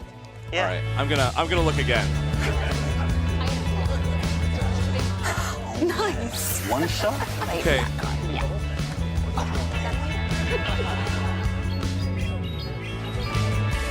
I'll use twin cannons. Great game, guys. Bye. See you next week. Come play at your local Pokémon League. Those locals, always a ton of fun. Scan the QR code to find the events near you. If it's not a regional, come to the Cups, come to the challenges, play versus masterful trainers, play versus friends, make some experiences, play some Pokemon Go. One of the most fun things I think for me is when I was in St. Louis, just over a weekend, me, Teresa, and 2 other friends from school, we'd just drive to a local cup, and it was fun. Just the 4 of us, but it was nice playing against your friends, maybe winning against your friends, but overall a lot of fun. And everyone got some championship points along the way, so it's definitely a win. Fantastic. Just like Freak Up won versus Stone Collection in this Battle of Friends earlier. Actually, Stone Collection and Zephymastics, they go to my locals, so every time I play there, I'm going to meet some friends, and also I have to play versus the highest level of trainers in Pokemon Go competition. So it's not really easy, even though the tournament is small, to get your championship points. But I got some. Kind of the theme with Pokemon Go tournaments, we know these tournaments are not that big, but at the end of the day, the names in these tournaments are. I think if you look at the rate of regional champions within this tournament, I think it's like 1 in 7 or 8 players. I think it's 1 in 7 players at this tournament. Could even be 1 in 6. Around that. All right, Eric, we gotta stop with the math classes here because my head is already spinning. We gotta focus on our players and not on the math. The next trainer that we're going to see. We have, again, Snorlax, up and coming, has been top cutting more consistently lately, is on the winner's side now, is so close to getting that first medal if he wins this. On the other side, we have one of the greatest trainers in the world. We have Inadequence, who has been runner-up at the World Championships, Special Championship champion with a Giratina, regional winner this season with a Giratina. He is one of the greats. And after Snorlax has already defeated Tonton Batuz, there is a good chance he beats another one of the legends. Snorlax looking to stamp his name in Play Pokemon history. This would be the first ever medal that he's won at a tournament after 3 years of consistency, making top 8s. I think his time might be due here. Top 3 for the winner of this match, and I'm curious if he has the right answers for that Alola Ninetales, Shallow Talonflame, and Giratina Altered Core. Yeah, those are crazy core breakers even, right? It's going to be very hard to build a team that withstands all of those at once. Shadow Talonflame is such an oppressive Pokemon. If you're playing versus it, you better have the right answer ready. And who knows, maybe those answers to the Shadow Talonflame, maybe your water types, people have been playing Blastoise or Gastrodon, they're getting completely walled by Giratina. And that is why Niantic such a great time at the Frankfurt Regional Championships, right? Shadow Talonflame plus the Shadow Giratina, fantastic combination. Giratina, of course, covers Talonflame's many weaknesses, which are, again, Unova Stunfisk and Blastoise. Unova Stunfisk, though, has been used so much today. I want to take a little bit of a closer look at it. As we see earlier, it had a key loss against Kanto Marowak. That was Collins' Unova Stunfisk was able to avoid it and get him that set win. Of course, the Dene, such a dominant win, of course. Mud Bombs, 2 being able to knock out, and you tank the Playros very comfortably. The coolest thing about Stunfisk is that even if you are in your key loss matchups, you're so spammy with the reduced timer that you're having until you can switch again, 45 seconds, you can just throw a bunch of charge attacks. Maybe the timers are misaligned, like we saw in Colin versus Boom earlier. He just needed to do 2 Thunder Shocks, already reached the next Mud Bomb, chipped a little bit, only took 2 Mud Slaps in the process, so that was not too much damage. Most importantly, not too much energy on the Kanto Marowak, and then got to switch out again and win the game in the process. There's also other ways to do it, right? Where you can maybe chip it with a Mud Bomb and then put it into a range where another Pokemon can handle the Marowak, such as like a Furret or a Corviknight. Sometimes these damage ranges are critical, as 1 Mud Bomb from a Unova Stunfisk onto the Kanto Marowak, Corviknight can come in, land 1 Payback and knock it out, just making things a little bit easier to manage with your team, softening up, switching in and out. It's been the theme of the entire day. But I think in this match, players are going to try to lengthen those matchups. Snorlax has that Shadow Annihilate, and Niantic has the Shadow Talonflame, and both of them are going to be wanting to stay into their matchups and boost up their Pokemon to try to sweep a team. No switching needed. A Pokemon that is really strong versus Shadow Annihilate, however, is the Shadow Giratina. This is what Martine in Inadequates has been known for so far. He's the Giratina guy, this Pokemon. Double resists counter damage. Rage Fist is a different story. It's super effective. It's gonna deal some damage, but you have those super effective Shadow Claws. You're pacing fast. You can throw Dragon Claws even into the Shadow Annihilate, so that's really good. But of course, also, Empoleon and Furret have been pivotal for Inadequates in this tournament. They get destroyed by an Annihilate. Inadequates, I feel like if you're playing against a Gastrodon team, you're kind of restricted in what lines you can bring. It's super difficult to justify Empoleon, especially into this team that has Steelix, Annihilate, and Gastrodon. So, if you're Snorlax, maybe you can lean a little bit into your Wigglytuff or your Altaria. Of course, Empoleon, you could lead it with an ABB strategy. Let's see if that's what they do. It actually is, and it's straight into the Gastrodon, though. How is Inadequates going to play out of this one? Oh, he's safe swapping the Shadow Talonflame. There does 1 Metal Sound first. Now this Gastrodon is going to farm up a little bit more energy, is going to threaten a Water Pulse here. That is a lot of Incinerate coming through there, and Inadequates is not taking any risks, shields this up. Water Pulse comes through onto that Talonflame. I think he was making a bold read that there may be a no-shield of a Body Slam, but Shadow Altaria coming in here. What does this mean? It means that there's no answer for the Giratina Altered in the back. Shadow Altaria is fantastic versus Shadow Talonflame. Of course, look at the damage. We're also going to take some damage back, but this Pokemon is now lured out, as we call it. And the danger is sitting in the back. Cyrus with his Shadow Giratina that is waiting to just soak all the energy from a Gastrodon and not get countered down by Annihilate. Committing this last shield is really interesting to me, as now your Giratina Altered may be subject to a Rage Twist from an Annihilate. We pivot out into the Empoleon. Is there a way in which Snorlax can hang on to this Shadow Altaria? Oh, the Empoleon is basically a guarantee here if you get a lot of farm in there that you can handle the Annihilate somehow. And also in the Zero Shield matchups, you're very much fine versus a Gastrodon. Now, with the read that there is no Annihilate in the back, which is I think what he did there, Martine, what is he expecting in the back for his Giratina?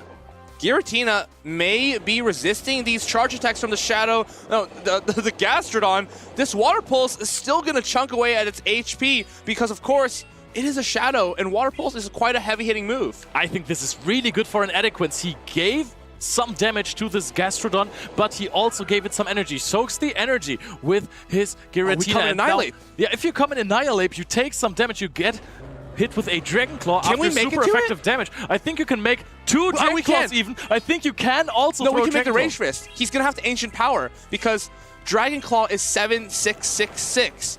And if, yes, we pay... Oh, can't get to the Rage Fist. Has to go into the Altaria to soak this Dragon Claw. And game 1 is going to go to Inadequence despite having quite the lead. Taps on his Team Rocket logo. It's Team Galactic, Eric, but that's right. Cyrus is back at it again with the Shadow Giratina, clutching it out every single time he needs it to. People have been playing teams weak into Giratina thinking, hey, this is a spice pick. Maybe you brought it for some color, for some fun, but no. Inadequence is the Giratina master, and he's going to show you.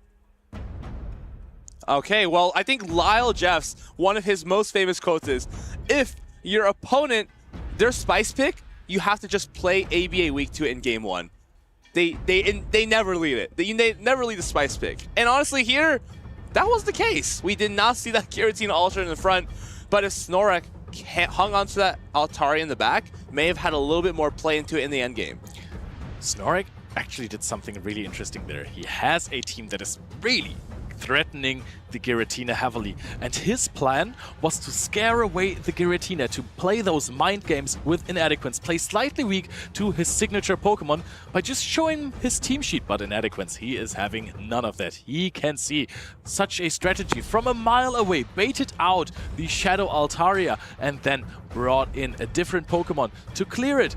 Bring in the Shadow Giratina, actually got it on the Altaria in the endgame, but he played for energy. He took some damage from Gastrodon, completely Shadow Clawed it down with enormous fast attack pressure, great energy management, and then double Dragon Clawed his way to victory. Also, it's great for him in a team with Ferret and Empoleon to know exactly how much damage you can deal to a Shadow Annihilate with your Giratina, because if you land this Dragon Claw, you can Shadow Claw all the way down before the Rage Fist is being reached. So much damage from a neutral Dragon Claw. It's so nice to see because we don't get to see a Dragon Claw land onto Annihilate very often. Yeah. But it shows Giratina Altered may be bulky, but as a Shadow form, it can also input a lot of damage onto that playing field. Does Snorek make the pivots that he needs? I think Wigglytuff looks really great, just considering that Empoleon is a difficult bring for Inadequence. Let's see if he can justify that pick in game number 2. We have a not really neutral lead, I would say. Shadow Talonflame versus Gastrodon. This is all about the shield calls from Inadequence, because if you shield a Water Pulse, you're good to go. If you shield a Body Slam, things might get tricky for you. We go straight for the fly. I like this. This either peels away that shield from Snorek, or it's going to do heavy hitting damage and is going to allow Inadequence to pivot out here into something else. If he doesn't want to take this Body Slam or Water Pulse from this Gastrodon, he knows that he went for the Water Pulse the other game. This is where mind games start to come into effect, because we're able to get this Body Slam shielded up by Inadequence. We're going to be able to get to another one before that fly is reached, and this is going to be fantastic. Oh, I love this. We actually go for the Water Pulse, forcing out the shield from Inadequence. He could have thrown a Body Slam earlier, but actually thought it was not worth it. Takes another shield here, but he got farmed down. Inadequence has the switch. Altaria, that is a Pokemon that he kind of likes to see shielded here, actually, because he has the Alolan Ninetales in the back. However, the Wigglytuff is such a strong core breaker. The problem here for Inadequence is we can land this fly, but that Flamethrower is going to hit for heavy damage onto that Alolan Ninetales. Our Talonflame, it doesn't even feel healthy enough to be able to address this Wigglytuff in the back. And Giratina comes in, that's going to be met with the Wigglytuff. And now, with all that energy stored on the Altaria, we can still address the Alolan Ninetales in the back alongside a Swift from this Wigglytuff. Inadequence, that is not a face of someone who has given up on the game just because it's getting tricky. But Snorek knows this is where Wigglytuff is best. Do you actually even throw a charge attack? No, you take another Ancient Power. No, it's nowhere near knocking out, and you have so much energy to throw into the last Pokemon of Inadequence. Alolan Ninetales has one job here. It needs to get to 5 Powder Snows. Can it get the job done? 2 is already on his side. If Snorek can pivot into his Altaria here and get to this Flamethrower, it will be able to knock it out, but the clock isn't up. He's going to have to stay in, throw this Swift. I love that. Not letting him get to 4. Now, can he outpace? Inadequence needs 2 more Powder Snows, but a catch is also in. Oh, he only needs to get to a Sky Attack, but the catch from Talonflame, the attempt is made, but can he get to the second fly? He does get to the fly! Is this going to be enough to knock out the Altaria? I don't think so, but it is shadow on shadow damage. 1 HP on the Talonflame. But the flamethrower, if it is reached, Altaria hangs on. Flamethrower is being thrown, and it's going to knock out the Alolan Ninetales. What a match! Excellent recognition from Snorlax the entire game. Knowing that Altaria is just fantastic into Inadequence's team, especially once the shields are down. Grabs the shield from the Talonflame with the Gastrodon, understands that at that point, Altaria can knock out anything. Whether it be a Sky Attack on the Giratina, a Flamethrower onto the Alolan Ninetales, or a Sky Attack onto the Furret, we're pretty much good to go in the back. This is such a full circle moment if you're remembering the first World Championships finals when you're thinking of Ninetales versus Altaria. Yeah, Godon Hana versus Dancing Rob. What a grand finals. I believe that came down to a game number 5. And I think this one, well, of course, is coming down to a game number 3.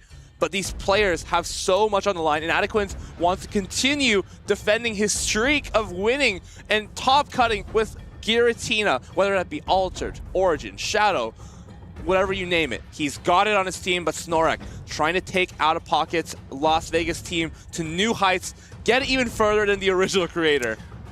If Giratina ever gets a Mega Evolution, I'm sure Inadequence is going to be able to bring it to one of those tournaments. I don't know how yet, but I think he has a plan. Now, are you going to be able to find a way to get a Wigglytuff onto a Giratina again, to get those advantageous matchups, Snorlax? Or is Inadequence going to be the trainer who finds advantages, maybe finds a way to mind game Snorlax into swapping a Pokemon in that should be used on a different Pokemon matchup? I wonder if Snorlax leads into his Shadow Scissor. We've seen Alolan Ninetales play the first 2 games. Both times it was paired with that Talonflame, though. Does Snorlax believe the risk is worth the reward? It's game 3, but it's not win or go home. Both these trainers still have very many chances in this tournament. And Snorlax, it's on the line now. Inadequence has locked in, but he's still thinking about how to address this game. Number 3, Shadow Steelix still hasn't been brought, though. Even though, seems pretty good into some of these picks from Inadequence. It's win and get a medal. Guaranteed. Top 3 spot secured. The loser has to fight his way through some more battles to be able to secure a medal.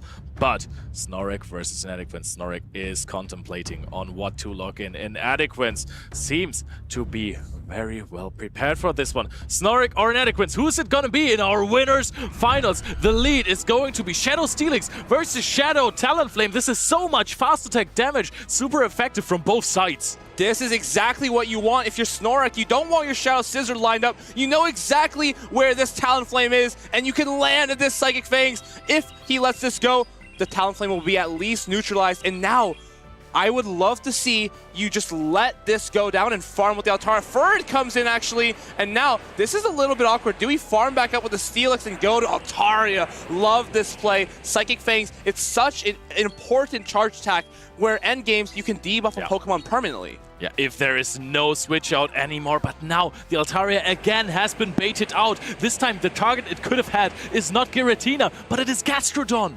Swift comes through on this Altaria. Do we think that it's important enough to shield here? I think it is, but you don't know if it's an Alolan Ninetales in the back. If you're Snorlax, he's probably making the hard read that Alolan Ninetales is sitting in the back. We've already seen a Talonflame. We've already seen a Furret. These 2 Pokemon are so weak to Altaria. Surely the third one can't be a Gastrodon. Yeah, who would ever play an AAA line against something? But Furret is the best answer that Inadequence has, and he's going to be very happy to keep this matchup around. Actually shields up the Sky Attack. This is one Sucker Punch range. Does not reach the Sky Attack on the side of Snorlax. Snorlax now, he is going to get a farm down, but this is going to come with some damage. The Incinerate Talonflame is going to be thrown in here for a combo play. But the Gastrodon has a shield to its name. This is going to come down to a bait call, I think. This Talonflame doesn't get farmed down, but the Steelix takes the Incinerate for it. And that is more energy for this Gastrodon here. Psychic Fangs is being thrown immediately. Of course, we no shield this on the side of Inadequence. Now he has 1 Mud Slap advantage. He might be able to go to a Body Slam and then throw that one immediately. Oh, that might be a bait here. Night Slash, is Inadequence going to call this? Or is it a safer play to just always shield in this scenario? He no shields the Night Slash! Inadequence is far ahead of the competition. Reaches the water pools. No shield left on the side of Shadow Scissor. And Inadequence, he does it again! He gets another medal! Shadow Shadow Giratina Altered picks up another medal. If you don't already know from his legendary Pokemon short video, Giratina has had so much success in the Championship Series, but when he says that, he refers to his own tournament runs, his own finishes, and Inadequence is not even close to being finished with this tournament. He wants to take it all the way with Giratina once again in Germany. Team Galactic just fantastic. He is on top once again. Look at this. This is the smile of superiority. He knows he's been in so many finals already. He can win them easy peasy. Inadequence, he is not only one of the best trainers in the world, he's one of the most confident trainers in the world. But who is it going to be on the other side? Is it going to be a Dutchman mirror match in the winners finals? It's very, very possible. We have Colin versus Inadequence in the winners finals, and we'll see if they can end up in the grand finals. Of course, we've had a lot of Dutch trainers have success. Gdansk, I believe, 3rd place. Colin, 4th place. Howie, both from the Netherlands. Just showing what a powerhouse this country is, especially in the grassroots format. They've had a lot of success in that as well, led by Martijn. Yeah, well, in the Play Pokemon Championship Series, apparently also pretty successful. 2 winners finalists, they are already qualified now. Snorlax just barely missing out on this, trying to go for this Psychic Fangs down, for the Thunder Fang down. That was a really nice play, but just gave Inadequence a little bit of an energy advantage, and he even had a half HP Ferret in the back there. There, game 1, you could see Dragon Claw Giratina in a disadvantageous matchup, but it still got to pull it off because the zero shield scenarios with a little bit of an advantage in terms of energy, you're good to go there. Snorlax went for an absolute hard read there in game number 3, attempted to land that Talonflame, attempted to land the Altaria on a Gastron, tried to put the Shadow Scissor on an Alolan Ninetales, but at the end, it was, of course, the Gastron that surprised Snorlax and knocks him out into the lower side of the bracket here. He's got one more match to go if he wants to secure his first medal, but Inadequence doing what he does best, staying on the winner's side and getting ready for another podium finish. And honestly, now looking back this last matchup, I don't even think that calling the Night Slash bait there was a crazy read. I think it was guaranteeing his victory. Just because if it is a Trailblaze, he still has a Ferret in the back that is not going to be able to be knocked out. Has 2 sucker punches. Yeah. And I think even Dryad wouldn't have been farmed down by boosted bullet punches. No way. And if you have the shield, you can guarantee that you shield this one up. At some point, a Swift even does knock out a Steel type. Honestly, Shadow Scissor does not take a Swift from a Ferret very well. It feels like, well, not even feels like, I know that if Ferret can land a Swift, it can Sucker Punch all the way down. So much for a type advantage matchup. Yeah, Ferret, in so many matchups, it looks like it's behind in terms of typing, but it's always pulling through. Something has to be neutral in the matchups of Ferret, and players like Inadequence, like Colin, they are using this Pokemon to perfection. They are going to be facing off in the winners finals. We can take a look at who they had to beat to get there. Here we go. Colin took down Boom 20 in a 2-1 game, and Snorlax went down 1-2 against Inadequence. Both incredibly close sets that came down to not only line calls, but bait calls, switch calls, and ultimately shield calls. Yeah, in Boom versus Colin, it felt every game it was a little bit closer. They were playing hard for energy. There were no hard answers to any Pokemon. And in the end, Colin came out on top 2 times because his Stunfisk barely lived with 1 HP when getting either the charge attack off or getting a full farm down. But then on the loser side, of course, Boom and Snorlax are still in the tournament. Now Emmy Weedle versus Freaka and the next of Tauntaun Battus versus EU Auden are going to determine who's going to face our previous losers from the last winners semifinals next. Emmy Weedle and Boom 20, they continue their top 8 streaks. Emmy Weedle, I think this is his 3rd one. In Boom, it's how many ever tournaments he's played, just add 1. Of course, both of these trainers, Boom and Snorlax, can now sit back for a little, recoup their thoughts, and watch their upcoming opponents actually play against each other.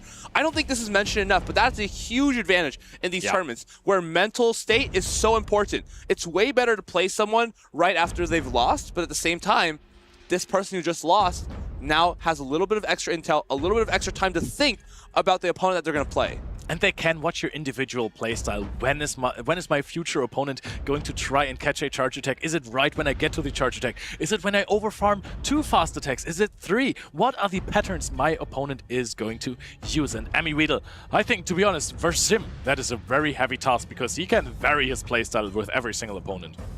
Weedle, loser side run is in motion. Of course, he has his family, his mom, his dad, and his brother all on the stream, just watching here in Stuttgart, hoping that he can take it further. Of course, Frika, on the other hand, is a local player of Germany. As you said, played in some tournaments with Stone Collection Zephy Mastics, so definitely quite strong trainers. He has his friends rooting for him as well, so a lot on the line for both of them, but they can both rest easy knowing that they're at least inside of a top 8 already. Yeah, huge accomplishment for those trainers, but I don't think you can start to rest before the tournament is over, before your tournament run is over, and they don't want it to finish too soon.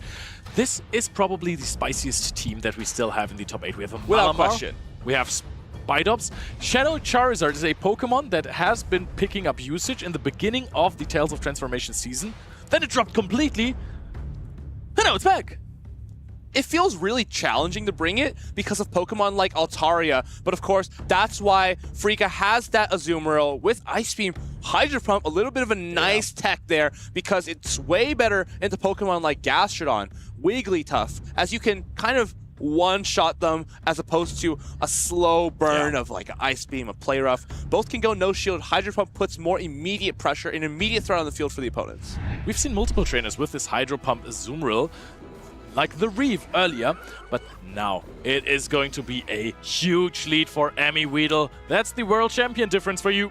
Here comes the Spidops though, and Empoleon's going to answer immediately. This looks like a great start for Weedle, but at the same time, this is a fantastic bait out for Frika. He's got that Cradily safe and tucked away in the back. And if you're Weedle, you have to wonder, why would my opponent be swapping into a Spidops? There has to be a reason here. He can't just be giving it up for free. These Drill Pecks are going to land. I don't think 2 can knock it out. We'll just have to see. Can't pretend that I'm too familiar with this matchup. Drill Peck number 1 takes that Spidops to a 2-shot range. And now you can comfortably go for that second one. No more Spidops to be on the field. He just wants to lure it out. Oh, goes for the shield, goes for the switch advantage. I wonder if Weedle just runs with this. I think that if he lands this, he can comfortably Shadow Claw down, come out with some energy, and then not only control... Oh, can you even farm this down? Oh my Weedle goodness. is giving up switch here, and now Frika is bringing in the Cradily. Cradily, it is a grass type versus Gastrodon, but with shield advantage. Gastrodon is so fine in this. I wonder if you shield this, making it seem like you want to shield and then debuff, and then you just throw a grass knot. Of course, Frika can make that. Yeah, I guess this is still the right decision to make. I just don't think he's going to be able to get to another charge attack here. And this is kind of the Hail Mary. We're down all this energy. We're down all this health. At this point, you just have to try anything to win this game. Water Pulse is going to be launched from the side of Weedle. I love this call because a Body Slam would just barely not be enough. This matchup is so difficult to play for both trainers. Everyone really wants to get off those attacks. Wow. But that's a catch on the Empoleon. Out of energy, out of HP now. But the Gastrodon is still so incredibly healthy. Has the shield advantage now. Cradily has the chance to knock out a Gastrodon from 100 to 0. But with only fast attacks, it barely does anything.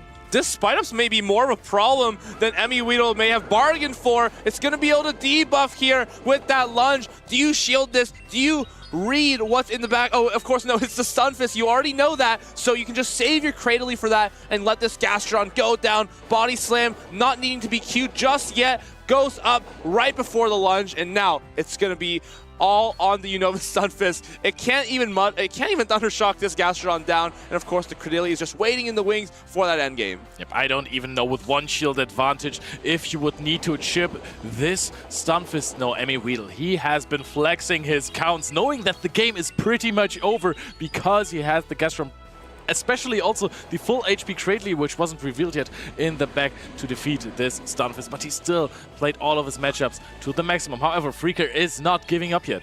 I wonder if he could have committed one shield and just tried to win out the game with the Gastrodon. Maybe not reveal that there was a Cradily in the back. We often see trainers trying to employ these strategies where they try to give as little information as possible about that backline to, well, of course it's valuable for the second game because you know all 3 of their Pokemon and they still are left guessing what your entire line was. There were two hard answers to the Stunfisk from Emmy Weedle, the Cradley and of course the Gastron as well. Stunfisk is trying to find this target, Empoleon, in the back. Was not able so, because the Empoleon just looks very, very strong into Freaka's team. There's Spidops, there's Cradley, there's Azumarill. It even has a good matchup versus Charizard and against the other two, which I just forgot, Malamar too. Malamar is a bit of an interesting bring for this game. The problem is the Wigglytuff. Shadow Malamar has a slight advantage there in that matchup because that superpower is going to be so much harder hitting. Wigglytuff here, of course, can shrug off those neutral superpowers. And another difference is Malamar loses every shielding scenario against Altaria. Another reason why I prefer Shadow Malamar is it can 2 shields, foul play, sidewave the Altaria. No problem. But regular Malamar, going to be a little bit bulkier, going to allow it to do a little bit more against something like a Dusknoir or a Cradley, but both of which are on his team. Maybe regular Malamar is better versus Shadow Altaria? Shadow Altaria, I think that could be correct. As long as one foul play puts it into range of a full sidewave down, it's pretty positive. Of course, these lines here still are a little bit awkward because Spidops, it feels like you need the Spidops for that Gastron Cradley core, but the Spidops has so many issues with things like the Empoleon, with the Wigglytuff. Altaria is technically a neutral matchup, but it's very, very difficult as their charge attacks do way more to you than you're doing to them. Emmy Weedle, of course, one more game to go into the top 6 of this tournament, I believe. And he's on a pretty good start here. Needs to navigate Freaka's Shadow Charizard in this next game. Can be very, very good if it gets into the right place against something like an Empoleon, even a Gastron, where you can hit from the skies. Yeah, we've seen this versus Stone Collection. Got into a negative matchup versus the Unovan Stunfisk, but he had a shield advantage, and then Blast Burn just ends Pokemon's HP bars. But now we are starting with a huge lead for Freaka. Has the Azumarill onto this Altaria in this matchup. Despite all changes, it hasn't even gotten better. There's no answer to this Empoleon. We've gone triple weak to it. Charizard may be pretty neutral. So is Malamar, but there's nothing we can do if it's swapped into us. Can you bring in the Malamar at some point here? You've had chipped a lot with those bubbles already.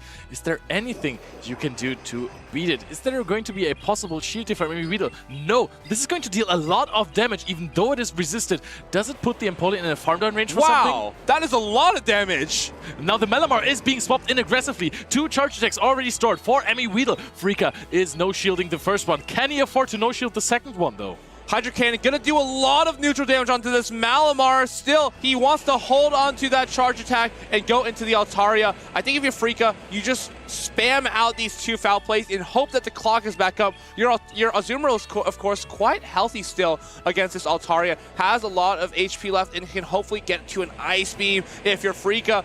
Foul play number 2 is going to land here, but it's not going to be a lot of damage. You can't bubble this Altaria down. What an awkward range of HP to have to address here. It's full farm down for Emmy Weedle. Bubble down could be possible, but I do not think so. You're right about this, Eric. Now, first Sky Attack is being thrown after 2 more Dragon Breath. Those do not deal a lot of damage, but they're adding up at some point. The question is, can Freaka absorb the energy of this Altaria and then at some point maybe Ember down? This is actually not going to knock out. And if we can land this Ice Beam, get that shield, the Charizard may be able to finish the job here. And Empoleon comes in to tank the Ice Beam. An absolutely heads-up call from Emmy Weedle here. But if we undercharge this, can we get the Charizard into a range? Oh, no, it doesn't even knock out. Hydro Cannon is going to be reached. And now Charizard has to go down to shield here. Cradley looking in a really good spot. 1 Ember to the side of Charizard, but 2 shields to the side of Cradley. This may come down to a couple of bays, but it's not looking too great. Yeah, the win condition for Freaka is to get all of those air cutter baits, but maybe he's even too far behind now with this 1 lacking shield. Can Emmy Weedle maybe? I hear the boost. That's the attack rise from the Charizard. Is there a way, is there a world in which this second air cutter leads to a Blast Burn being reached with the boost? Oh, the Altaria is going to be brought in from Emmy Weedle. And now Freaka, he is already at 2 air cutters, but he's going to have to throw both of them if a shield is going to be deployed. Other than that, that is a lot more energy for Freaka. If you're Emmy Weedle, I think it's time to make some of those tough decisions. It's time to no shield and air cutter for the win. You need to He doesn't even need to bait there. He doesn't even need to bait. Emmy Weedle, there's no other way out here. That's the way out! No shield on the air cutter, and can this Cradily acid down this Charizard? Oh my goodness! Out base, but that is a phenomenal catch here from Freaka. Now, he is doing a lot of damage with Embers, at least maybe chipping it into air cutter range. I think at this point you never blast burn again, but there's so much acid damage. Another air cutter is being thrown. Can he hang on to another acid? Is this maybe the boost? Does Emmy Weedle need to bank on living this attack? Is this maybe going to be a tie afterwards? Another attack. What? No way! Freaka throws the air cutter. The acid comes through. Emmy Weedle is gonna knock out this Charizard for a photo finish. Lights out bait calls by both sides, but it's gonna be a 2-0 in favor of Emmy Weedle. Freaka possible playing for a shield KO there if the Cradily would have hung on to 1 HP, but that was not the case. Emmy Weedle reigns supreme, advances further into the tournament with this run. This Cradily completely clutching it out. Emmy Weedle, generally calm, composed, and ready to take it to the finish line, has so many emotions here. I can't imagine what he's feeling. Feeling like that entire game, you could just see on his expressions, he wasn't feeling too good about how that one was going to end.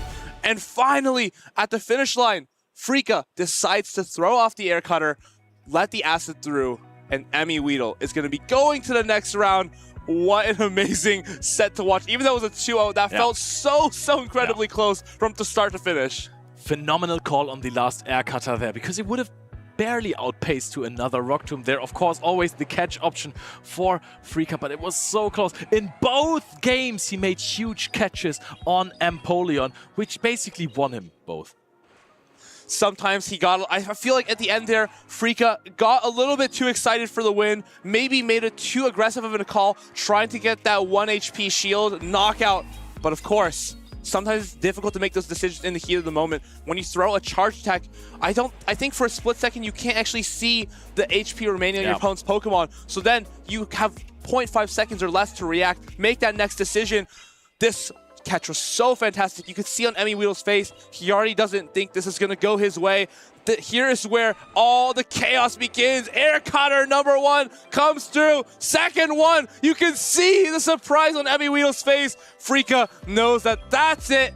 HP on the Cradily. It's just not enough. 2 HP goes down to 1, and Emmy Weedle's score goes 2-0 against Freaka here in the losers round 2. Both trainers hugging it out once again, being good sports. Freaka, congratulations on your top 8 run, and Emmy Weedle is going to go further into this tournament, is now being in the top 6, so also not that far away from a medal anymore.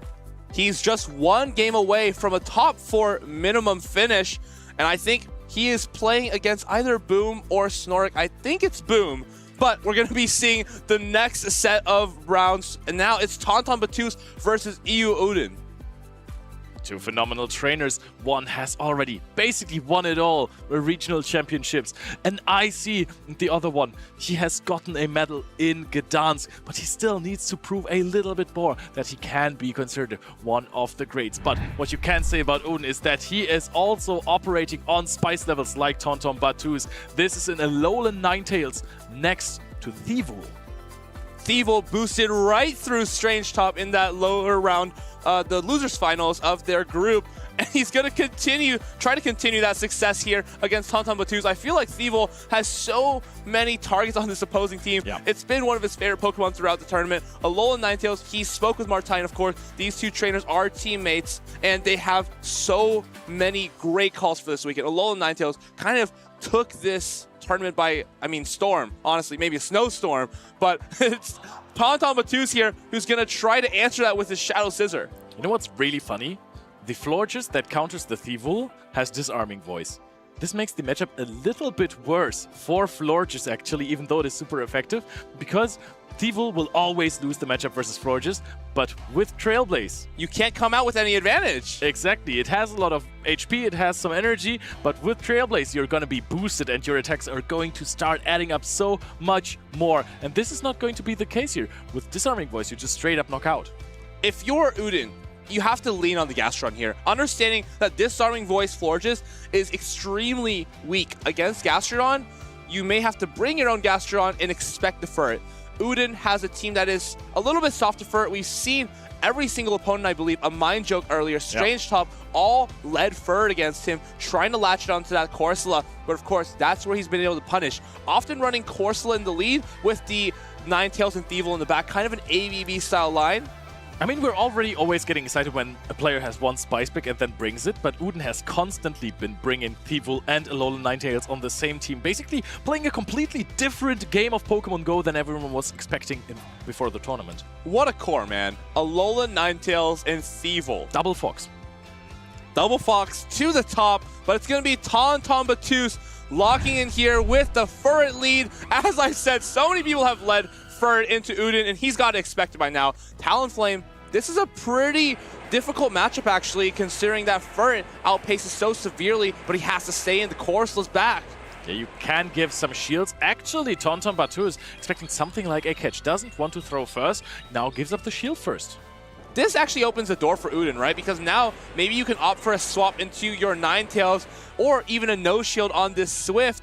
I don't think that would be too crazy considering our Ninetales can clean up here with that Ferret. Or do you just go for a full 2-shield Incinerate, lose the 2 slightly, and farm that with the Corsola? We've seen him do that as well. I could come out with a little bit of energy if Tauntaun Battus decides to keep one shield, maybe trying to shield advantage through with his Dragonair. This is actually a lot of damage, almost knocks out the Ferret, but the Ferret is defensive enough to withstand those Incinerate. Lets it go. Always feels a little bit bad to have to throw here. Dragonair is going to go crazy here. Farm down attempt, but it's the Corsola that comes in immediately. Aqua Tail going to be launched onto this Corsola. I believe you need to do 3 Aqua Tails. 2 with the Dragon Breath does a lot of pressure, but it's just not that much damage. Corsola so bulky as we know it. And now, will he just commit the shields to this Dragonair and play this matchup out? He tries to go for the second Aqua Tail, which I like. He threw that on poor charge attack timing, but getting this off is super important as he knows Florges can basically take down anything in the backline with that advantage. Yeah, it has advantage, but sometimes with shield advantage, Florges still loses matchup here. Actually gets to let this go through. Now, there is still no catch opportunity anymore for Tauntaun Battus. So, do you shield this up? No, and this is going to deal some damage here. You need to get back some of this damage advantage first. Floor just comes in, Chilling Waters. We need 3 to knock it out. Disarming Voice, I don't think 2 can knock it out, but you can see it on Tauntaun Battus' face.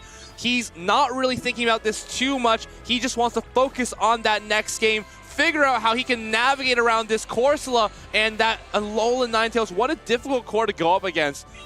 If this barely knocks out, this could become difficult for Uden, but Uden does have a really defensive Ninetales, gets off this Weather Ball, and then also has another one queued. Tauntaun Battus is very well aware of that and lets it go.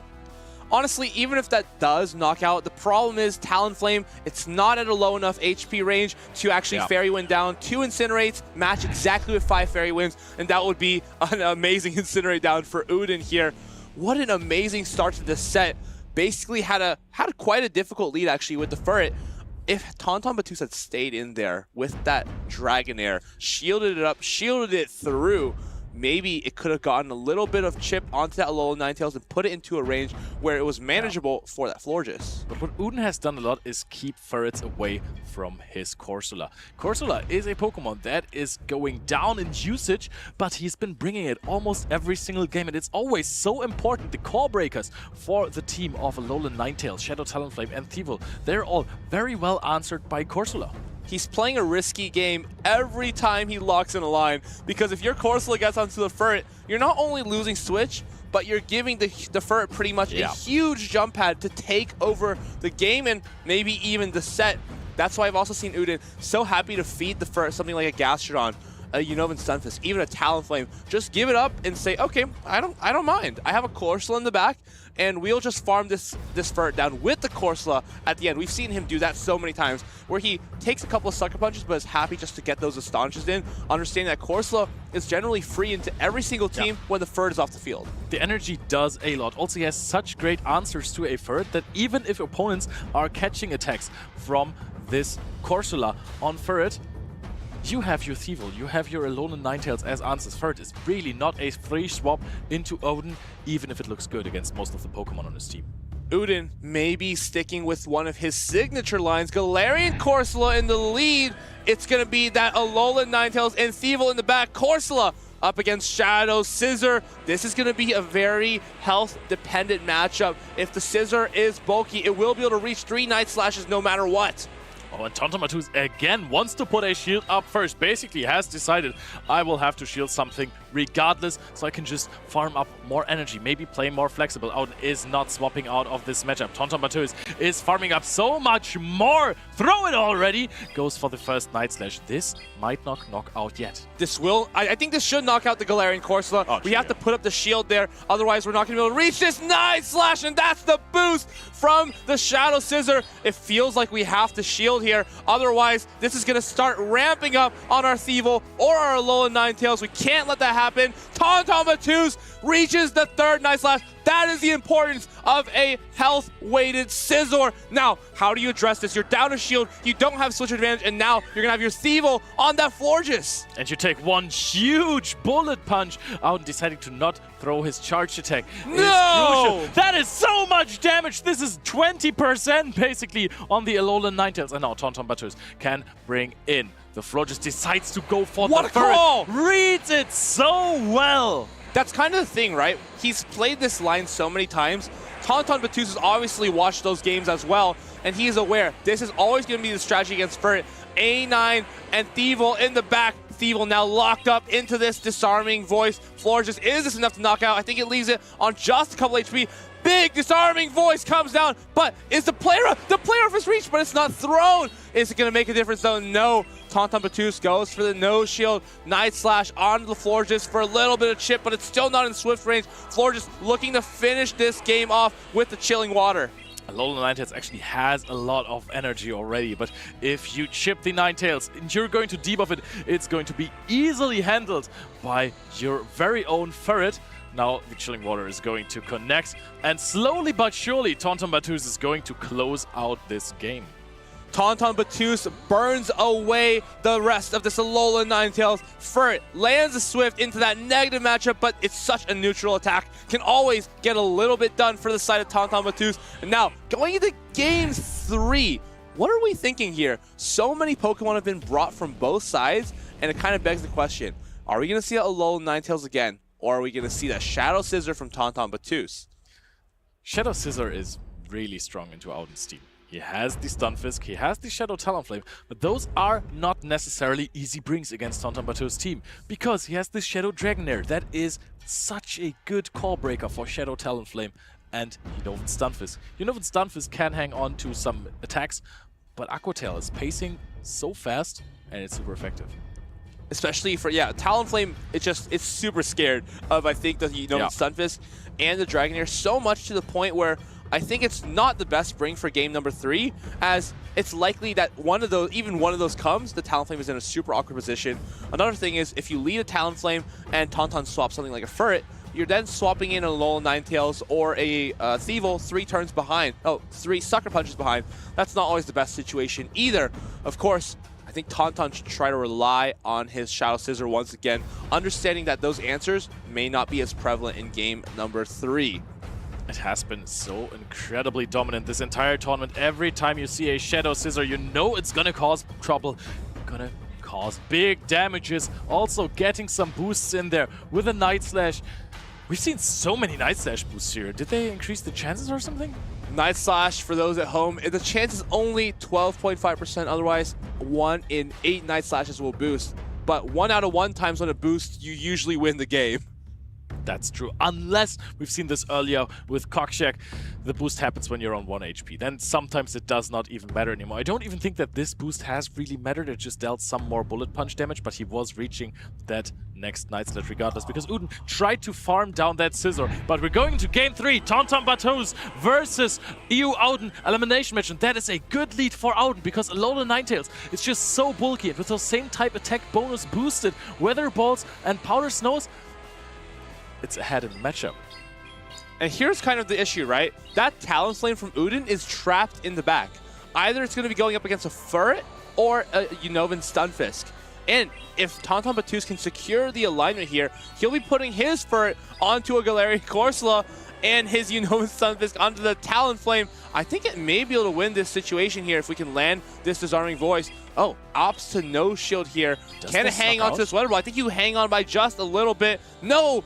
The floor just goes down, and now what do you do? Oh no, the Talonflame comes in, and that is a very hard read for Uden, because you don't know what's in the back. You assume maybe it's something like a Scizor, so you can just hard pivot into the Talonflame, but no. Unova Stunfisk discharge onto the Talonflame. You're going to need to launch this Flame Charge immediately because those Thundershocks are going to be able to knock out in 3.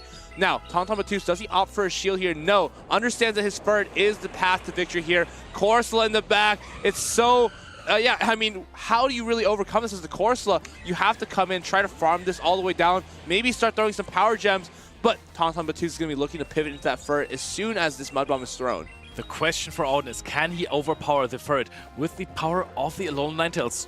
I think at this point you need to farm all the way down. Furt is being swapped in here. Throw a Power Gem, maybe swap out afterwards. This is going to be no shielded. Sucker Punch is resisted, but can you Powder Snow all the way down, or can you outpace 2, 3? Can you hang on to so many Sucker Punches that you get to 3? Trailblaze is going to be thrown. It costs higher energy, but it's going to wrap up the damage.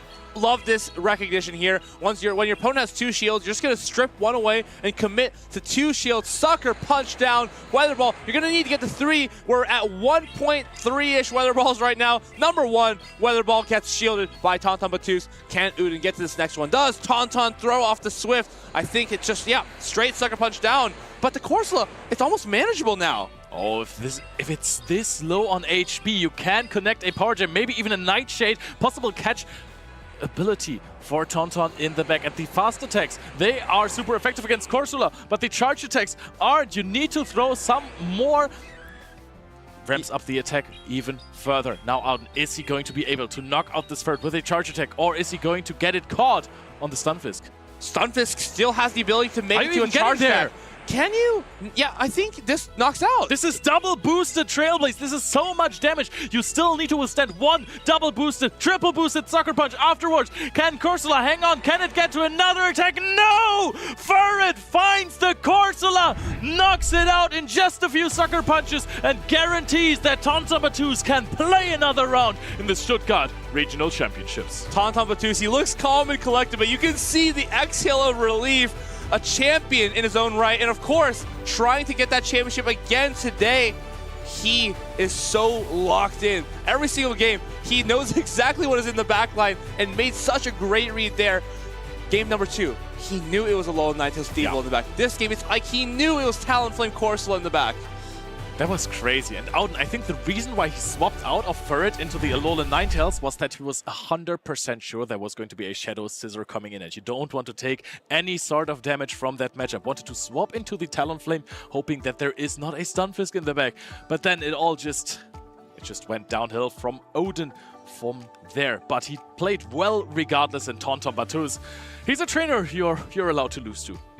Very, very scary to see him going further and further on a loser side bracket where all that momentum, all the skill, all the experience that this trainer has, he's even playing with some of his favorites in Shadow Dragonair.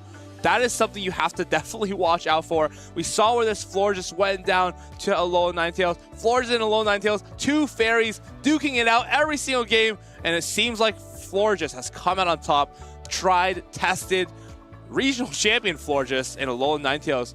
Not sure if it's ever picked up a gold medal yet. Yes, it has. Yeah. Pataman in Gdansk versus last year against Tauntaun Battus. Yes, Charm Shadow Alolan Ninetales has picked up 1, but Powder Snow regular Alolan Ninetales feels like they're almost different Pokemon. Yeah, that's something we need to fact check, and maybe that's something that is going to happen in the next season just very soon, because not only does Powder Snow get above, oh no, that's other Pokemon. It's just Powder Snow getting above for Alolan Ninetales. But can you imagine this Pokemon already looking so strong in this tournament, because we also have one in the winners finals on the side of Inadequance, getting even more fast attack pressure? I always wonder how you justify a pick like Alolan Ninetales as the Ice type, because Frostlass and Glalie are going to be so strong as well. And especially Frostlass, right? With the Shadow Ball coverage and just being able to pace a little bit faster or win charge attack priority, may just honestly be a better choice. Having that double resistance to fighting is going to be so much more valuable in matchups like Annihilate as well. But curious to see if both just can become viable. Yeah, I can see that we get more ice time, something like a Walrein as well. It's going to be important how the trainers play their Pokemon regarding also to the stats of the Pokemon. Do you win Charge Attack priority? Can you win off a catch? All of those nifty little mechanics. Some players, they know all of the mechanics in Pokemon Go, just like something like a Shield KO that we have seen already. And a trainer that is sitting in the winners finals already has maybe or maybe not won a tournament on a Shield KO already. So let's take a look at Inadequate's perfect play.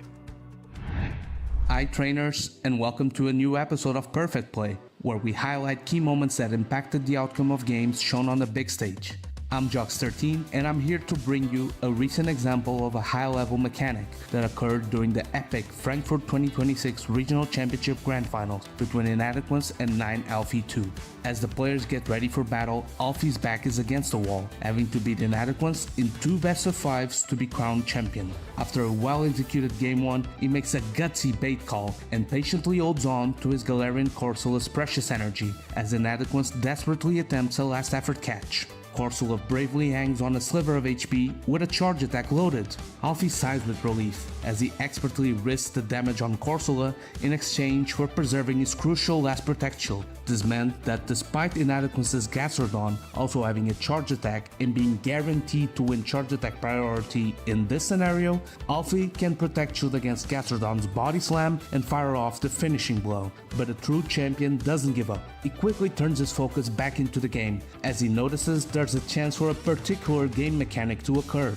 Every shielded charge attack deals 1 HP worth of damage. Inadequates, an experienced veteran, plays for this rare win condition. The fast attacks are flying, the energy is ready, so our trainers trigger the charge attack priority, cross their fingers and hope for the best.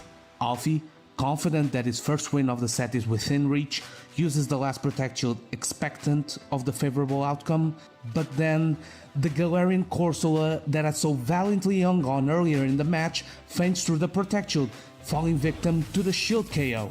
Clutching this victory from the jaws of defeat propelled the fired-up Inadequates to the gold medal and the championship title, cementing his legacy in the history of Pokemon Go as the eternal Giratina master and as one of the best there ever was. It may be rare, but it can be a mighty momentum swing in a match.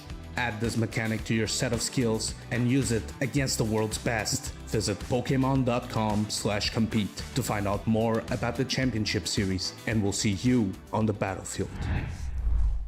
Welcome back, trainers. We are now in the final stages of the Stuttgart Regional Championship. That was a really exciting match. Unfortunately, Thievul is knocked out. We have to say goodbye. Our Thievul, our precious little fox is out.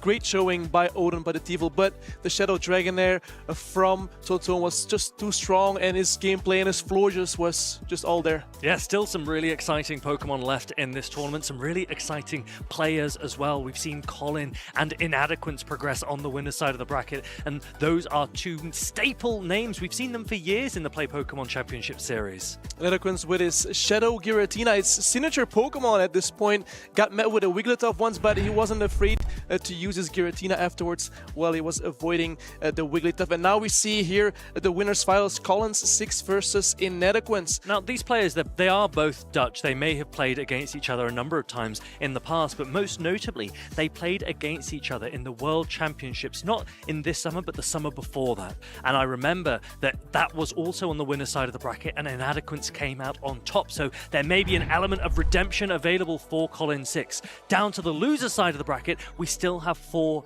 names available. Snorlax and M.E. Weedle are the players we're about to see next, but we've also seen Tauntaun progress. He'll be facing Boom 20 in the losers round 2 of day 2. Very strong trainer still in the losers rounds, so that we're gonna see in some exciting games. So we have our Boom, we have Tauntaun, we have amazing players to watch out for today.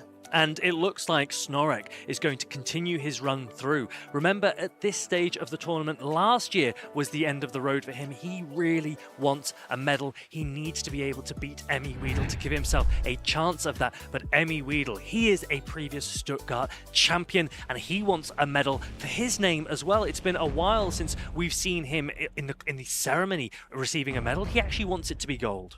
You had a crazy game before with that Shadow Charizard first. This is Cordilli really winning on one fast move in the end. Great showcasing by knowledge of the game there. We have Snorlax here with his trusty Shadow Pokemon. Shadow Altaria, Steelix, Annihilate, and Scizor. Double Steel types, double Shadow damage. Now, Shadow Steelix is a really interesting pick, particularly in this matchup, but also generally speaking in the meta. We've seen it before running Crunch. Now a lot of players have been opting to run Earthquake for that heavy damage. Instead, Earthquake available to Snorlax, and Weedle will need to think, how can he adjust to that? Earthquake will make its matchup better against Cradley, for example, worse against Altaria. These players are getting straight in, and this is exactly the lead that Weedle would have wanted to see. It's his Steel-type Empoleon up against the Fairy Wigglytuff, immediately pivoting into the Altaria, a Shadow variant. Weedle opting to show the Drill Peck immediately after Snorlax swaps out on the Altaria. Weedle using the Drill Peck here to do a little bit of damage on this Altaria, and then swapping out into his Dusknoir, getting ahead of energy and potentially throwing a Shadow Punch later, or maybe Astonish it down. I like this, the old chip and dip strategy. It means that Shadow Dusknoir is mostly able to avoid the Wigglytuff, but the switch timers are misaligned. That means there's increased opportunity for catches later on in this tournament, and it looks like Weedle recognizes that Altaria would reach another attack, so he throws this Shadow Punch first. Perfect counting by Weedle just before Snorlax gets to the second Sky Attack here. He actually throws a Shadow Punch, getting a shield from Snorlax, and Snorlax actually wants to throw the Sky Attack, potentially getting the last shield of Weedle, and he does get the last shield of Weedle, but Weedle is probably going to look for a farm down here, and getting this farm down with a Shadow Duster is actually amazing. And here comes the Wigglytuff, but keep in mind Duster can throw a Dynamic Punch, doing some neutral heavy damage on this Wigglytuff. I really like that Weedle is allowing the Shadow Dusknoir to get really low. He wants to minimize any potential farm of something that might swap in later, for example, the Shadow Scizor that we can see. But interestingly here, Snorlax doesn't have a clean way to deal with this regular Empoleon. It resists the Swift, it resists the Charm, but it double resists the Bullet Punch from the Scizor that comes in. And Weedle has already anticipated it. He's come in with his Gastrodon. Unfortunately, he does not have a shield available, forced to throw a resisted Body Slam instead before that Shadow Scizor reaches the Grass Attack Trailblaze. Scizor has to do a lot of pulling and work here. Like, he can throw a Trailblaze on the Gastrodon, taking out double super effective Trailblaze, gonna land on his Gastrodon and gonna easily take out his Gastrodon. And then there is a boosted Scizor, but how's gonna deal with the Empoleon? You still have a shield, but you're doing double resisted Bullet Punches for Reed. Double resisted, but look, the boost will be enough. Night Slash is going to come through. This should be enough to knock out the Empoleon. Weedle giving up that second shield on his Shadow Dusknoir cost him in the end. Shadow Scizor with shield advantage. Such an oppressive Pokemon, and Snorlax takes game number 1. Shadow Scizor, baby. What a strong showcase of Shadow Scizor yet again. Even though the Bullet Punches were double resist on the Empoleon, and getting the Trailblaze, getting all the shields down from Weedle, landing that Trailblaze. Definitely letting the Body Slam go was very smart of Snorlax as well, knowing it's only a Body Slam. Even though it still is resistant, it still does a lot of damage on that Scizor, but the Night Slash, the boosted Night Slash was enough to overcome this matchup. No charge attacks landing on that Shadow Scizor, and Snorlax took full advantage. We are still at the best of 3 stage of this tournament here in Stuttgart. That means one more win for Snorlax, and he will progress through. He is hunting for a medal, and Weedle will be doing everything he can to stop that happening. If you were Snorlax, Freed, would you use the Shadow Steelix? I think Shadow Steelix is an interesting pick because Gastrodon is quite a worrying presence on the side of Weedle, but we also know that Weedle was leaning into that Empoleon, and Shadow Steelix can put so much fast attack pressure on that Pokemon. The difficulty is that beyond that, Shadow Steelix doesn't really have any clean targets. Now that Altaria has access to Flamethrower, that matchup is much more comfortable for the Dragon and Flying type Pokemon. Yeah, having Flamethrower on Altaria really does help there, and even Altaria into Empoleon is another Steel type. It's not so bad for Altaria having Flamethrower. Dragon Breath still adds up, even though it is resisted by the Steel typing. I think Shadow Steelix could make a showcase here, but as long as it avoids the Gastrodon, it can actually put in a lot of work. Weedle wants to consider perhaps his own Wigglytuff as an option. We've seen the Shadow Altaria on the side of Snorlax be used time and time again. It seems to be his favorite pick in this meta and perhaps in this matchup as well. Weedle needs to adjust. Snorlax looks like he is locked in. He is ready to go. Weedle taking a little bit more time, but now the players are ready. We are lined up for game number 2. This could be everything if Snorlax is able to snatch one more victory. He leads the Shadow Altaria, and it hits the Wigglytuff. Weedle gives a nod. Oh no, the Wiggly, exactly what he doesn't want to see, but here comes the Scissor, met with the Gastrodon. The Scissor safe swapping by Snorik, but the Gastrodon has a positive matchup here, doing heavy damage with these Mud Slaps, and it goes up for a bait here with the Nice Says, will Weedle call this bait? Weedle about to put up a shield, there it is, but what Snorik has done successfully with his Dragon double steel line is drag out that Gastrodon so that it avoids the Steelix in the back. Shadow Steelix is there available. If it aligns onto the Empoleon, that could be great for Snorik, but shields have already started to go down, so Snorik could be in a really strong position here. Question for Weedle is, does he pivot out or does he start to throw this energy into the Altaria? First body slam coming through. Altaria can easily take these body slams day after day. He doesn't need to worry about the Mud Slaps. The body slams don't do as much damage. But Weedle doesn't allow that and comes back in with the Wigglytuff while Snorik throws a Sky Attack into the Wigglytuff. I assume Weedle's gonna let this go. I quite like this play from Snorik. It puts a big amount of damage onto the Wigglytuff before the Steelix is needing to come in. And now the Steelix has a lot less work to do, can potentially bank a Psychic Fangs for the next Pokemon that comes through. Steelix gonna overload on some energy, potentially getting as much energy as possible for when Gastrodon comes back in, can show Psychic Fang after Psychic Fang, trying to stall the timer there, but does Wigglytuff get to another move? He does not get to another move. Oh no, he doesn't. No, it gets off with all that energy, all those Psychic Fangs. Doesn't get a chance to throw it, and the advantage of now running Earthquake is that you can land it on into an Empoleon. That's possibly the reason that Weedle chooses to come in with his Gastrodon here, and he's shielding up a Psychic Fangs. That is a painful situation to be in because another Psychic Fangs immediately coming through. I wouldn't be surprised if the Altaria pivots back in. Keep in mind, the Steelix is still deeper from the Ice Wind from the Wigglytuff, and here comes the Altaria, gets swapped in by the Empoleon, but Snorik has 2 shields for it. What's gonna happen here? Snorik is in an absolutely commanding position in this game. A Shadow Flamethrower coming through against this Empoleon, and Weedle will really need to think, how is he able to take down the remaining Pokemon? There's still energy available on that Shadow Steelix in the back. Both of Weedle's Pokemon now in the red. He's maximizing his energy. Burst Drill Peck coming through. He's not even going to bother charging it because he knows the shield's going up. Will he throw the next one immediately? Fareed is getting hot in here. These flamethrowers from Altaria did a huge damage in Empoleon. Another Drill Pick comes in. Snorik puts up another shield. It's gonna be a race to the clock for Fareed. Altaria has to win this game for Snorik here to get this W. Is there a body slam loaded on the Gastrodon? That could be a key question. Is there going to be a catch available? You can see Snorik leaning in. Snorik does make that catch. However, is there an opportunity for the Gastrodon to Mud Slap down the Shadow Steelix and land a Body Slam into the Altaria? That is the key question. Body Slam is reached. Gastrodon will win charge attack priority here. Both players click their moves, and Weedle clutching victory from the jaws of defeat. What a play by Weedle! What a win, chat. What a win. That undercharge was beautiful, executed by Weedle. Again, and knowing that I win charge attack priority, I can get this body slam, and all that energy from Altaria was just gone. Superbly played. Snorik now allowing 1-1 when he was looking like he had the massive advantage in that game number 2. We are approaching game 3. This is crucial. The player that wins is the one that remains in this tournament. Stuttgart Regional Championship is with medals galore, and both of these players want one. We talked about Shadow Steelix before for it, and Snorik actually brought it. He almost clutched to win, but it was not enough to pull that against Weedle. Weedle with that perfectly executed undercharge. That was amazing gameplay to see for us all.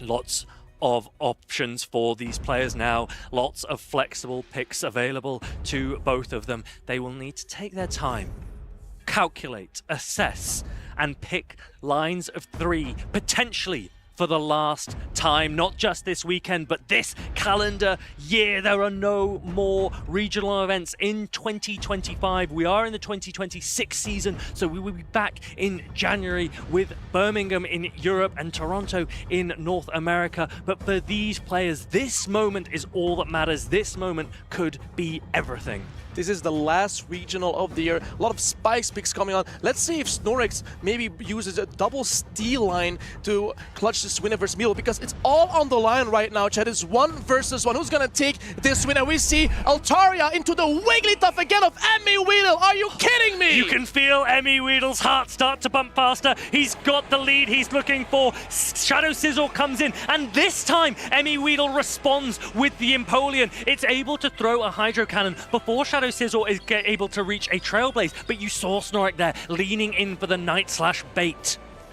And here we see Scissor going to charge up the Trailblaze, which do neutral damage, but I assume they're gonna shield this Trailblaze here, so they're getting a bullet punch down. But we get the shield from the Empoleon here, and it's gonna overload on some energy, and it's gonna probably charge to move. No, he gets to the higher cannon before Scissor gets to the Night Slash here. This is now an absolutely fantastic position for ME Weedle because his Empoleon is now ahead in energy. He correctly shielded that Trailblaze, and now Snorlax really needs to think, how can he adjust? How can he account for the fact that after this Night Slash is thrown and shielded, Empoleon has a Hydro Cannon available? I wouldn't be surprised if ME Weedle throws a Drill Peck instead, just in case the Altaria comes in. He's going to go for the Hydro Cannon anyway, and Snorlax recognizes that it could be really, really tricky to come back from here. Empoleon takes out the Scissor. How is Snorlax gonna deal with his Empoleon? There is a Steelix or an Altaria with the Dragon, but the Dragon Bursts are so resistant right now. You're gonna take a Drill Peck in the long run as well. And here comes the first Drill Peck from the Empoleon on the Altaria. Will do slightly heavy damage, not so much, but there's still a Steelix, and we see already a Gastrodon in the back from ME Weedle for Reed. You cannot afford to give up Switch here. ME Weedle recognizes that. He leans again for another,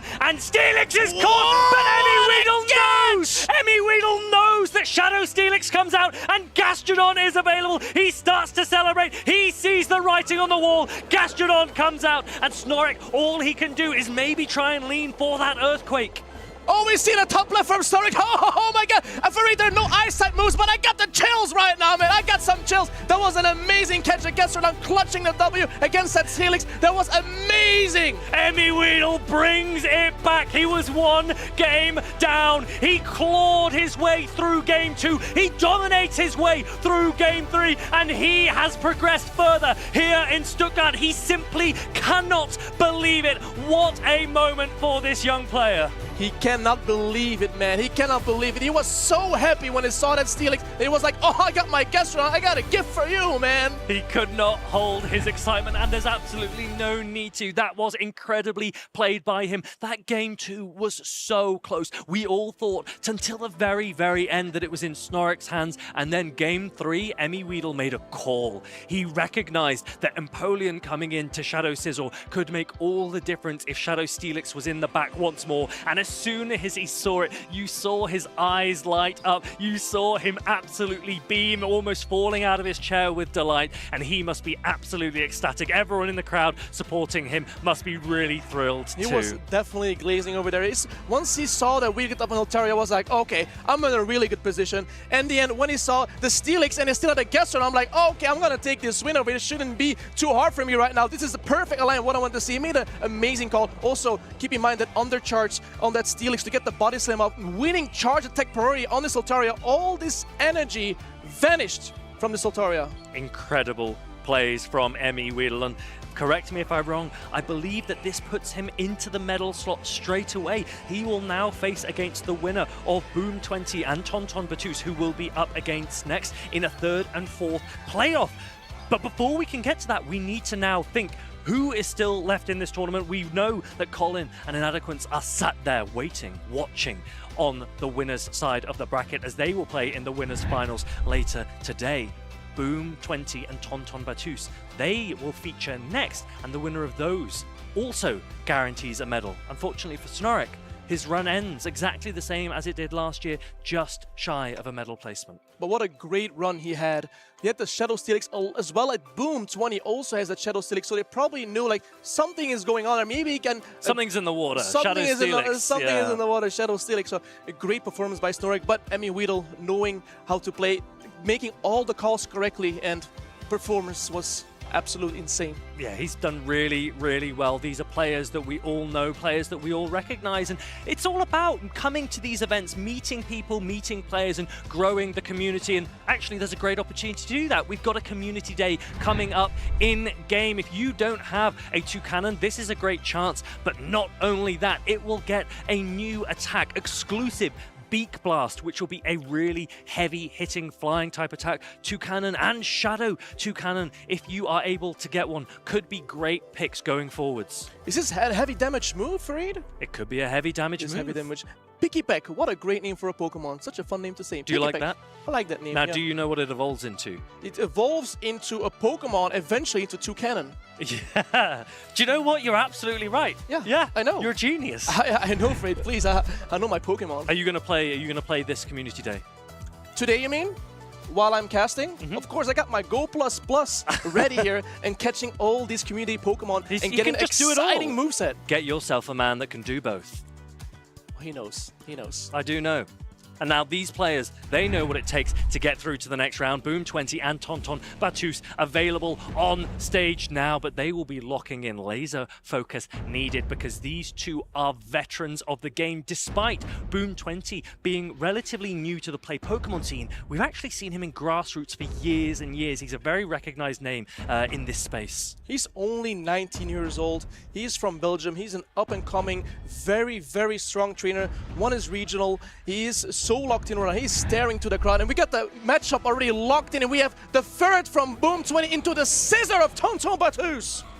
Ferret against Scissor, a really interesting matchup because Shadow Scissor resists both charge attacks from Ferret, but Ferret able to sucker punch its way through a Shadow Scissor can put a lot of threat, and Tonton Batus might even be invited to shield. He's not going to do so. Yeah, Ferret can easily take the damage from the bullet punches from the Scissor, even though it is a slight heavy damage. Ferret is so bulky right here. Then we have a Night Slash locking in from Tonso onto the Ferret, but Boom decides to no-show because he thinks, I can take this, this is fine. The Ferret is a very neutral matchup for me. And the Ferret farms down the Scissor and actually maybe gets out with a move. Look at that, Ferret winning the zeros against the Shadow Scissor that otherwise resists its charge attacks, and another Steel-type Pokemon comes out to meet it, so Tonton doesn't give another shield yet again, and Corviknight gets a little bit of an energy head start. This looks like fast moves pressure galore because we see Altaria coming in. Here comes the Dragonair of Tonton Batus into Altaria, but who does the most damage? Altaria is going to reach its Sky Attack ever so slightly before Tonton throws that Wrap, and I don't know if Boom is going to try and risk to bring in the Shadow Steelix here because he's very happy to have it in the back against that Corviknight. We see that Shadow Steelix. There is a Corviknight. This is going to be a fast move pressure game. Here comes the first move. Here comes the rep. And actually, Boom20 decides to shield this move, gets a debuff. But Altaria is so much more bulky than Dragonite. Does Dragonite get to another move? It does not get to another move. It actually KOs with the rep here. And here comes a Sky Attack loaded into the Corviknight. Is Tonton Batus counting perfectly here? He's not been counting. This is a Sky Attack coming through, not even a Flamethrower. I don't think Boom really minds. He just wants to get shields down or Corviknight low so that Steelix can do all the rest of the work. Tonton Batus needing to throw paybacks to land against the Shadow Steelix. He's baiting with an Air Cutter. Even though this goes unshielded, if it gets a boost, Tonton could be okay here. I'm pretty sure he's trying to fish for the boost here, doing as much possible. It doesn't get the boost, but Steelix is just thunderfanging his way through this victory. He just needs an Earthquake to land, and this will take out the Corviknight, and game one goes to Boom20. Both charge attacks resisted from the Shadow Steelix on the Corviknight. Earthquake will do more damage. It's more than enough to take down the Steel Flying type of Corviknight, and Boom20 drives his way forward for this first game of the best-of-3 match. Fareed, Shadow Steelix on Corviknight. Shadow Steelix, Fareed. What a Pokemon. I love Shadow Steelix. I've used it before myself. It's definitely got real potential to core break a lot of teams, and it's doing so really well here. Yeah, Boom20 having the Dragon Breath user as Altaria and Tonso having the Shadow Dragonair. Shadow Dragonair doing more damage with those Dragon Breaths because, you know, Shadow Dragonair higher attack set, but Altaria is so bulky, he can easily resist all those charge attacks. So they both have similar Pokemon and cores here, Dragonair with the Scissor from Tonso and Altaria and Scissor from Boom20. But we saw that second Steel type, that Shadow Steelix on that other Steel type of Tonto, the Corviknight, having the advantage because of the moveset Thunderfang. So many options available to these players. You do mention those two Dragon-type Pokemon, but I think, interestingly, it really depends on the type of Shadow Dragonair you build that can really impact how that Altaria match plays out. Tonton Batus knows exactly the strategy that he wants to go for, and I wouldn't be surprised if he's maybe running a higher attack Shadow Dragonair or even a higher defense to get the relevant breakpoints and bulk points to really make that a unique pick in this meta. Oh, there are breakpoints and bullet points on that Dragonair. I assume Eric, our co-caster, probably knows all those numbers. Eric is pretty incredible at maths, but the reality is that Shadow Dragonair is able to throw Wrap regardless to increase the Dragon Breath damage, to increase the amount of damage its Aqua Tails can do. It didn't look like Tonton Batus was willing to throw an attack into the Altaria, but I don't think it would have made much difference given how well positioned Shadow Steelix was in that endgame. And Boom 20 knowing I can take a payback, he has to go for the air cutter, trying to get the boost, doing a little bit more sand attack damage, and eventually getting to a boosted payback. But Boom 20 acknowledged that, okay, I know this matchup, I don't have the shielder, and my Steelix is completely fine. Will Shadow Steelix come again for Boom? Boom is a player that he has tried and tested lines of 3, that if he's comfortable using it against an opponent, I wouldn't be surprised if he brings it again. We see the Furret once more. This time it's into the Corviknight, not the Shadow Sizzle, but it does look like Boom has opted for that same line of 3. Let's see if he's able to show the same flexibility in this game number 2. We see a Steel-type Corviknight into the Furret. Furret can only throw resisted charge moves, charge attacks. We have the Trailblaze, which is double resisted, and then we have the Swift, which is single resist on a Corviknight. But Furret can actually hold on pretty strong here. The Sucker Punches after Trailblaze, they do actually add up on the Corviknight. Did you know that in the 2-shield scenario, Furret can actually Sucker Punch its way through a Corviknight? So I wonder if that's something that Boom is considering here. He's boosted up his Sucker Punches already. If he no-shields this Air Cutter, no, he's going to put up a shield just in case it's a payback. Yeah, the payback would get close to knocking out this Furret, or even taking out this Furret. So he goes for Air Cutter, trying to fish for a boost. Does he get the boost? He does not get the boost. Does he go for another Trailblaze or a Swift? He goes for the Swift. They're on charge attack priority, while Tonton Batus has actually clicked on the payback there. Now, if this Swift doesn't knock out and payback is able to be thrown, then it means Corviknight will have won the 0-1 shield scenario, which will put a great position for Tonton Batus. Let's see if this knocks out or is the first survive. It does knock out the Furret, and Boom is thinking, oh no. What have I been doing here? What should I do? Is he going to bring something? He's going to bring in the Scissor in the time. No, he comes Steelix into the Scissor. Steel type on Steel type action for Reed.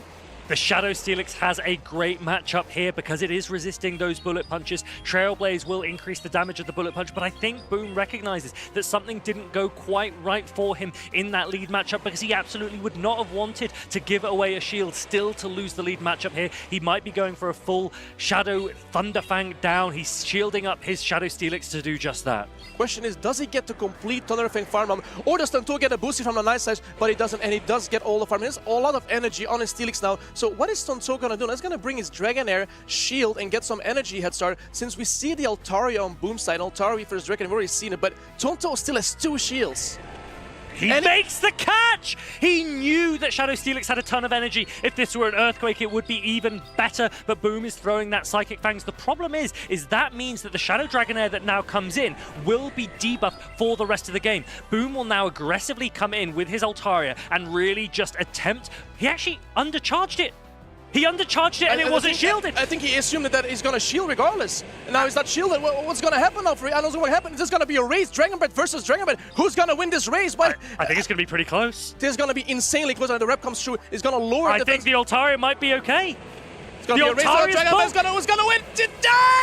That's Altaria that wins it with 2 shields. Tonto goes down with 2 shields extra. I don't know what happened there. He undercharged the Psychic Fangs thinking he would shield, but he didn't shield for Reed. That was crazy. The no shield on the Psychic Fangs from Tonton, and Boom didn't even fully charge it. But Altaria, with the Dragon Breath able to do more damage, absolutely ripped through that Shadow Dragonair, and there was little to nothing that Tonton was able to do in response. For Reed, I'm so crazed. I also thought, oh, Tonto will definitely shield that Psychic Fang.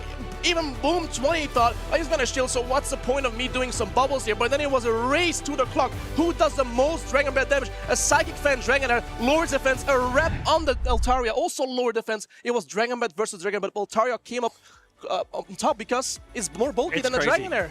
Honestly, Maddie is about to explode with excitement here. That was really very close. I think Boom recognized that there maybe was a mistake that he made in the early part of the game, letting his Furret go down even after investing a shield. But once that Psychic Fang catch went onto the Corviknight, and then Psychic Fangs landed on the Shadow Dragonair, even though it wasn't fully charged. The Dragon... Here's some Eric knowledge for you, actually.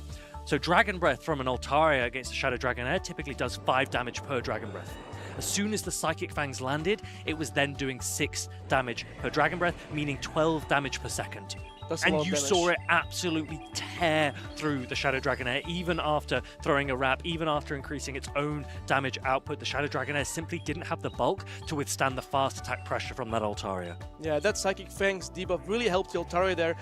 I mean, it was, in the end, it was a Dragon Breath race. Whoever got the Dragon Breath race, and here we can see the Altaria was slightly more bulky. The Psychic Fangs did help, even though the Altaria was repped. It was not enough. The Dragon Breath from Altaria did enough damage to overcome the W. And your fellow Belgian progresses through and gets yet another medal. So how many tournaments has this player played? Boom? Not many. Not many. This is his fourth, I believe. Yeah, I was going to say about fourth, yeah. Yeah, and he's got a gold medal, a silver medal, a top 8 placement, and now, at very minimum, a 4th place medal. When he got his gold medal, he came out of nowhere. Like, who is this guy? Like, who is... People knew him from the grassroots. He's a young guy, goes along with all the younger players as well, and then suddenly he was like, oh, I won. And I didn't even expect it. I was like, oh yeah, I won. I didn't even expect I was going to win, and now he's here again, getting closer and closer to the winter finals. I think one of the most interesting things for these players that come from grassroots that you might know from the Go Battle League or your local scene is how well do you fare when you come to the regional circuit, when you play against these veterans of the games, players that have so much experience in the Show 6 format, on stream, on stage, where the pressure can really get to you. And Boom is showing very, very quickly that he has absolutely everything it takes. If he is not already considered a great, he absolutely will be if he carries on at the rate he is going. Yeah, Boom is known also for thinking outside the box. Like, what is different here at this event? What can I use in this regional that makes me better as a trainer to overcome certain situations? And he brought the Shadow Steelix knowing, okay, this Pokemon has play into this regional, and that's exactly what he brought. Yeah, and there are so many different ways to learn the game, as you're saying, and Boom is one of those players that's come through the grassroots circuit, but actually there are so many transferable skills available as well, not just from grassroots, but also from the other Pokemon formats. For example, if you are someone that plays the video game, you're already learning typings, you're already learning some of these key components, and actually, there's a video game player, a video game caster that has recently started playing Pokemon Go, and Leo is down with him on the floor to interview how he's been getting on. Welcome, trainers. Koning Lionheart here at the Stuttgart Regional. I'm joined by David Partington, a VG caster. David, why are you here with me? Well, Leo, I quite like Pokemon Go, and I think you do too. Yeah, I do love that game. When have you started playing it? I first started playing it when it came out back in 2016. Really loved it. Obviously, I love Pokemon as well. And I especially loved it when the GBL came out as well. I love the competitive side of it as well. But obviously, I love VGC as well, so I'm so conflicted all of the time. So I'm very disappointed that your nickname is not David Part Go, but it is David Part VGC. How do you like the Show 6 mode as compared to the Go Battle League, the in-game mode where you play Blind 3? Well, it's actually very similar to how we play in VGC, so actually I really like it, to be honest, because suddenly you've got 6 Pokemon to think about and how they match up into your opponent's 6 at the same time. So there's lots of different leads that you can think about, cores that you can develop, and that's all very similar to VGC as well. So there's a lot of translation between the two games, and so I get a lot of satisfaction about playing one and the other at the same time.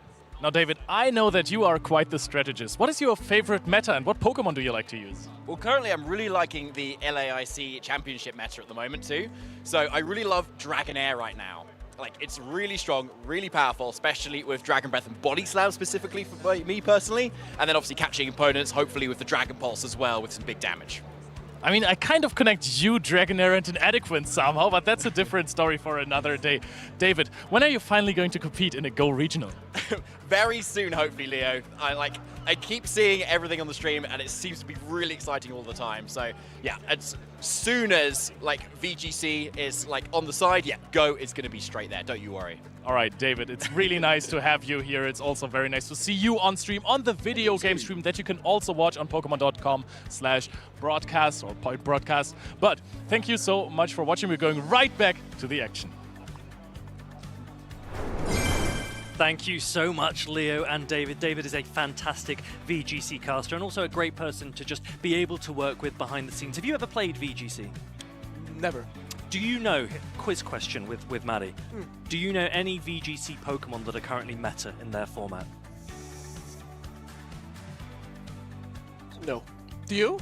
I think Incineroar has been one of the most popular Pokemon that they've had in VGC for a while, and I think it was also pretty high usage this weekend, so I would love... Isn't that Wolfie's signature Pokemon? I think it's one of his favorites. One of his favorites, One of his favorites. But Incineroar isn't a Pokemon that we get to see an awful lot in Pokemon Go yet. And why is that, you think? I think it's got great typing. I don't think its attacks at the moment are exactly what we want to see in this meta, and these players have had to really focus on the flexibility of all the Pokemon that are available right now at the end of this Tales of Transformation season. These two players are great examples of players that consistently, no matter the meta, know which Pokemon to bring. On the left, you can see M.E. Weedle, and he is going up against Boom 20. I believe this is the first time these players will have ever faced officially in the Play Pokemon Championship Series. They are raring, they are ready to go. I'm very excited to see this matchup for two youngsters battling left and right. We see Scizor versus the Gastrodon from Me Weedle.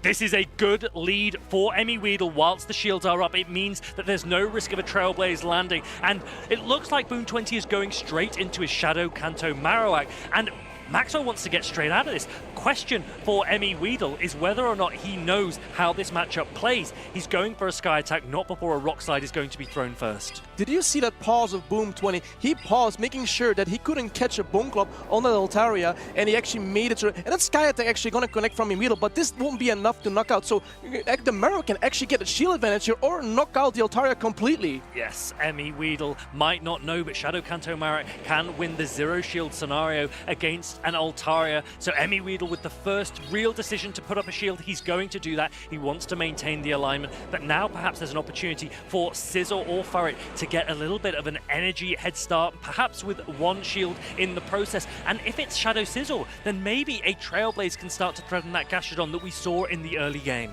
This is a great overloading opportunity for Shadow Scizor here, trying to farm down his Altaria. Will he make it happen? No, Empoleon comes into the Scizor, trying to soak up all this double resisted bullet punch, and the first Trailblaze of Boom 20 goes through. Will Weedle put up the shield? No, he lets it go.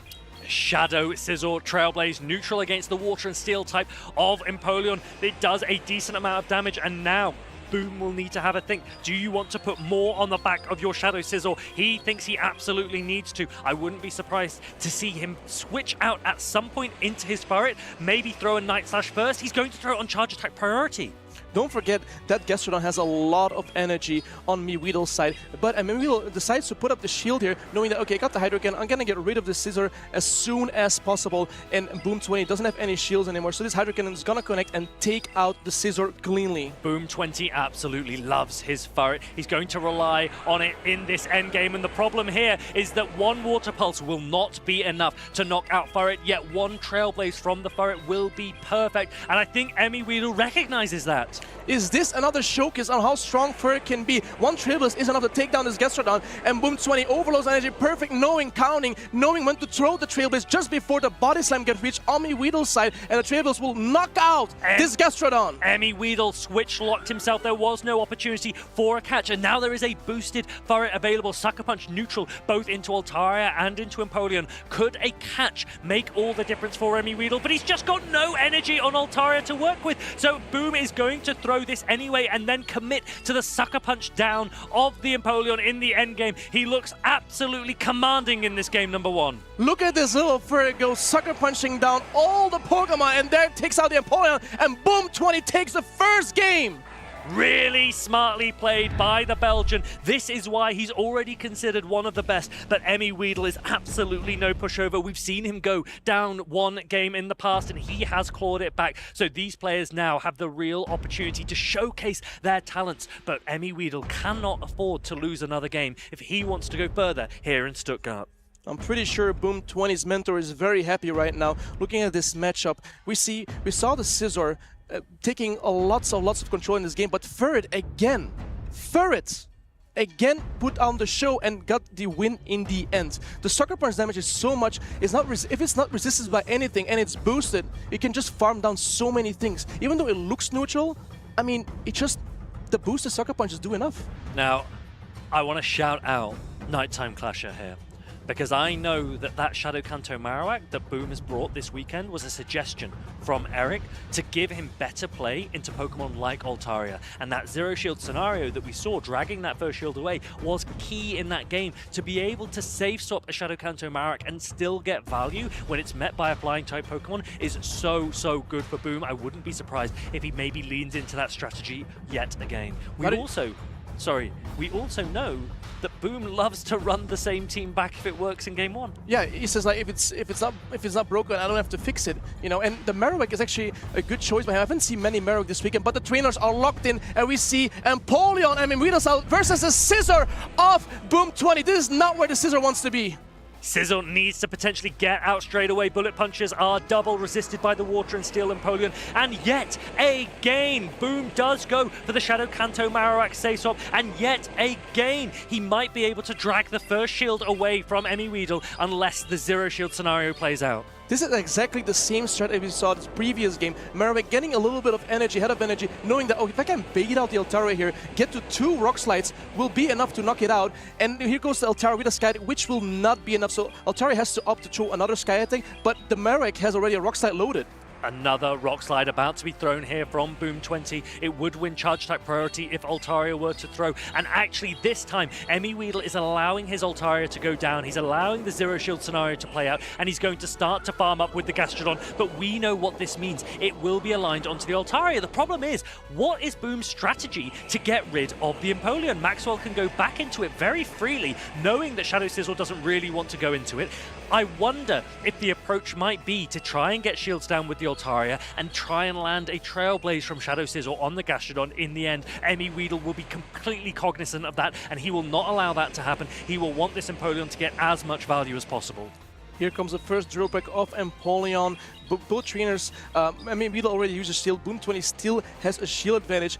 His game plan, he goes with the Scissor right here, knowing that, okay, I kind of want to keep this Altaria to take down the Gastrodon, because how else am I going to take down the Gastrodon if he still has a shield? I need to land the Trailblaze. First shield going up for Boom 20. And now, if Emmy Weedle were to come back in with the Gastrodon, I wonder if Boom 20 might start baiting with Trailblaze. The switch clock isn't yet up, so Emmy Weedle's going to drag the next shield away from this Shadow Sizzle. Potentially, then he will go into the Gastrodon. Gastrodon already has some energy available. Will Boom 20 recognize that? Yes, he's going to throw the Trailblaze straight away, pull that final shield from Emmy Weedle. We're now fully shields down. We are approaching the end game. Boom 20 can still not swap out. We get the boost on the Trailblaze here. Gastrodon overrolling on slides some energy, but Water Balls will be enough here to take down this Scissor. I don't know how Boom 20 can get them back from this. The Water Pulse lands, the Scissor is out, and there's still Altaria, but there's still an Empoleon also as well on the side of Boom 20. Now, interestingly, if Boom 20 is able to farm up a massive amount of energy, potentially land a Sky Attack against Gastrodon, could Empoleon be in a position where a Flamethrower might threaten a knockout?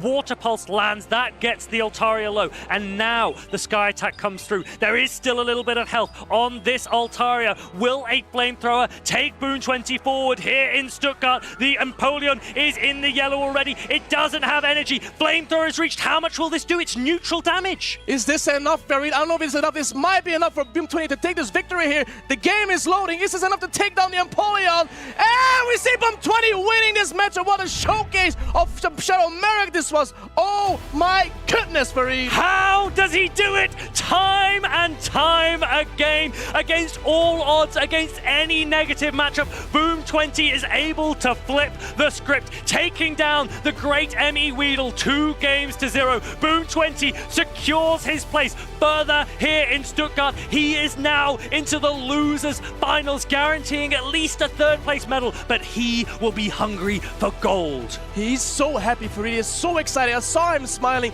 The Belgian prodigy Boom 20 taking this win. Very not convincing. It was really hard. Like, this matchup was insanely hard. A lot of energy management. The Altaria in the end, overloading on energy. Sky Attack, Flamethrower.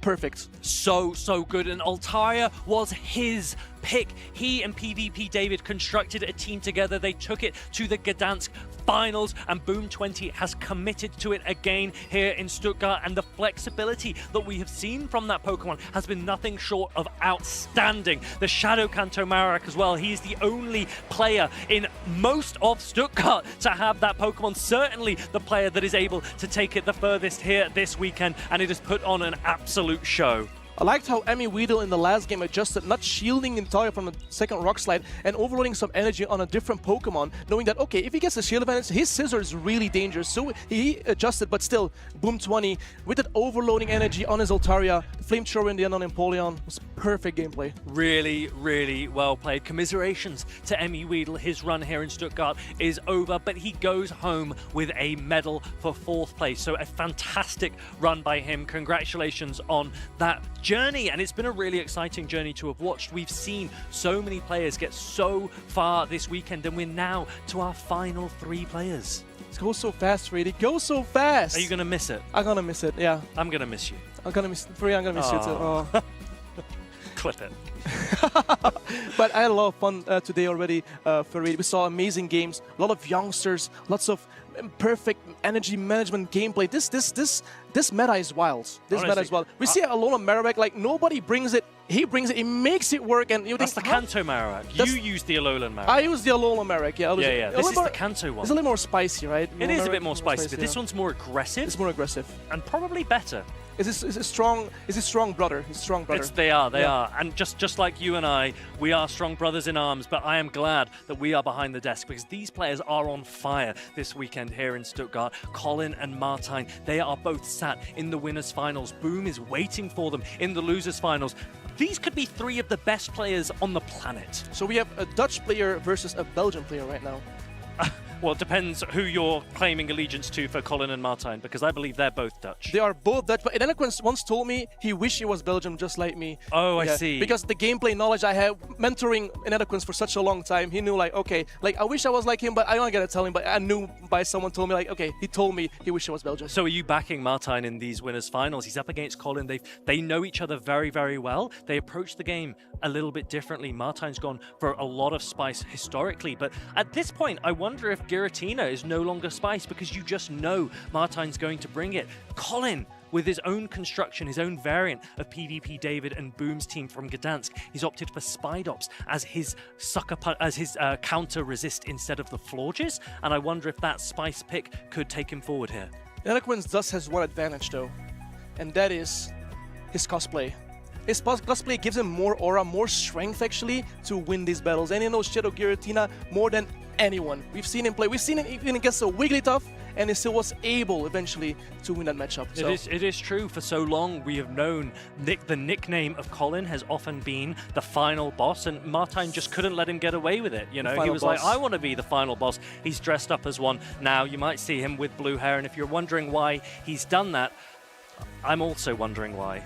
I think James from Team Rocket is correct, if I'm not mistaken. I asked him to say James from Team Rocket. Yeah. Yes. Not Cyrus at all. No. Not at all. Would you ever dye anything blue? Blue? It'd have to be your beard, I guess. Yeah, I guess. I mean, yeah. Well, I mean, maybe I can wear a wig next time. You should. Yeah, I should, right? You have before. Yeah. Will the people actually recognize me then, do you think? I don't think they would. They'd have no idea. And these players, they don't particularly care because they are focused on the player in front of them. They are locked in. They have known that they're going to have this match for a while. So they've had a little bit of a chance to have a break, but also to really focus and strategize for how they're going to approach these winners finals. The 2 best Dutch players in the world. We see here Colin 6 again. So close to the finals, grand finals yet again. We see this Spidops, a newer Pokemon available in Pokemon Go with Shadow Claw, Lunge, and Rock Tomb. A very strong defensive Pokemon, lots of bulk, and gets even bulkier having those debuff moves, Lunge and Rock Tomb. And we see as well the Shadow Scissor with another Steel type on his side, the Corviknight. And then we go to Enequins, the Spice Lord, Giratina, Shadow!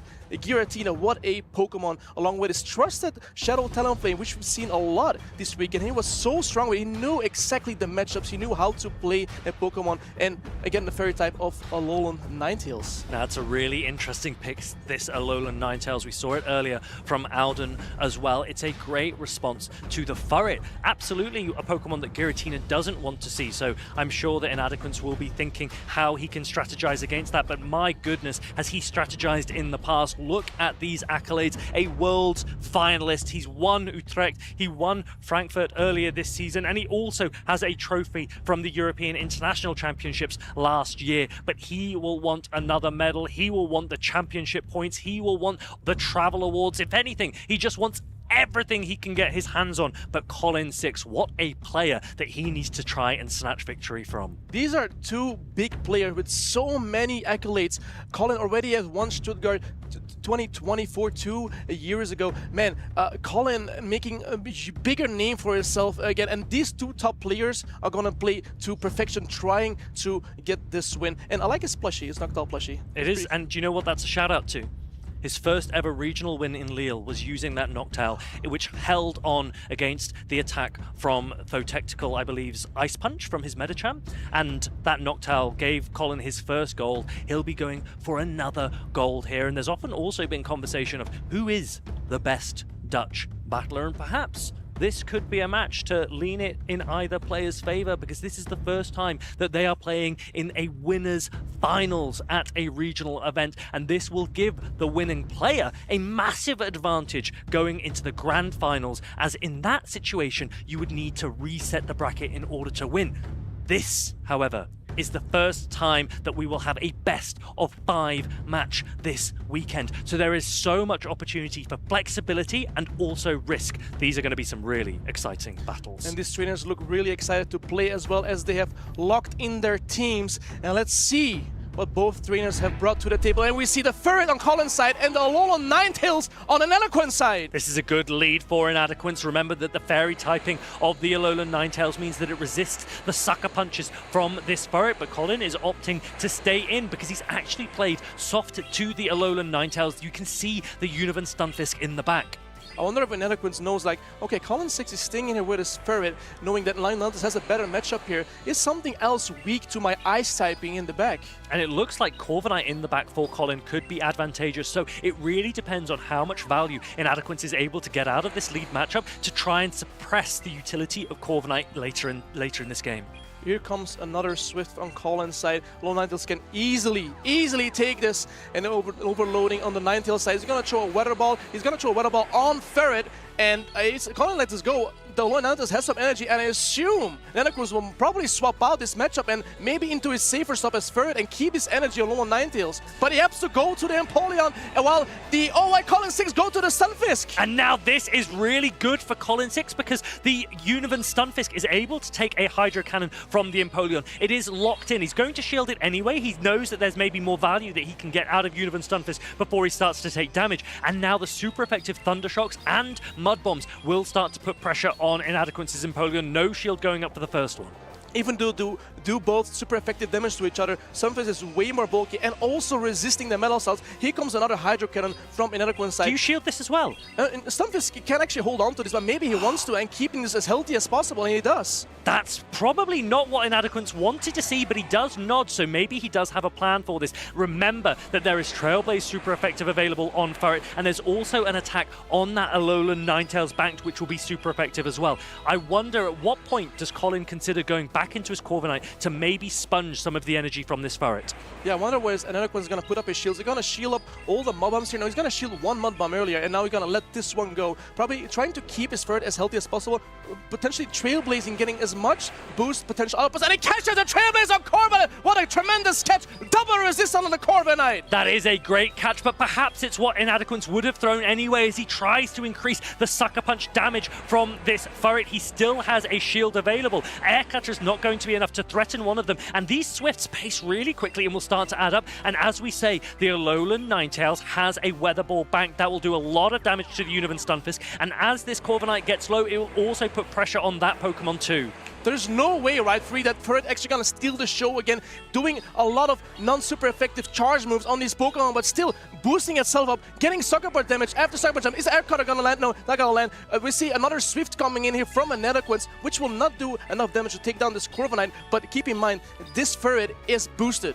The Alolan Ninetale still available there, and now the Corviknight reaches that payback, and it looks like the Alolan Ninetales might be able to just farm down the Corviknight. Will one Weather Ball be enough to take out the Stunfisk? I wouldn't be surprised if Stunfisk comes straight back out here. It's got some energy. How much damage is this going to do? Stunfisk is very bulky. This might not be enough. I don't think this is enough for it. I don't think it's enough to take down the Stunfisk. Stunfisk is very close to another move, but so is Alolan Ninetales. It's going to be a race. Oh, and the Stunfisk gets to the Mud Bomb first, and there goes the Alolan Ninetales of Inadequate. ABA a week to the Alolan Ninetales, but Colin does not care. So much value that he was able to get out of the Univan Stunfisk and out of that Corviknight, and what it really came down to was recognizing that Hydro Cannon from the Empoleon would do the most damage to Univan Stunfisk, and he refused to let one of those land. That was a great game for it. I love that game. Knowing like, okay, even though Inadequate's double shielded, they had 2 shields, and Colin used already 2 shields so early, trying to get really far with that ferret was not enough. They had the Corviknight resisting all the charge moves on that from that ferret on the Corviknight. I mean, great showcasing by Colin 6 there. He gets the advantage in these winners finals, but as we say, this is a best of 5. That means you need 3 wins in order to progress forward to the grand finals. There is so much opportunity for Inadequates to still come back. If anything, we have seen time and time again players going 2 games up and still losing 3 games to 2. So a little bit of momentum for Colin 6, but by absolutely no means does he have any real advantage now. Both trainers seem to be very locked in. Colin 6, knowing that I can be AB weak to the Alolan Ninetales, knowing Ferret can hold on, the Swift do enough damage. If I lose this, soft lose this matchup, I'm fine actually, because Alolan Ninetales will be so low that my Stunfisk in the back will be free. Both of these players considering again how to approach things very, very flexibly, especially on Colin's side. We know that he likes neutrality, he likes energy management, he doesn't like being locked into what many people call RPS matchups, rock, paper, scissors, where there is no opportunity if you don't get the lead you want. Martine, he is a little bit more aggressive in his playstyle. He likes to potentially lock opponents into really unfavorable matchups, and he brings certain core breakers in order to do so. Can he get the right read here? We know that he's been able to get into the head of so many opponents in the past. Game number 2 underway. We have Inadequates with the Ferret met by the Scissor of Colin, and we know how this matchup goes. Ferret is okay here. It's a very neutral matchup, even though the charge moves are resisted. Still, the Sucker Punches add up and do a lot of damage on that Scissor. Immediately, both players go to throw their attack. Night Slash from Colin, and a Swift was being clicked there from Inadequates. Swift, remember, will be resisted by Shadow Sizzle, but it's such a fragile Pokemon that Ferret can actually take the Zero Shield scenario even despite that. We don't see a booster on Night Slash, and I think Inadequates is very happy to see that Scissor there, not in the Alolan Ninetales in the back. But here comes the Ferret of Colin 6, playing a very neutral matchup. Like, it is a very neutral, throwing Swift back to Swift. And they're probably gonna soak the energy and knowing that, okay, well, I probably need my Scissor still because there might be Alolan Ninetales in the back. And here comes the Alolan Ninetales of Inadequates into the Ferret of Colin 6. This is really, really good for Colin because the Alolan Ninetales comes out early, meaning it's not going to hit that Altaria. Colin 6 playing a really sensible ABB. We mentioned he likes neutrality. We mentioned that he likes safe plays, and this is exactly where he wants to see the Alolan Ninetales. He doesn't know that there's a Gastrodon in the back, and Inadequates doesn't know that there's an Altaria available for Colin. Here, Alolan Ninetales overloading energy, getting back-to-back Weather Balls. Gonna show the first one. Will Colin 6 probably shield? No, he doesn't. He does exactly know that there are 2 Weather Balls available on Inadequate's side. And let's see what Colin 6 is gonna do. He brings on his Scissor, and actually, on Inadequate's up to throw the Weather Ball immediately, knowing that, okay, I don't want to take any bullet punches, and this Weather Ball might be enough to take out. It doesn't take out, which means that Bullet Punch landed. That did a massive amount of damage, and Inadequates knows this is not the alignment that he wanted. Altaria comes through, and Gastrodon is forced to Mud Slap away. I think Inadequates recognizes that there's not a lot he can do. He's not going to waste any time. He's allowing this Sky Attack to land. What amazing dancing skills from Colin 6 here, dancing left and right. He's going to let it go, knowing, okay, well, there's not much I can do here. The second Sky Attack comes through onto the Gastrodon, taking down, most likely knowing that, okay, I'm defeated here, there's not much I can do. But what amazing skills by Colin 6, dancing, trying to bait out the Alolan Ninetales early, get the Scissor on it, and then the Altaria on the Gastrodon was just riding on the wall. Honestly, that Alolan Ninetales managed to put in a lot of work before it was able to be Dragon Breath down. I wonder if Martine had started to spam body slams. Maybe there could have been an opportunity, but he's willing to concede this game. Number 2, Colin dominant there. He got the alignment he wanted. He successfully baited out that Alolan Ninetales, and now he has a real advantage in this best of 5 series, because one more win will see him put his face and his name in the grand finals. Another potential grand finals for Colin 6 here. Inadequates thinking maybe re-strategizing what he should be doing. This is, I mean, not again in the leads, third in the back. We see a lot of thirds this weekend, but Colin 6 knew exactly what to do. Colin 6 needs one more win. Inadequance on the other side of the table has to claw it back, and we know if there's any player that can do so, it could well be him. He's been in situations like this before, back against the wall. We've seen it when he's been doing incredible losers bracket runs. And one thing that you and I said yesterday is what matters more in these situations? Is it skill or is it mentality? Inadequance is a player that absolutely has both in abundance. Can he show what he needs to get his name into the grand finals instead of Colin 6?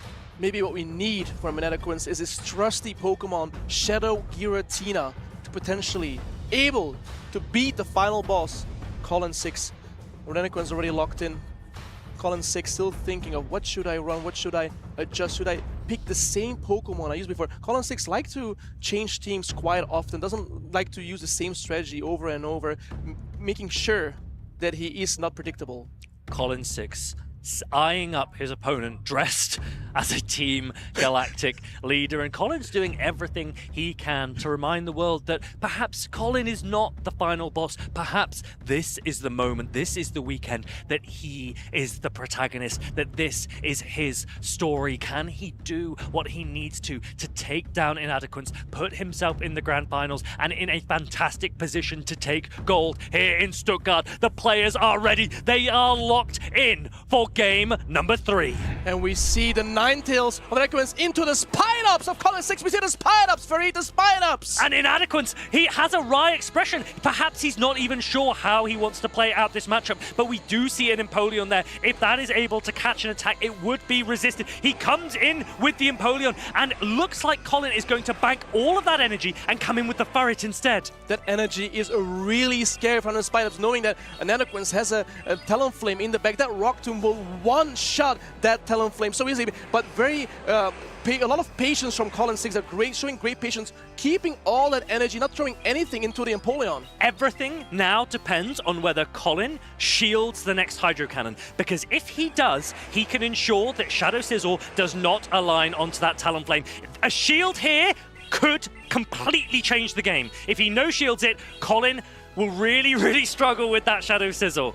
We do know the Spine-Ups has a lot of energy, so maybe this energy will be very useful against the backline of Inadequance, knowing we have a Rock Tomb loaded for Talonflame and potentially the Ninetales, but Ninetales chose a Weather Ball first. Spine-Ups losing the Charge Deck priority, but it was a Charge Deck priority, so the Rock Tomb will come after, and it shields up the first Weather Ball, knowing that it will do the more damage than the second one since it's not debuffed yet. But this is almost a waste of all of this damage and energy, because Shadow Sizzle could have bullet punched down the Alolan Ninetales anyway. I think as soon as this Shadow Talonflame comes in, Colin will know that it's a tricky situation. He's going to start baiting lunges. They're a little bit cheaper. They guarantee was Inadequance counting. He makes an expression, but he shields up anyway just in case, and he knows that Colin is able to pull an easy shield. The problem here is that Colin isn't going to be able to reach 2 attacks, and I think Colin recognizes that Shadow Sizzle could be in trouble, but he's not going to give that away yet. He's going to try and get this next shield, and now he has to go into the Shadow Sizzle, and Inadequance knows that there is real potential. How much will a Night Slash do?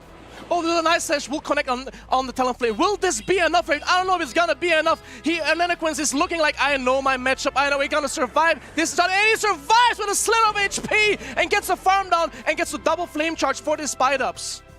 Colin's going to let this go because the Alolan Ninetales still has enough health in the back, and Inadequance gets 1 game back. It was brilliantly played by the Shadow Talonflame expert, and that game could have gone so differently if Colin had shielded the Empoleon Hydro Cannon.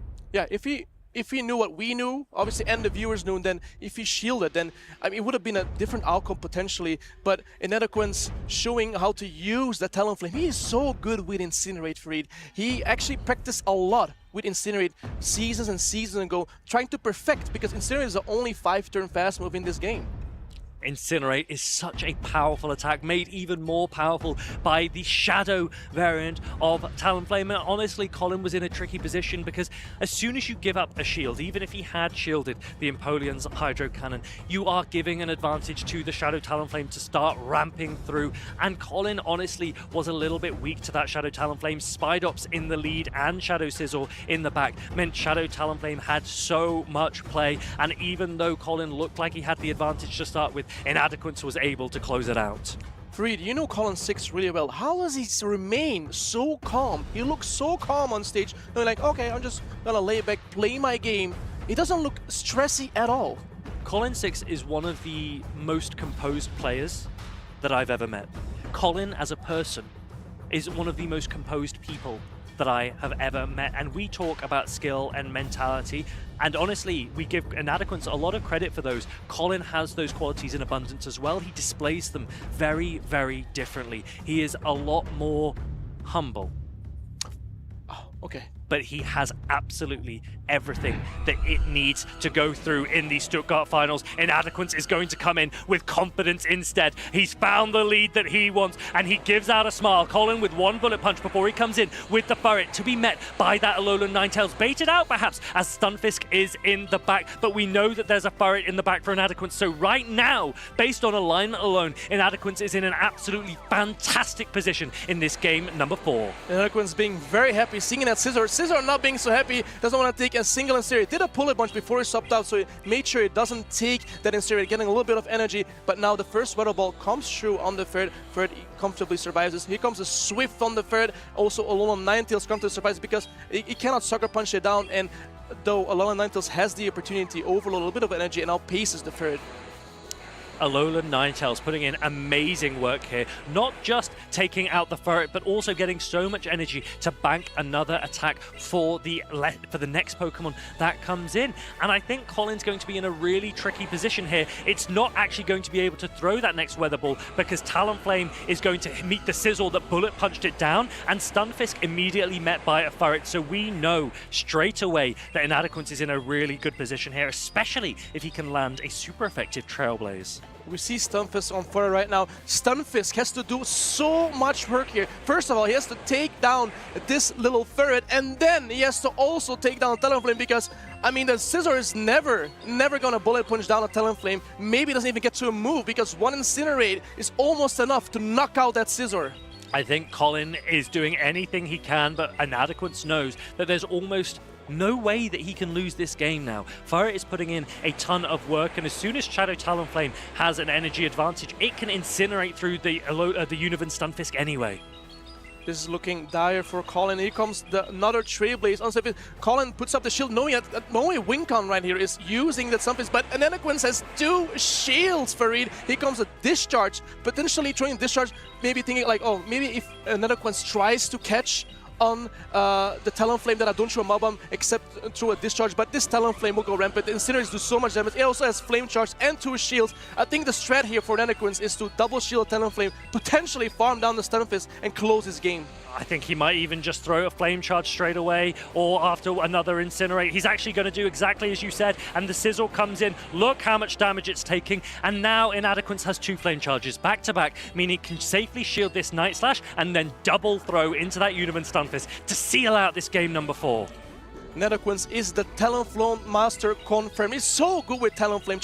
He knows how to use Incinerate so well. He went a favorable lead with that Scissor, but still, he pulled it off. And the Stunfisk is out, and it's 2-2. And we need one more game, Fred. One more game, Chan, to see who's going to go through. I'm almost trying to take a breath. What incredible plays by Inadequance. We said if there were any player that might be able to claw it back, he is absolutely one of them. And now both of these players have to go into this final game of the best of 5 with everything they have got. It will put a massive advantage under their name if they can be on the winner's side of the bracket going into the grand finals, and it'd be such a massive momentum shift for them if they really want to get their hands on gold.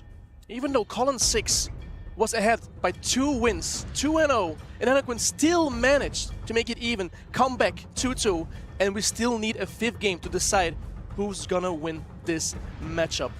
I wonder if we're gonna see the Spidops again from Colin. Risky pick knowing that Niantic brought Talonflame twice in a row now, but Niantic is so good with a Talonflame. I don't know about that one. The tricky thing is, it's the combination of the Talonflame and the Alolan Ninetales. Shadow Scizor is just so good against Alolan Ninetales, but instantly loses the game, it seems, if against that Shadow Talonflame. And so Martine is able to call those two Pokemon together, and Colin has to think, how can I avoid facing the Shadow Talonflame and still get advantage from my more flexible picks, like Furret? Because we've seen again, Alolan Ninetales just so comfortable against the Sucker Punch user. Like we've said yesterday, all day long, Farid, Scizor has only one weakness, and that is fire, and it's a double weakness. It doesn't like to take any fire damage at all. Incinerate does so much damage. 2 Incinerates actually enough to take down the Scizor. So I wonder if we're going to see another Scizor gameplay from Colin 6, knowing that I don't want to see that the Talonflame. But here we go, chat. The last game of this best of 5 is the third of an into the Empoleon. Okay, Colin doesn't meet the Alolan Ninetales lead, so this is a good situation for that Furret. We're looking at that backline immediately, and we can see Univan Stunfisk and Corviknight. If Colin can get alignment, he'll be in a great position. Inadequance will do everything he can to ensure the Talonflame lands where he needs it to. Colin already putting up a shield against this Furret. Could that be an indication of how he wants to play out this lead matchup? This Alolan Ninetales from Niantic looks kind of scary, knowing that there's a Stunfisk in the back for Colin, and also Corviknight. Spammy Weather Balls from that Alolan Ninetales, something you don't want to take. And here comes the second Hydro Cannon from Niantic. I assume Colin 6 is not going to shield this, knowing that he easily tanks this and survives this, and most likely going to try to farm down his Empoleon and keep alignments. Okay, so we know that Colin's going to have alignment, but he's not going to have shield parity. He's already given one to preserve the Furret, and now he gets to throw a boosted Swift into this Alolan Ninetales. It's unlikely to be met by a Univan Stunfisk, so this chip damage is really valuable, as remember that Corviknight's only neutral attack into that Alolan Ninetales is Air Cutter, not a very hard-hitting attack. As soon as the Corviknight comes in, Talonflame is going to meet it, and now Colin meets it with that Univan Stunfisk. The problem is that Talonflame with 2 shields and Flame Charge Incinerate potentially can just bully its way through this matchup. I don't think this is so bad for a Talonflame, Farid, and then Talonflame having access to Flame Charge, boosting it, Incinerate. He lets the first one go because the second one will obviously do more damage, but this Stunfisk has to do so much heavy lifting. Here comes the first discharge of Niantic, and Niantic most likely to put up the shield, knowing that, okay, hold on, my Talonflame is going to win the game for me? I think it just might, because Talonflame's going to get so much energy. He's actually going to throw immediately so that he doesn't have to shield. And now Colin needs to think, if I no shield this, then Corviknight will struggle to take Talonflame out. So I want to drag the next shield away. He's going to throw this this discharge now. Pulls the next shield. Incinerate should be enough to take down the Stunfisk. So Colin might go straight into the Corviknight regardless.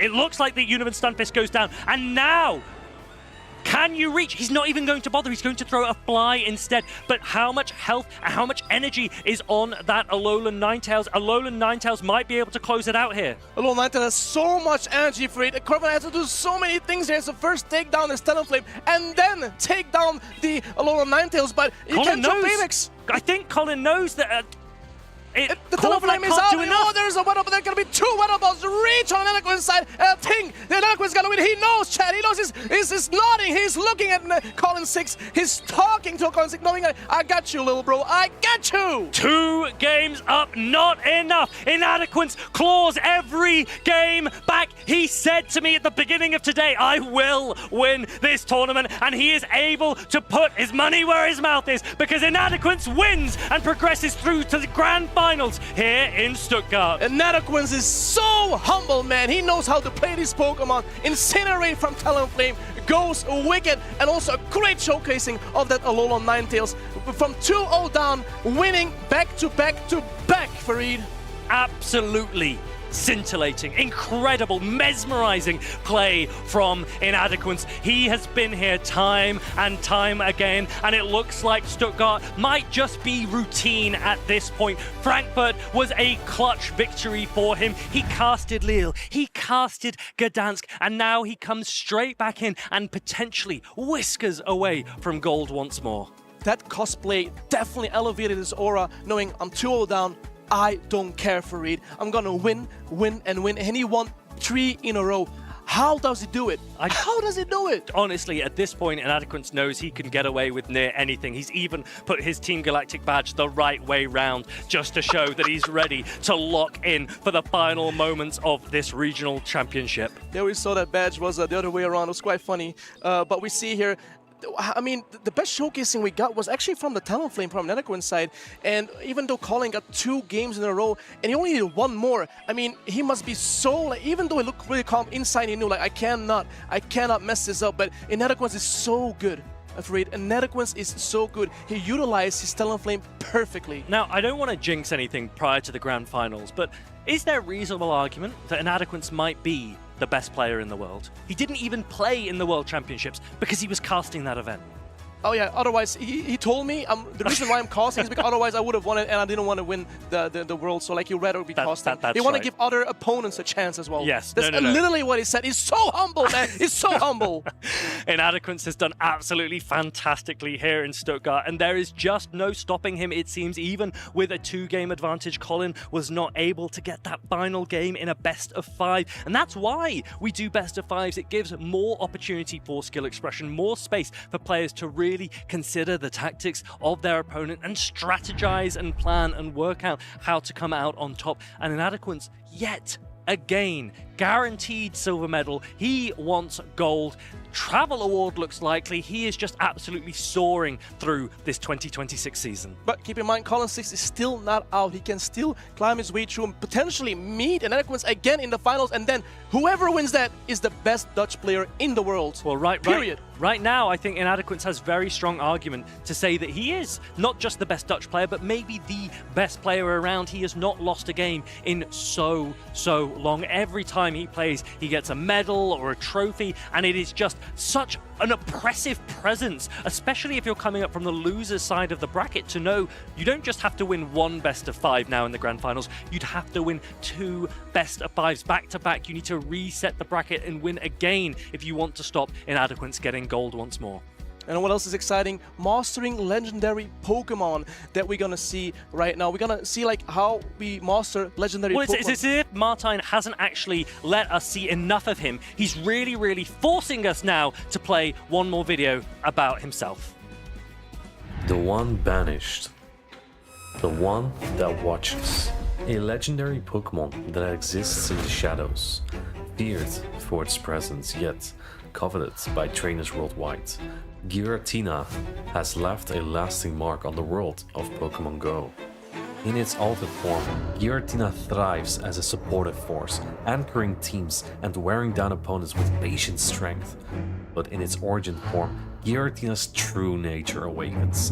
Freed from the chains of exile, it becomes a serpentine dragon unbound by gravity. Its attacks grow fierce, transforming it from a sturdy defender into a devastating closer capable of ending battles with overwhelming power. And Giratina does it! Inadequance pulls up an impossible endgame there against Beelzebub. It's no wonder that such a wickedly versatile Pokemon has claimed its place on championship winning teams. Yet, having a legendary Pokemon is not the same as mastering it. It takes knowledge to unlock the full potential of these giants. Allow me to show you. Legendary Pokemon are notoriously difficult to obtain, but their power makes the effort worthwhile. They shine the most in the Master League, where their CP can reach staggering heights.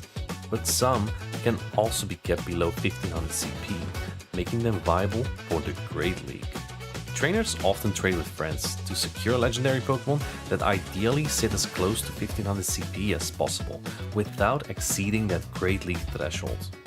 Examples of legendary Pokemon that are very good in the Great League are Cresselia, Giratina, Registeel, Zapdos, and Galarian Moltres. Galarian Moltres was a key member of world champion Beelzebub's team. It has some of the best fast and charge stacks in the game. Once Mandibuzz ruled the skies, but now Galarian Moltres has taken the throne. With its dark and flying type, it is one of the best counters to popular ground and ghost type Pokemon. Giratina comes in 2 forms. Origin, offering more offensive pressure, and Altered, providing greater bulk. Recently, trainers were able to rescue Shadow Giratina Altered from Giovanni, and it has proven to be successful in the competition immediately.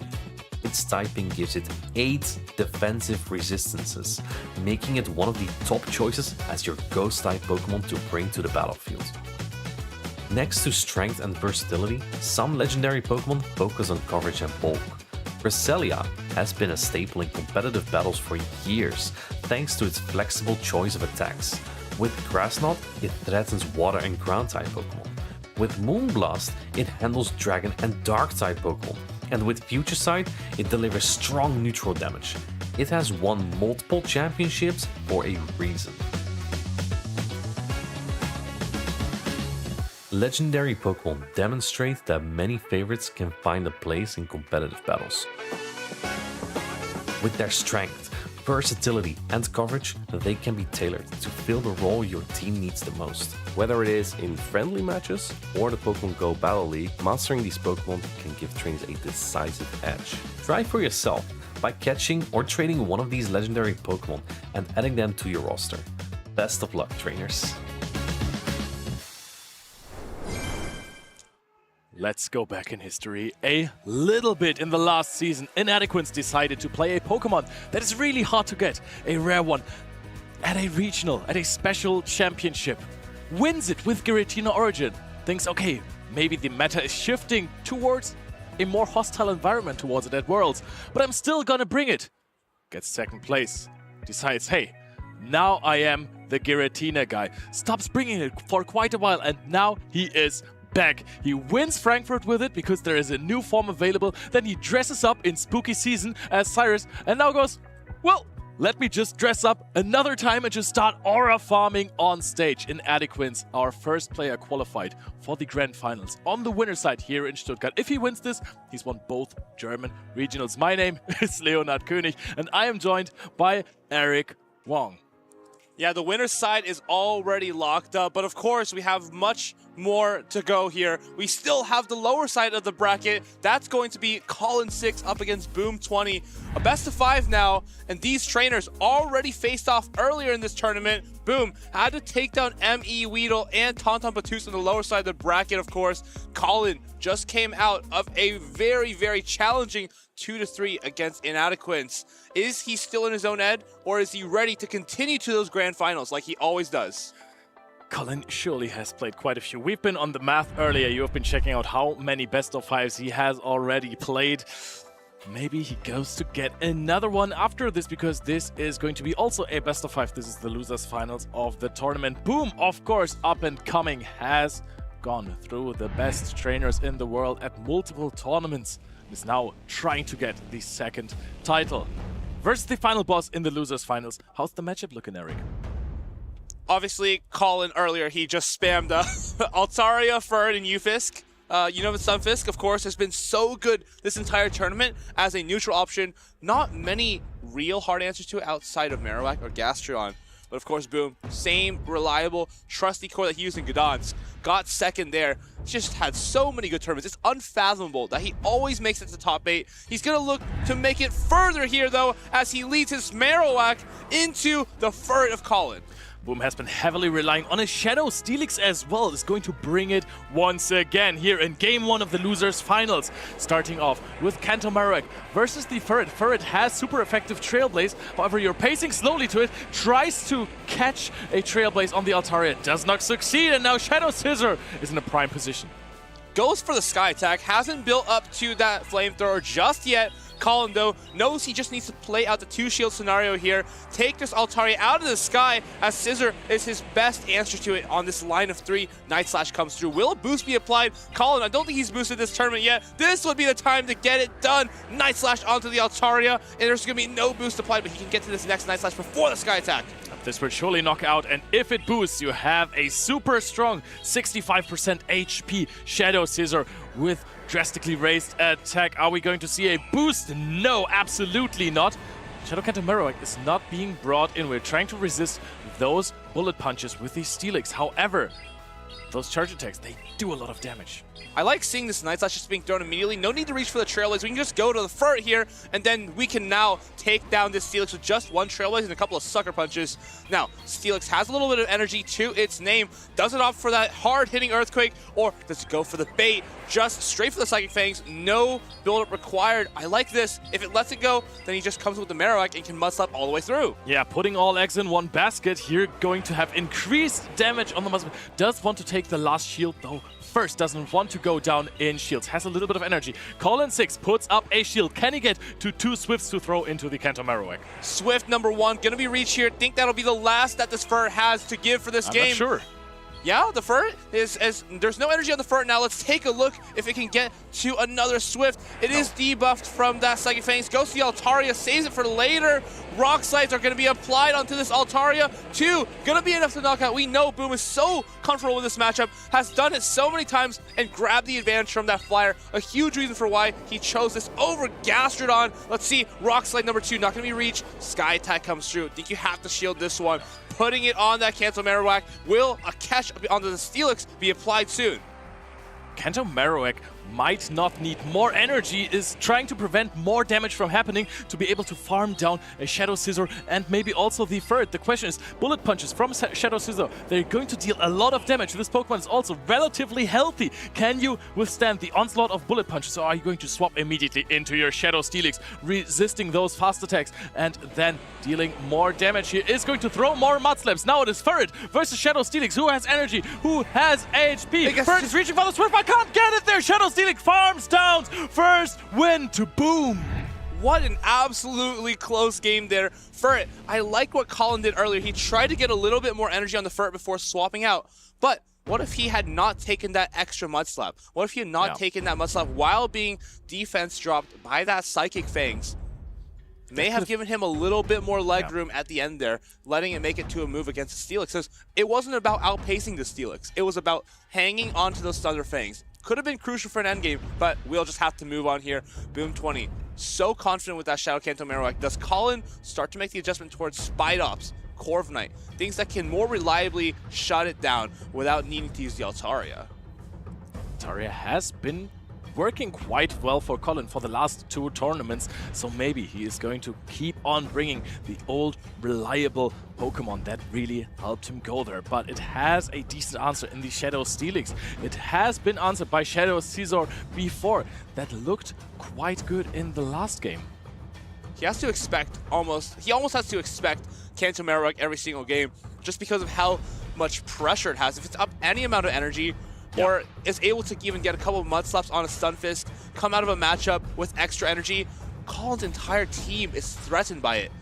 Rock Slide boost has been so good in this season for Kanto Marowak, even though it wasn't played a lot in this meta. It now has its place again. When people are less prepared for it, it strikes. It's critical against things like Corviknight, where 2 Rock Slides in the Mudslaps is now enough to knock out, whereas before they could easily tank.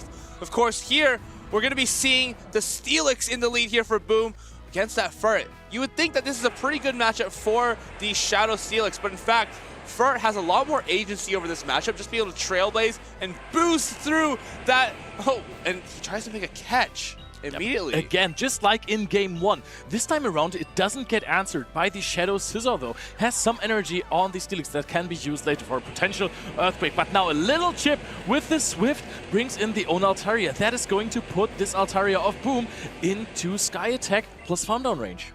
It's a really, really nice tactic here, kind of like softening up this Altaria. Even knows that his Altaria may be valuable in the backline here, almost reading that there's that Kanto Marowak, perfect counting there, just to throw that Sky Attack shortly before Boom is able to reach his. He's going to fire back with his own. Does Colin give up another Protect Shield, or does he opt for the full farm down here onto the opposing Altaria? I think you can afford to make this farm down, but of course, you can just opt to hold onto this energy and maybe pivot back out into the Furt if the switch timer allows. I think he gets the farm down regardless, unless he takes one more damage. Then Boom swaps out into the Steelix with a combo play. It tries to get the KO with the Psychic Fang, but no, Colin anticipates it, knows when the timer is up, brings in the Furt, and Furt now is almost at a Trailblaze. Here's the issue, right? Because if this Trailblaze is shielded up by the Steelix, well, doesn't get shielded. However, if the Steelix is shielded all the way through, that Corviknight in the back could be in a lot of trouble. Still, it's not going to be a very easy path here for Colin. This Steelix, so healthy, it doesn't get to another charge attack. Psychic Fangs comes down, but still, how can we get rid of the remaining Shadow Steelix? If we bring in the Altaria, we're giving that more HP away, I think, and then maybe the Kanto Marrow can even Mudslap down? I mean, you can deal a little bit of damage with your Dragon Breath first, but also Sand Attack's dealing a good amount of damage here. Yes, you're gonna get debuff from the Psychic Fangs, but I don't think that matters too much. It's little damage. You can swap out, go for a combo play later, and then reset your defensive stats. Now, immediate swap into this Marowak. Are you going to clear your defenses now? Here, we probably just go straight for the Bone Clubs. Colin has to start shielding these attacks. Yes, love this bait here because Colin, there's no choice but to shield it. Now, we can levy the Rock Slide here to take out this Corviknight. Altaria, difficult to swap it in, right? Because we're going to be farmed down. As long as he no-shields this, yep, boom. No, only lose condition is no shielding Air Cutter into a boosted Payback. Payback does land on the Marowak, but it's just not going to be enough. It's all about the catch now. Can he read the Altaria swap in? Can he read that catch from Colin 6? Colin tries to attempt the catch, but no, he does use the CMP, of course. Has that Sky Attack loaded. Rock Slide is reached on this Altaria, but could have maybe gone for a Bone Club there. Boom needed to react here, but now the Shadow Steelix is being brought in. Can it get to enough damage? No, it gets Sand Attack down. Are you going to win off the back of this Corviknight now? Can you farm down the Altaria? How much HP is it going to be? You're dealing 1 damage per Sand Attack. You want to throw the energy into the Marowak to not take too much damage. Throws the Air Cutter here. It's going to be really, really close. How much HP is left on the Altaria? Is Colin going to Sand Attack down the flying type dragon that is just so bulky? Yes, he is! Altaria falls and boom! After a very, very close game 1, has the tables turned on him. Colin strikes back after quite a long series of losses here. Went 2-0 to 2-3 against Martine. Lost 4 games in a row, and now he's ready to strike here. Colin is back, and he has Unova Stunfisk and a Corviknight to get through the rest of Boom's team. He's finally back on the board. Pointer for him. Now, what is he going to bring in this next game? Went quite a little bit weak into the Shadow Steelix that Boom is running. Even though Altaria, while the Dragon Breath is resisted, it has these flamethrowers for super effective damage, even though Shadow Altaria just deals so much more damage with those, and of course also with the Dragon Breath. I wonder if it's time to start bringing the Spidops. It just seems so strong into a lot of these picks, such as the Marowak, and even just has play against Altaria. I know Furret is like not the best matchup for it, but it still has those lunges that can apply. Swapping in and out is what these players love to do. And with Spidops, you can always kind of dictate those switches, those leads, depending on if you want to just debuff and make a run for it, or debuff and then debuff their swap and then run for it. I would even argue against that in a matchup versus Furret, where you're debuffing a lot as Spidops, but you're taking so much damage, you have no way of dealing fast attack pressure, so you have to land those lunges one after another. Player like Boom, who keeps on overfarming and then swapping out, yep, is going to capitalize on that and negate your damage, possibly win in the endgame with a Furret that has taken very little damage but has a lot of energy. Absolutely. Corviknight here, though, is going to look to pick up a pretty neutral matchup against the Marowak. Of course, you are slightly favored, but Marowak now can apply more pressure with those Bone Club, the Mud Slaps and the Rock Slides. Discharge onto this Altaria. Not going to do a lot, but this is a nice matchup in general. Just be able to soak all that energy from the Altaria, have a little bit of residual on that Corviknight, ready to go for that backline too. Yep, those Pokemon soak each other's energy up so well, so they're basically just negating each other. The question is, what shield scenarios are we going to see here? It's probably going to be the Zeros, so who's going to dictate switch in this game?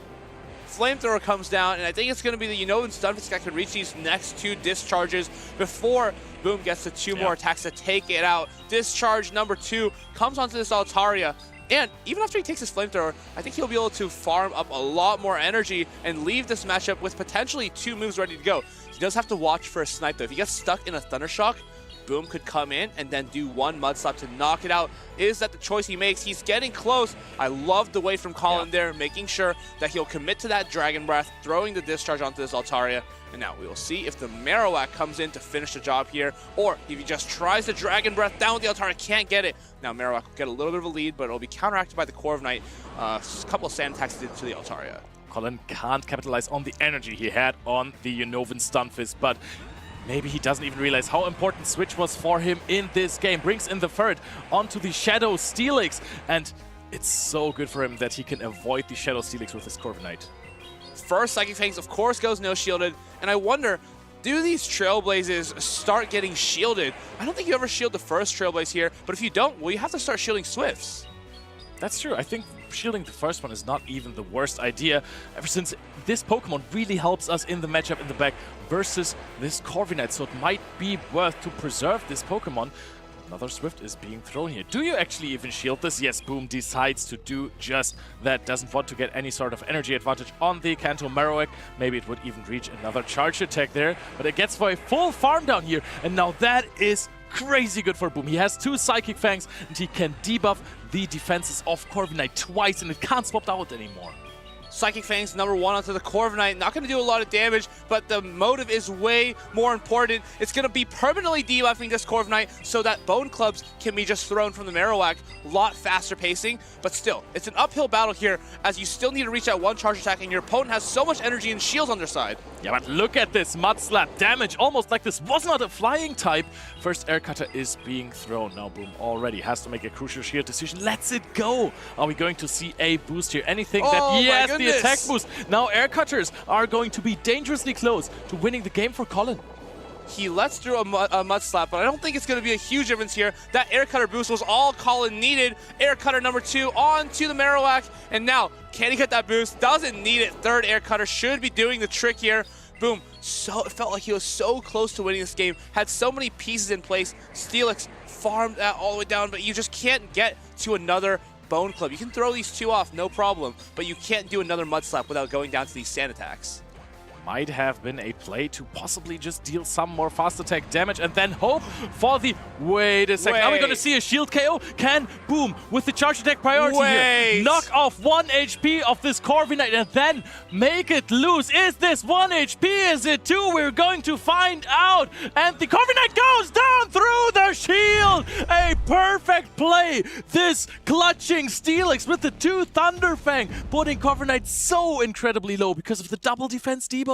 We can't believe it. Boom can't believe it. Colin, so close to the finish line there. I think it really came down to one time he threw a little bit early on the Marowak, let a little bit of the extra Mud Slap go through. Yes. I don't know if that would have actually made the difference, but you always have to wonder. It's the little things that matter when the games are this high level. Boom 20 needs 1 more game to knock Colin out of losers finals. But of course, Colin still so much in this. He has the Altaria and the Fur, which are so strong in the Boom's team, but he just hasn't been able to put the pieces together because the Marowak has been so neutrally strong against everything, even in the slightly negative matchups. That is the problem of these trainers, right? If you're giving your opponent just 1 teeny tiny win condition, they're going to go for it. They're going to go for it and run with it. They're going to take it all the way home. Boom 20 is not a player who will not try to capitalize on every micro mistake that you may make. He is watching, and his Furret is always ready to go, especially into this team. It's just been so instrumental. Hasn't even once got it onto this Corviknight. It is so insane that he found the way to swap in the Shadow Steelix, realizing this is a double debuffed Corviknight. I'm going to deal so much damage with those Thunderfangs, puts it to 1 HP, and then, of course, had the Bone Club stored on Kanto Marowak to deal 1 more damage through a shield. This is a phenomenon, the shield KO that we have seen so many times over the years in the Play Pokemon series. But game 4 is about to start. Match point for Boom, and that is a lead for him. Looking to close this out with Kanto Marowak on to the Genovan Stunfist. But this is a good save swap. Oh, wait. But this Rock Slide was thrown before a Sky Attack was thrown from the Altaria. Colin shields it up, though. He recognizes that this is maybe a sign that Boom doesn't have that many great ways to respond to this in the back.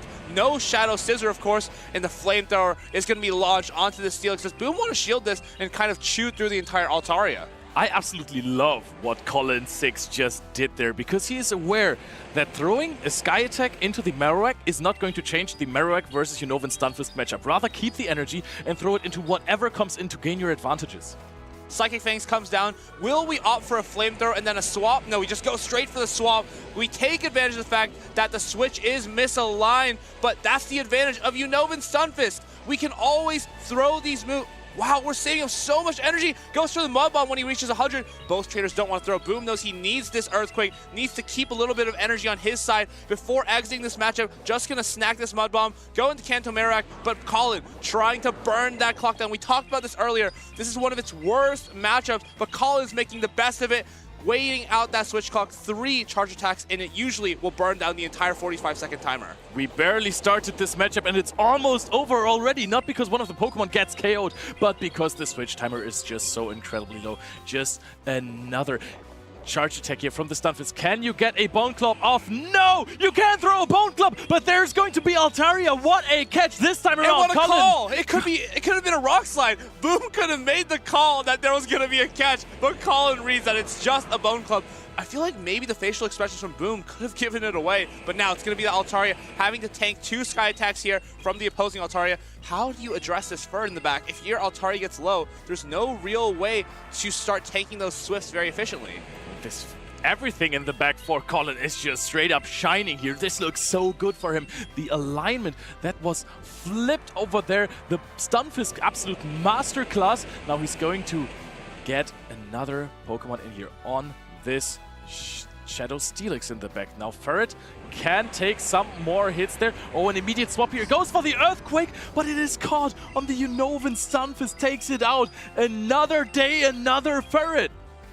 I wonder if this is even good for Colin, though. Right. As now, this is going to get debuffed permanently. Can we? Oh, we just go straight for the Trailblaze. No charge attack is going to be reached from Boom. Maybe he feels like he needs to build up to the Earthquake and then land a Psychic Fangs bait. He's trying to make life difficult for Colin at the last straw of this match here. Can he get this bait correct? Goes for the Psychic Fangs. If you're Colin, I feel like you have to shield this charge attack.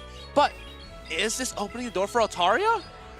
He gets the shield. Psychic Fangs lands onto the Ferret. This second one is going to be applied, but can that Altaria hang on to the Swift? That's a good question. It's deep in the red. I think that Ferret might have this because it is also boosted. Swaps in the Altaria, but barely has the energy, but Colin is so aware of the situation. Throws the Swift immediately, and now the Shadow Steelix in the back. It is so far away from a charged attack. It is so little HP left. Ferret closes this out. We're going to Game 5. I want to state that if Colin had done an extra Sucker Punch, he had to read that the Altaria was going to be brought in there. If he did a Sucker Punch, there's a chance that Altaria could have reached a Sky Attack and then actually thrown it against the Ferret before he could even notice. Of course, Colin knows all the win conditions for Boom. Boom knows all the win conditions for Colin, and both are looking to cement themselves in this Grand Finals. This would be Boom's 3rd Grand Finals appearance, and I believe for Colin, it would have to be his 5th or 6th Grand Finals appearance. 2 absolute titans here looking to make their mark on the scene, but Inadequate's still waiting in the wings. Really enjoying the fact that there are 5 games being played and he can learn a little bit more from his opponents.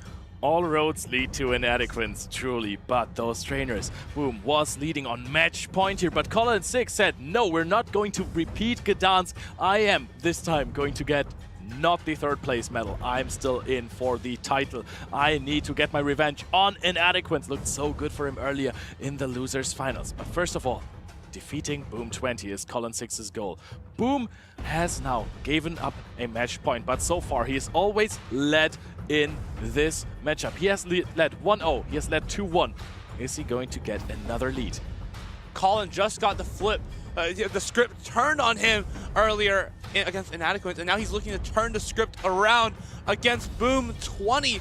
Just started with some pretty difficult situations, just not being able to navigate the Ferd and the Marowak, but it seems like he's found his stride, he's found his pace, and without using the Spidops, he's adjusted to Altaria and Corviknight to neutralize the Marowak. Not even be able to beat it, but just neutralize it, because that's all he can really do. Marowak lead again it is for Boom, this time around into the Corviknight, the flying type. Is he going to stay in this matchup? No, goes straight for the Altaria, knowing there is no hard answer for Colin on his team. Did not bring the Shadow Scissor. Now, and again, a discharge is being thrown. This is a huge gambit that Boom is playing. He's hiding the Shadow Scissor in the back, but he wants to make Colin think it's not the Shadow Scissor. If you stayed in with the Marowak, which would technically be the best thing to do against the Corviknight lead, knowing that we're ABA, that immediately gives away the fact that we have Shadow Scissor in the back, or we have a Ferret. What is he trying to pretend to Colin that he has? It's the Shadow Steelix. What else is really good for him is that he baited out the Stunfisk with the Altaria, because Stunfisk triple resists those bullet punches. Altaria will always be answered by Stunfisk in this matchup. We've seen this time and time again. So now Altaria is going to try to go for a catch here. Does not get discharged. Colin 6 knows what he's doing, anticipates catches, and presses the Mud Bomb. Mud Bomb onto this Marowak means that the Corviknight can get it down with 2 air cutters. No need for any kind of boost. And it's going to be so simple for him to outpace the 2 Rock Slides. Rock Slide number 1 coming down from Boom. Do you respect this? Honestly, I don't mind shielding here. But again, Colin knows that he has a good matchup with the Furt in the back. No matter what it is, it's probably not too bad. Payback, heavy hitting move, goes unshielded by Boom, tries to make that air cutter call. It's gonna land on this Marowak, take it from 30% to nothing. And now, how do you get rid of the rest of this Corviknight? Maybe bring in the Altaria. There's not much energy left on this Corviknight. Brings in the Shadow Scissor. Actually, Bullet Punch, even though it is resisted, it still does a lot of damage. Maybe you can go for a last resort Night Slash boost. This could be the win condition for Boom 20. Air Cutter comes through. Is a boost going to be applied? Yes, that means this next Air Cutter is going to knock out. You can no longer no-shield this. Okay, so we'll see. Furret come now, and Furret comes in here. And can the Altaria actually manage it? The Scissor can try to get this. For another Air Cutter. Could he have gotten the Bullet Punch down? Oh, I don't know. He is forcing out a Night Slash here with this Sand Attack pressure of the Corviknight. Takes the energy, 2 shields up. This is where Furret likes to be. He is going to deal some damage with those Sucker Punches. Of course, you are already at 2 charged attacks almost with the Shadow Scissor, but you can't take a Swift with your Scissor. Night Slash comes through, no boosts applied just yet. Next Night Slash comes through. Colin knows all he has to do is shield this up. It's going to do more damage than any Sky Attack or, any Sky Attack or Flamethrower launched by the Altaria. Boom, makes the pivot into Altaria, and we throw the Swift here to knock it out. Altaria, it's his last chance. Colin 6 is getting the knockout here. Furret does a full sweep of all 3 Pokemon here. He's going to be going into the Grand Finals and having a rematch against Inadequance. Colin 6, the final boss, is back after being behind versus Boom 20 here. After being 3rd place in Gdansk while Boom took 2nd, he is now entering once again a grand final of a regional championships. Wants to claim this Stuttgart Regional Champion title back to his own name. He has been absolutely fantastic, and with one of the strongest Pokemon in the meta, Furret, he has taken back another medal. 2 legendary trainers are about to face off against each other in these grand finals. One of them has a legendary Pokemon, the other one has a Furret, and it's ready to strike. Furret is so incredibly good, and especially good versus a Shadow Giratina. Congratulations, Colin 6, on another great run. Now still in contention for the title, but also congratulations to Boom 20. It is incredible how many tournaments this player has played and how many. What was again his top cut ratio? 100%. 100%. Yes, this is. And he has a 75% medal win rate. That is crazy. Boom 20. Imagine going to 4 tournaments and getting medals at 3 of them. Unfathomable, inexplicable. One of the best players in the world here up against Colin 6, but of course, Colin, tried, tested, a veteran of the Play Pokemon series, is now up against Inadequates in the finals. We see his trusty Furret going all the way up against the Steelix. First game it falls, but as we adjust to that Marowak and we make the right calls with the Corviknight, the match gets better and better for Colin. Yep, all of those games incredibly close, as you can see. Then we had later on, though, this was the 1 HP knockout on the Altaria, but my personal highlight was the 1 HP shield KO here from the Kanto Marowak. All of those games that Boom won there, they looked completely unwinnable to me. Every single game was so close. Boom had his Marowak aligned to so many Altaria, so many Corviknight, but it still put up so much pressure, put up so much fight, because first of all, those Rock Slides just feel so good, neutrally knocking out the Corviknight, super effective against the Altaria, and puts a lot of pressure against Colin's Unova and Stunfisk. It feels like we're jumping back and forth in the meta, right? It's just every single time a meta builds, people build their team around it, build their team against it, and then some of those Pokemon, like the Kanto Shadow Marowak, they fall out of it. until they are completely forgotten. They don't appear in any top 12 usage anymore, and then it's time for those trainers to bring them back. Kento Marowak against most teams. What was even the hardest answer? It's like the worst matchup you can get is a Ferret or a Corvi Knight. Who even cares about that? We literally do neutral damage to those. Right, and versus Altaria we do super effective damage still, while we're still bulky enough to take a Sky attack easy peasy and get to 2 Rock Slide. This Pokemon, if you give players like Boom20 a Pokemon that is so neutral into basically every matchup, what else do you expect except for a medal?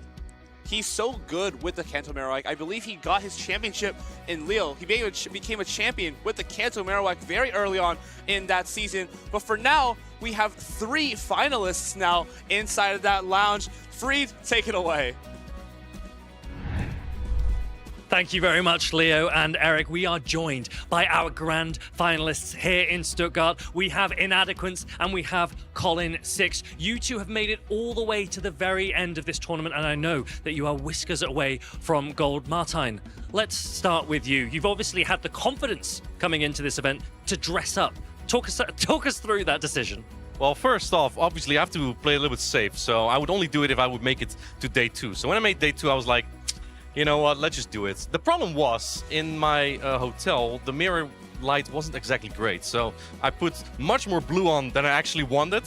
But, you know, I'm in grand final. What does it matter? Well, you look great. Colin, you're up against Martijn again. You've played a lot in the past, and there's often a conversation about the best Dutch battler. How are you feeling getting the opportunity to maybe take him down?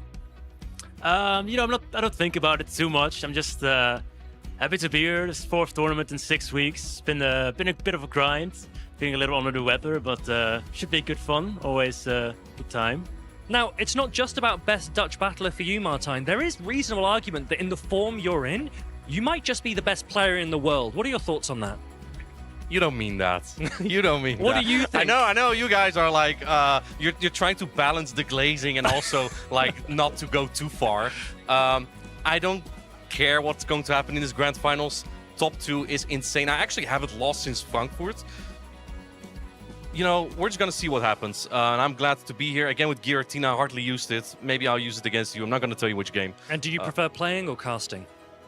Excellent question. I like when I make it to the grand finals. I actually really like playing. I bet you do. But it's not like a guaranteed thing, you know. Yeah, that makes a lot of sense, right? Colin, you've obviously come back off the back of LAIC. You've worked hard this week and you've done really, really well. Is there anyone you want to shout out? Shout out to my parents. They drove me here together with my brother and my girlfriend. To shout out to them. And shout out to my grandparents. They're always glued to the TV and when I'm watching, so they deserve a shout out as well. How about from you, Martijn?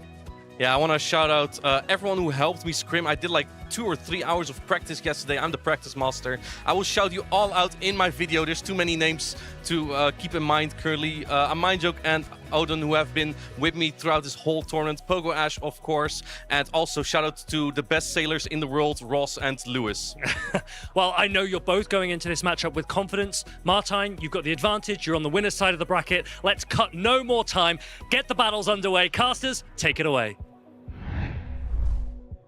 Thank you so much, Farid. What an amazing interview. Now you can finally go back to cuddling backstage with Gaines. But Martijn, I just loved how humble he was in this interview. And then casually, 1 sentence after, you know, the question with, are you perhaps the best player in the world? It's like, yeah, you don't mean that. I don't know. I haven't lost a game since I started playing in Frankfurt. This is maybe a chance for me to win. No big deal, though. No big deal. No big deal. Business as usual.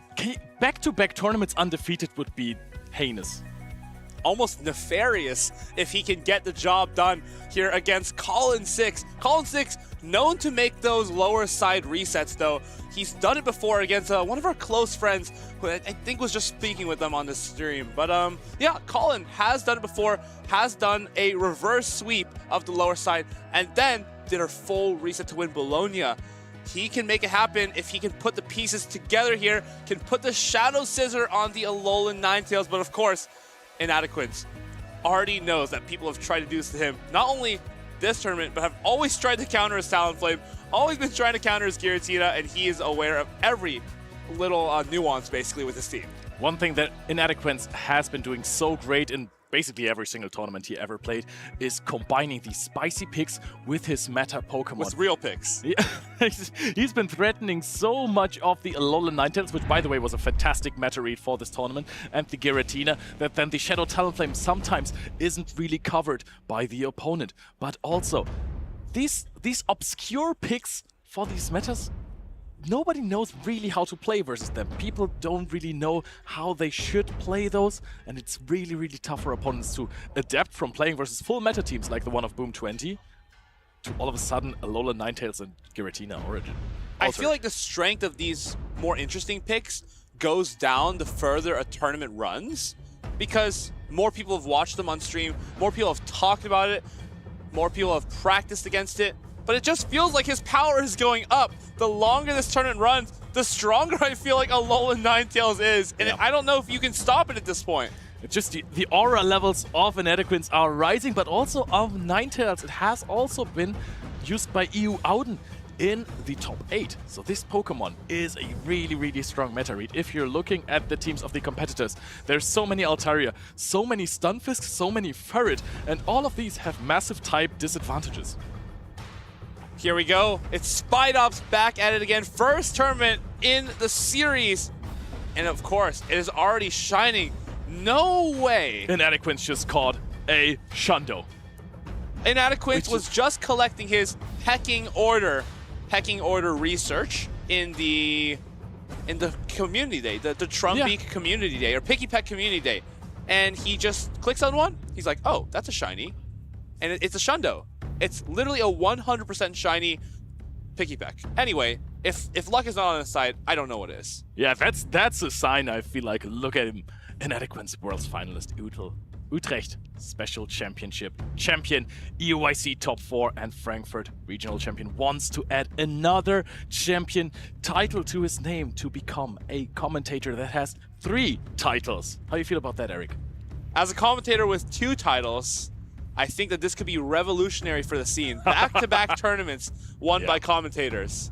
I think Go has one of the most stacked commentator rosters of any game in the world. It's really a lot of pressure if you're one of the commentators who isn't winning things, but it's also so much fun to watch your colleagues play, your friends play those tournaments, go very far. This is what I love about the Pokemon Go community. People know each other so well. You can basically root for anyone you want. There's always going to be familiar names in those top cuts, in those day 2s, just like Inadequance and Colin 6. Colin 6, of course, he has relied on his Ferret the entire tournament, and it doesn't have many roadblocks other than Alolan Ninetales. This is going to be a huge burden in the way of Ferret, just being able to tank 2 Swifts comfortably and outpacing. I mean, what really outpaces a Ferret? It is so quick to those Swifts. Dropion, of course. Dropion does outpace Ferret to the Swifts, but it's Alolan Ninetales that does even better with the same type of attack bonus. Weather Ball, we're going to see if they make use of those Pokemon in our first game of the set. I think they will. Let's hop into those leads. There is Ninetales versus Ferret in the lead. Inadequance is nodding. He knows how good that matchup really is. It doesn't look like it if you're just looking at the typings, but look at the pitiful damage from Sucker Punch and the Weather Ball outpacing. Weather Ball, such a strong attack, 60 damage for this little energy. If you're Inadequance here, you must be thinking that there has to be something weak to Alolan Ninetales in the back. Whether that be the Altaria or the Unova Stunfisk, you know one of those is lurking. The thing is, both of those have pretty solid play into the back, but you're also neutral into them. So you're not too pressured to swap in and out here, just happy to stay in this matchup and let the Ferret land these 2 Swifts. And the great thing about Alolan Ninetales here, though, is you can soft lose versus it. That's good. But Alolan Ninetales comes out with a full Weather Ball start because 2 Swifts don't deal that much damage. So you can swap out later on, throw a Weather Ball onto something else, or you just throw it into the first thing you see. Because there, except for with Shadow Caesar, there is no ice resistance on the team of Colin 6. Corviknight comes in, and this may force Inadequance to reveal that he has a Ferret and an Empoleon in the back. If you come in here with Empoleon, you're basically just saying, like, hey, I've got a Ferret. No way, these sand attacks are just not doing enough damage, and the second Weather Ball is going to be applied onto this Corviknight. But the energy is going to be so impactful into this backline, whether that's Air Cutter into a Ferret for a potential boost or payback into the Empoleon, this Corviknight is still a little bit tricky to handle.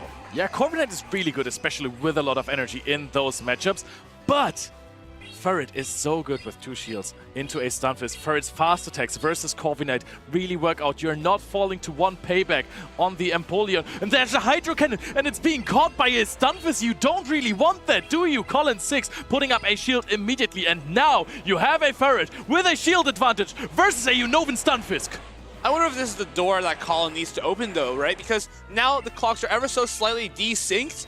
That may give a window of opportunity, but at the same time, Ferret can just do so much damage with these Trailblazers, with these Sucker Punches. It can just get through this entire team without blinking an eye. Yep, you can't even really shield this. You have no fast attack pressure. Thundershock, pitiful damage. Sand attack, also pitiful damage. You can take another Mud Bomb if you want, but you can also start shielding. Ferret is in such a commanding position. This little normal type Pokemon from Johto that has been laughed at in other games is absolutely humiliating players in this tournament. Swift coming down onto this Unovan Stunfisk. If you're Colin, you kind of have to shield here, but at the same time, how are you going to get rid of the rest of this? Ferret knows that his focus is better spent on game number 2 because this one was absolutely taken over by the Alolan Ninetales in the lead. You're looking at those picks from Inadequance. There is a Shadow Talonflame. There is an Empoleon. There is the Shadow Giratina and Ninetales. And all of those look threatening. And then in the end, you spent too little thoughts on the Ferret of your opponent. And all of a sudden, you get Sucker Punched down on everything. It's so difficult here if you're Colin, right? Because you basically played Corviknight and Scizor in the previous set. You got punished by Shadow Talonflame. Yeah. And now here, Inadequance just played a line that was triple soft to not only your Corviknight, but it was also quite weak to a potential Shadow Scizor lead. It's like he's trying to lure you into using those and then punish it with the Shadow Talonflame. Or is that the entire mind game? You just continue bringing those same lines and understand that your opponent has to continue respecting any possibilities of a Talonflame. But what is Colin reading? He also has to make hard calls. He's playing versus Inadequance. He's on the loser side. He is 1 game down. Inadequance has been known for living in people's heads when it comes to line reading. It is so difficult to live in someone like Colin's head. He's already gone through the gauntlet to get here to the grand finals, and he's going to be trying to take him down here. Has to get the grudge match after that first set. And is he going to respond with the Unovan Stunfisk into that Talonflame? Oh, that would be a phenomenal lead for Colin6. But I think as Colin6, you now need to be really unreasonable to not be predicted by Inadequance. He has predicted so many great trainers at the World Championships, at a special championship, at Frankfurt Regionals. He's in top form. The Cyrus of all trainers. Now, I think you just need to do something that he's not expecting to catch him off guard. You might have to do something drastic, honestly. Go Scizor in the front, Corviknight in the back, Unovan Stunfisk in the back, catch a Alolan Ninetales lead, catch a Ferret swap, and then catch a Talonflame with the Unovan Stunfisk. You just have to go crazy. You have to go off the deep end. Does Colin do that? It's game number 2, and we have the Ferret into the Ninetales again. Let's run it back. Inadequance is giving a quick glimpse at Colin6. And now Colin is staying again. Does have nothing to swap in here. If you swap in the Altaria, don't do that. If you're swapping in the Corviknight, the Shadow Talonflame comes in. And if you're just playing out this matchup neutrally, you're going to lose Switch and you're going to take a lot more damage. 2 Weather Balls from the Alolan Ninetales if you bring in Corviknight to farm down. Is this even a Giratina team, or is this an Alolan Ninetales showcase? Because that's all I'm seeing here. If this plays out the way it did last game, Alolan Ninetales is going to be able to plow through this Ferret and land even more damage on that Corviknight. Is that going to be the case? So is Colin going to let that happen? You have to be weak against something if you're playing versus this team of Inadequance. And Inadequance, he is throwing the next Weather Ball. Are you going to try and protect shield this? What would it matter? You would win the 1-0 or 0-1 shield scenario as Alolan Ninetales. Massive advantage already. Brings in the Corviknight, takes 1 sand attack worth of damage. We have been here before. We've played this game before. There is going to be another Weather Ball. And then Inadequance already knows the Shadow Talonflame is going to do a lot of work. However, there's going to be an Altaria to possibly answer Shadow Talonflame and the Ferret. Let's say the Altaria plays out a 2-shield scenario against the Ferret. Is there a world in which you can strip 2 shields away and then snipe with a payback at some point? I think if anyone can do it, it would be Colin. He has the payback banked. Immediate swap into that Ferret. There's not a lot of damage from that Incinerate on this Altaria.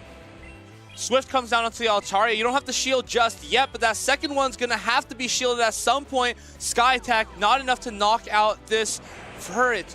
But how do you get rid of it? You can maybe snipe with an air cutter later if this lands, but still, there's 2 shields on Inadequate's side, and he can even just put his bets on the Talonflame now. Yeah, I think so too, because there's no fast attack pressure from that Corviknight into the Talonflame. He could just play the 0 shield scenario here, maybe even out shields. I don't even think a payback would knock out the Talonflame from this range, but he is in such a comfortable position because the Alolan Ninetales put him in it. Now Colin 6 maybe tries to go for a full farm down. No, throws another Sky attack. Inadequate is going to keep shields. Here we go. Talonflame into the Altaria. We're only 2 away from that Flame Charge. I think if you're Inadequate, you just start going for the farm down. Also, Flame Charge, if it's landed, you may be able to Incinerate down in 1. Oh, I think that would be a tough task, a tough ask against Corviknight. Corviknight comes in here, does not throw a charged attack. It gets 1 sand attack off, puts down another shield. Can he get to enough energy to knock out this Talonflame? Goes for the payback straight. Is there going to be a shield from Inadequate, or is he trying to call a bait? This could be massive. Puts up a shield! Shields the payback! Inadequate is nodding! Another Incinerate connects here, and Air Cutter is being thrown, but that is not enough. It was a 50-50 call, I think. Yeah. If you let that payback go, the Altaria might be able to farm you down, or even the Corviknight. I think it would have been enough. On the other hand, if you shield the payback, you can just win on the spot.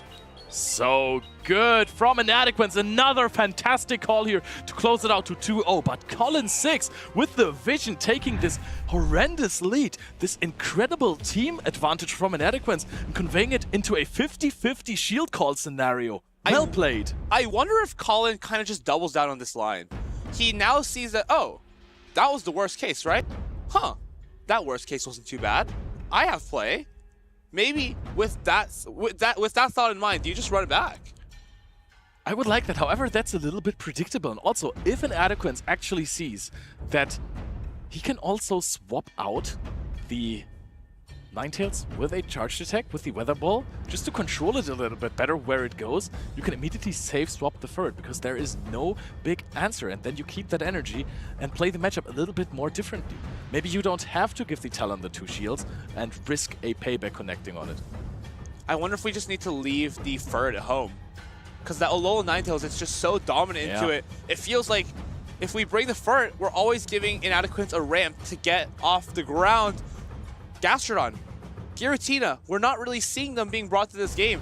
So maybe Furret is the missing link here. But Furret is so good to control alignment against Empoleon. It is really good against Gastrodon. It is so good against the Shadow Talonflame. If you're playing versus Empoleon, the best you can get as the Empoleon player is you take 1 shield. 1 shield for free, but then the Furret still has a decent amount of HP, it has energy, it's gonna be boosted. And then you have problems in the backline. So far, Inadequate has been dominating because he did get the Shadow Talonflame on those steel types or got other advantages. I just want to point out, Inadequate's locked in his line quite a bit ago, a minute or 2 ago. Colin has been thinking the entire time. Colin, he's not a player who's usually frazzled by the pressure. This is usually where he shines. But Inadequate has him in a bind. What a tricky situation for Colin. If he still has locked it, he has locked it in now. Trainers have locked in. Get this, it's match point for Inadequate, and this is a hard-winning lead for Inadequate. This is Furret versus Spidops. Spidops has no fast attack pressure into Furret. Colin is staying in. Does he not have a good answer to it? If you're looking at the backlines, Alolan Ninetales is looking phenomenal. I think I see what Colin's doing. He's going to build up to a Rock Tomb here and then swap to a Furret. Yes, has a lunge loaded, not the Rock Tomb just yet, but has baited this Alolan Ninetales out. His Altaria is really good here now, and actually with the energy on Spidops, there is room to go. Definitely there is. Not getting the Alolan Ninetales onto this Altaria. The Shadow Talonflame not doing too much when all these steel types are left at home at Collins. And now we're at 2 Weather Balls. Do 2 Weather Balls without any more Powder Snows here, knock out, because then you have an incredibly healthy Alolan Ninetales. Weather Ball is landing and doesn't throw the second one. I love that call because you understand it's not going to knock out. We're just going to tank this Swift, overfarm as usual, and still, we have to remove this Alolan Ninetales from the field. Has so much energy to its name, but slight underfarm there. Does this allow the Spidops to get a nasty farm down. You can't really pivot into the Talonflame just in case there's that Unova Stunfisk, so you pretty much have to just play this matchup out and see where it goes. The Dazzling Gleam is going to be reached though. Colin has to put up the Protect Shield. Spidops though, can it clutch this one out for Colin? Can it defend him from going down 3-0? Gets that last Shadow Claw, and now Fert's going to be brought back on, but these lunges are going to apply a lot of pressure. Oh, he is not even bringing in the Shadow Talonflame versus Spidops.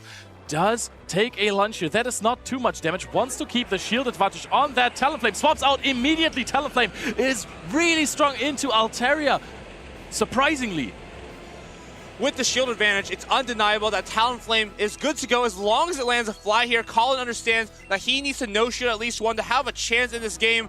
Wants to get this Sky Attack off. It's probably going to be shielded, but Inadequence can't really afford to shield this second one, or a potential Rock Tomb could come through on the Spidops and actually snipe this Talonflame out of the sky. But you still have one Protect Shield remaining, and I don't think you desperately need the Talonflame to win the game. I think at this point you can actually even let it go. You put Bring in the Ferret and put everything on Ferret. No, Martine decides against it. He puts up another Protect Shield here. He knows the switch timer is not yet up. Goes for another Flame Charge. Now, Colin, do you put everything on that spooky spider? The Spidops almost at a Rock Tomb.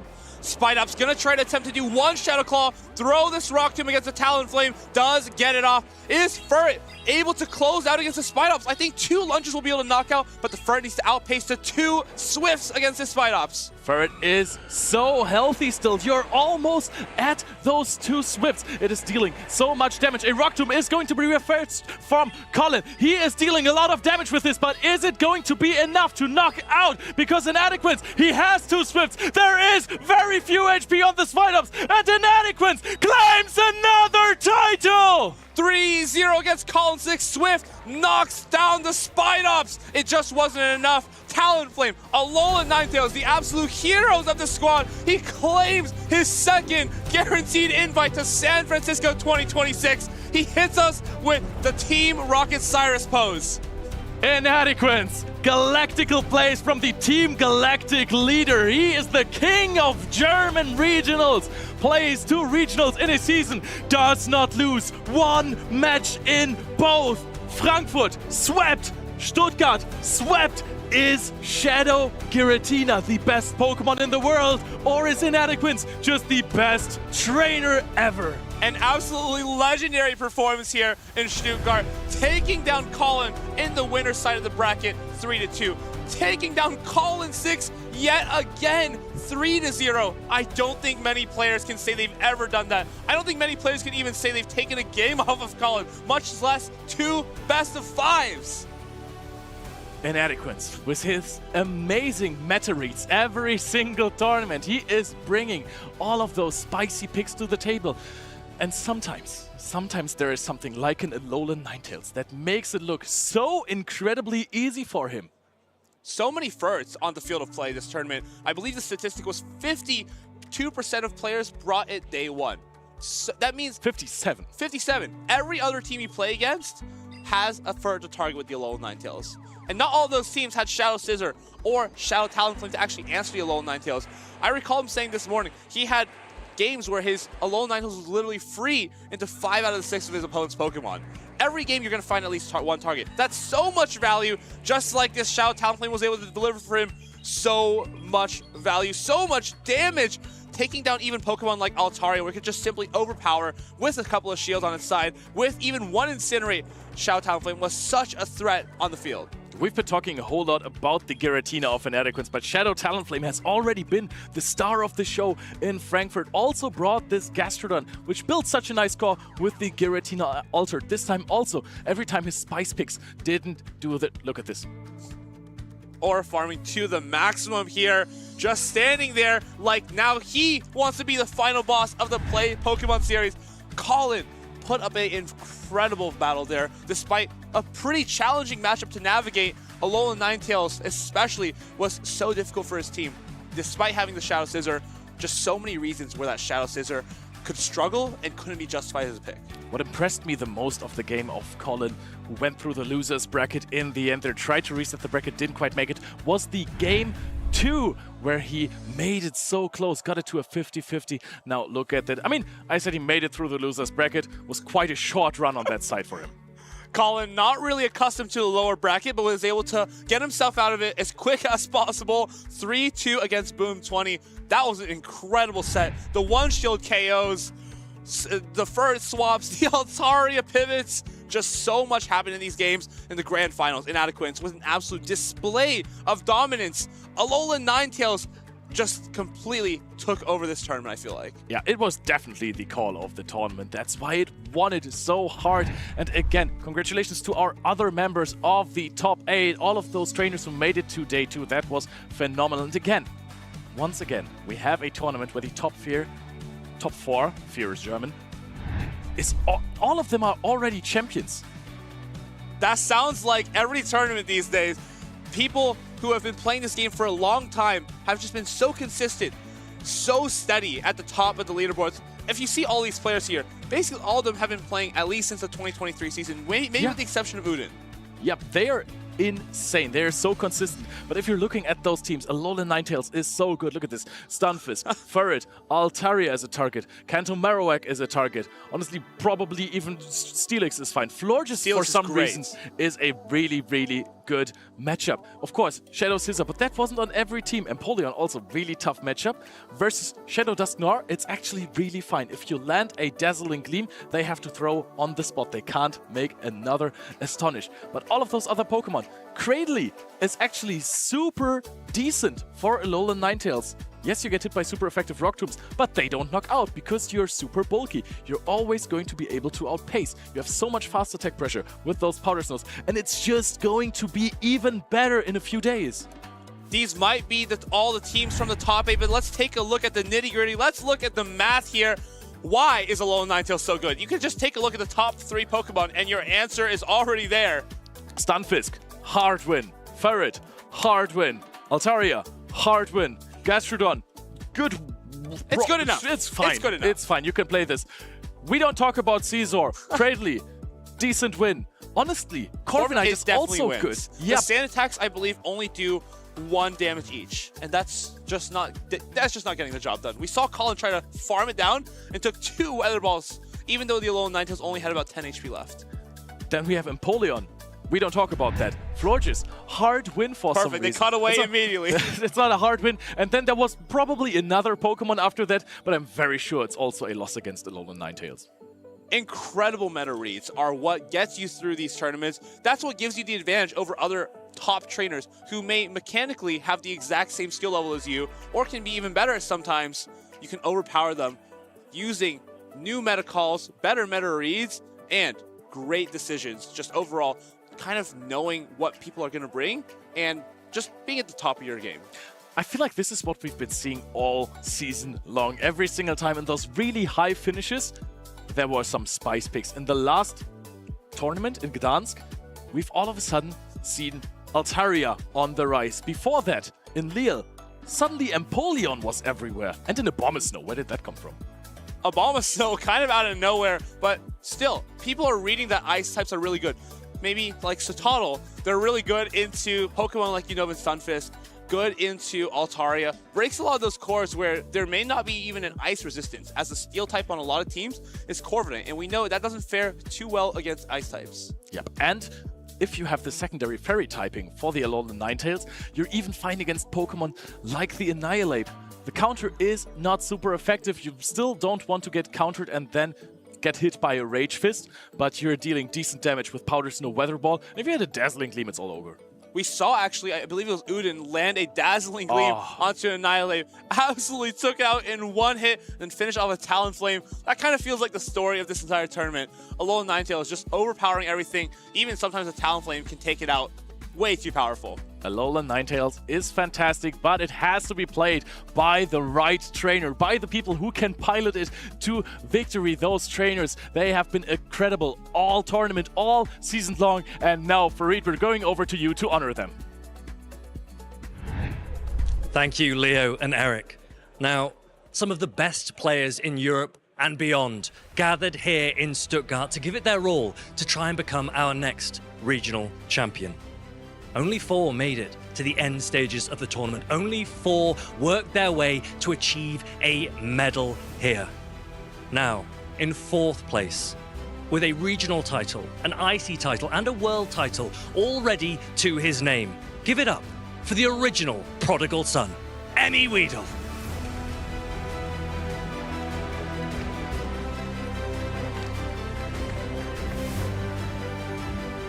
Congratulations, Maxwell. Now, Stuttgart seems to be a bit of a favourite for you. Yeah, I mean, it is technically the closest regional to where I live, so why not? And you brought some of your family and friends here. Do you have anything you'd like to say to them? To my parents, thank you so much for always supporting me. You know, they take me to all these regionals, which they always support me at, and I'm very grateful to what they do for me. And what are your ambitions for the rest of this season? I mean, consistency is something I struggled with last season, so I'm just happy to get 3 day 2s now. But to keep something like that up, a title would be nice as well in any type of tournament, so... I'm sure it's coming. Congratulations again, M.E. Weedle.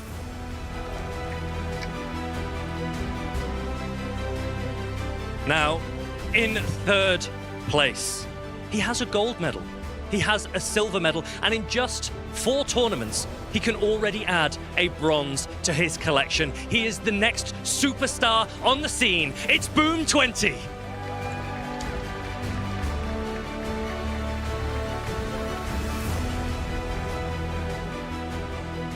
Congratulations, Boom. It's almost a case that bronze might not even feel like it was enough. How do you feel after those matches? No, I'm very, very proud of myself for this performance. I was a little bit disappointed after Frankfurt, which might sound crazy, but I'm happy I can prove to myself that I have it in me to go far. You really do, and obviously off the back of Gdansk as well, the consistency and the level that you are showing is sublime. What's your confidence and what are your thoughts going forward this season? I'm always of the mentality, take it one at a time, one match, one game at a time, and just see how it goes, play it to your best, lock in, and yeah, that's how I'm here. And this is why you've already got so many fans. Anyone that you'd like to shout out? Yes, just my parents actually. Yeah, my parents were just always supporting me, just letting me go to these tournaments now, and I hope I made them proud today. You really did. Well done, Boom. Give it up one more time, Boom 20. Now, next up we have someone that we all know. He is quite simply one of the greatest in the game. He has regional titles galore, and this is just another accolade for his collection. Your regional runner-up, it's Colin 6.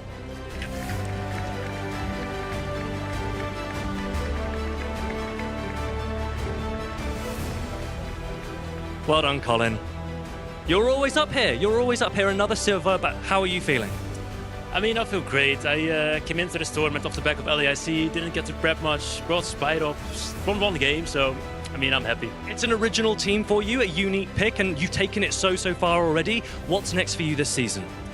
I think I'll be at most tournaments. I'm still chasing a trophy, so that's going to be the main priority. I cannot wait to see how you get on at EUIC and beyond. One more time, Colin 6.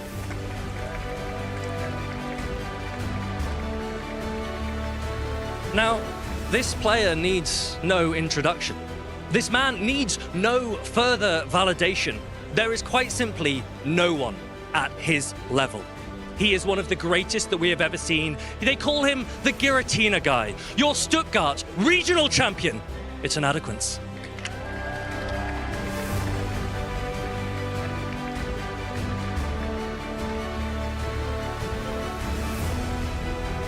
Well done, Martijn. Well done. Now, there is nothing exuding but aura right now. How does it feel? Back-to-back regional championships for you. Kind of unbelievable, right? I haven't lost a battle in a while because I believe the last one I lost was with Rayquaza in Utrecht, and then I played in Frankfurt, didn't lose, played here, didn't lose. Not that I expected it, but here we are.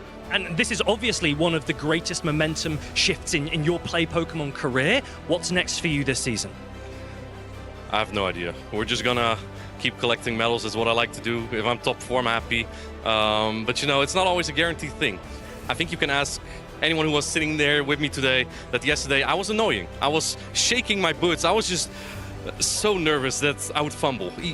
You know, you say I'm the greatest. I still, you know, remember going 0-2 once, and I think that can happen to the best of us, right? I might, you just call me one of the greatest. I think that there's a kind of skill ceiling that perhaps I've reached, but there's so many others. Think of anyone else who's won regional championships, and I think that all of those trainers are looking to win more. But I think that it should also be a motivation for players who haven't won yet to, you know, get us out of the way. And you are such a motivating individual for this scene. You do so much across all of the different areas. You play, you obviously stream, you cast as well. How do you manage and balance all of those different parts? I complain to my friends about the meta, and then I bring a core breaker, and which happens to be really good. We've mentioned a lot of your friends already. Who would you like to give one final shout out? That would be a mind joke. We are the best complainers. One more time, give it up for your Stuttgart Regional Champion. It's Inadequance. So you can stay here with me. You can stay here with me. Now, we're going to go to the Casters Lounge. We've obviously had an incredible Tales of Transformation season already. New and old faces have been shining, but it looks like the familiar ones are the ones that have come out on top. So let's go and recap what's happened this weekend and maybe have a little whisper as to what might be coming up. Don't go anywhere. Inadequance on top once again. Frankfurt and then Stuttgart, dominated by the Dutchman, the Giratina guy. He has been so fantastic this season, especially in Tales of Transformation. But this season in the Go Battle League, and now we're going to go into the next. So much has been happening, and obviously here in Stuttgart, as you say, the last regional event of this calendar season. But we're already really excited. We know there's a little bit of a break before Birmingham, but we cannot wait to get started. I know, Leo, you mentioned that you'll actually be competing there. Yes, I'm going to compete in Birmingham as well. I'm trying to just be at every one of these regionals. You know, a few years back when I started, I did not think that I would get this crazy hooked onto this game, but the community, the events, the tournaments, everything is just so much fun. It's just, I'm getting emotional here. Thanks to all the people who drove me somewhere when I was a bad player. No, that is true. Someone has to take us when we were bad at the game, but the players that we have just seen in that award ceremony, they are absolutely not bad at the game. Let's have a little look again at these superstars here in Stuttgart. Of course, Inadequance, one of the greatest trainers to ever touch this game. Colin 6 as well. And I guess all of these three trainers are some of the best who've ever touched this game. They have so many medals, so many accolades, but it was Alolan Ninetales and Giratina that's shown at the end of it all. Cyrus, the Team Galactic boss, took down the Stuttgart Regional Championship. Inadequance is simply superb. Colin 6 and Boom 20, as you say, have just done fantastically as well. Let's take another look at these players and how they have done across the season, because Inadequance puts his face there one more time. And here we see Inadequance adding yet another medal to his name. Inadequance winning the Stuttgart Regional. And as you can see, we have many more regionals to do. But who is going to bring these new regionals? Who's going to win these? Is Inadequance going to bring another one?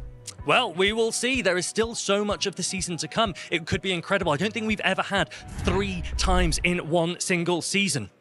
Now, Birmingham coming up next. I will be there. Maybe I'll get the gold title. Probably not. Afterwards, there's EUIC in London, Seville, Prague, Utrecht, and Turin. The next regionals and special championships after EUIC, before NAIC in New Orleans, and then the tournament everyone wants to qualify for.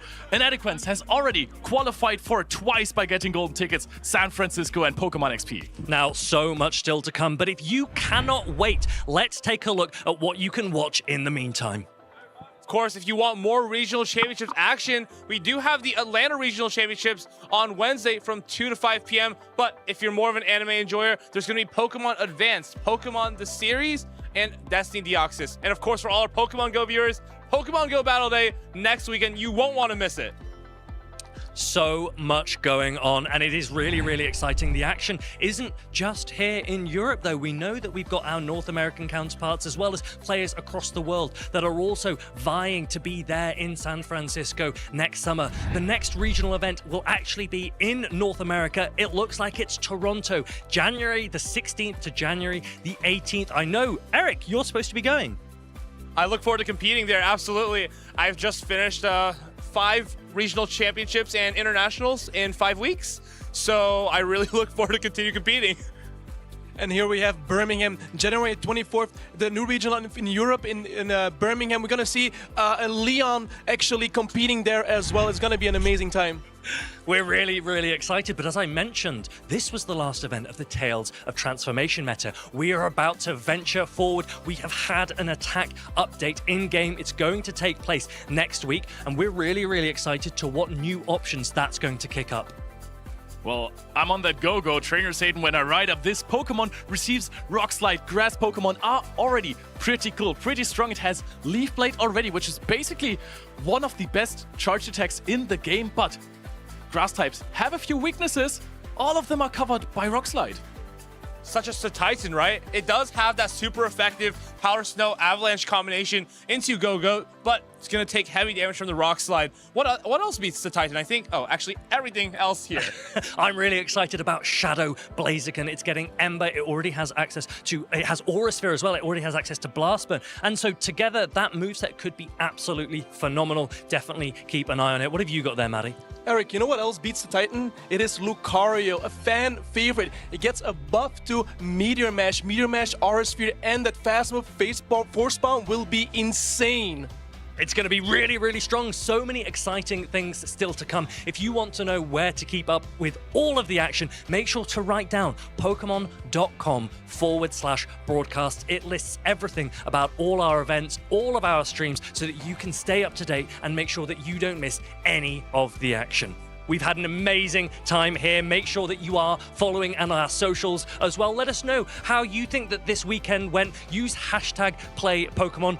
Guys, what have we enjoyed most about this weekend? Well, it was my first cast, and I want to give a shout out, if I quickly can. I want to give a shout out to my co-casters. We've been amazing. Also, I want to give a shout out to production. They do so much work. They're amazing people. They help with everyone. And I want to give a shout out to chat, who are watching the stream, helping us out, giving us information, helping us having fun. Thank you all for an amazing time. You've been incredible, Matty. It's been really, really a joy to have you here. Leo, what have you enjoyed most about this weekend? It's been watching all of those trainers farm so much aura. Boom 20 in an interview was just chilling. Are you afraid of anything in this tournament? They can try bringing whatever they want. And Martin just coming in with a cosplay of the trainer who has his favorite Pokemon and then just winning the second tournament. The only two he attended this season. It's incredible. It is incredible, and he is another player caster with success. Eric, you are too. How have you felt this weekend's gone? Just big shout out to obviously the math, the numbers that held this entire weekend together, kind of dictated the way players played, tried to make those switches into things like Altaria, Unova and Stunfisk, Furret, just try to dance around, and all of it right on the back of math.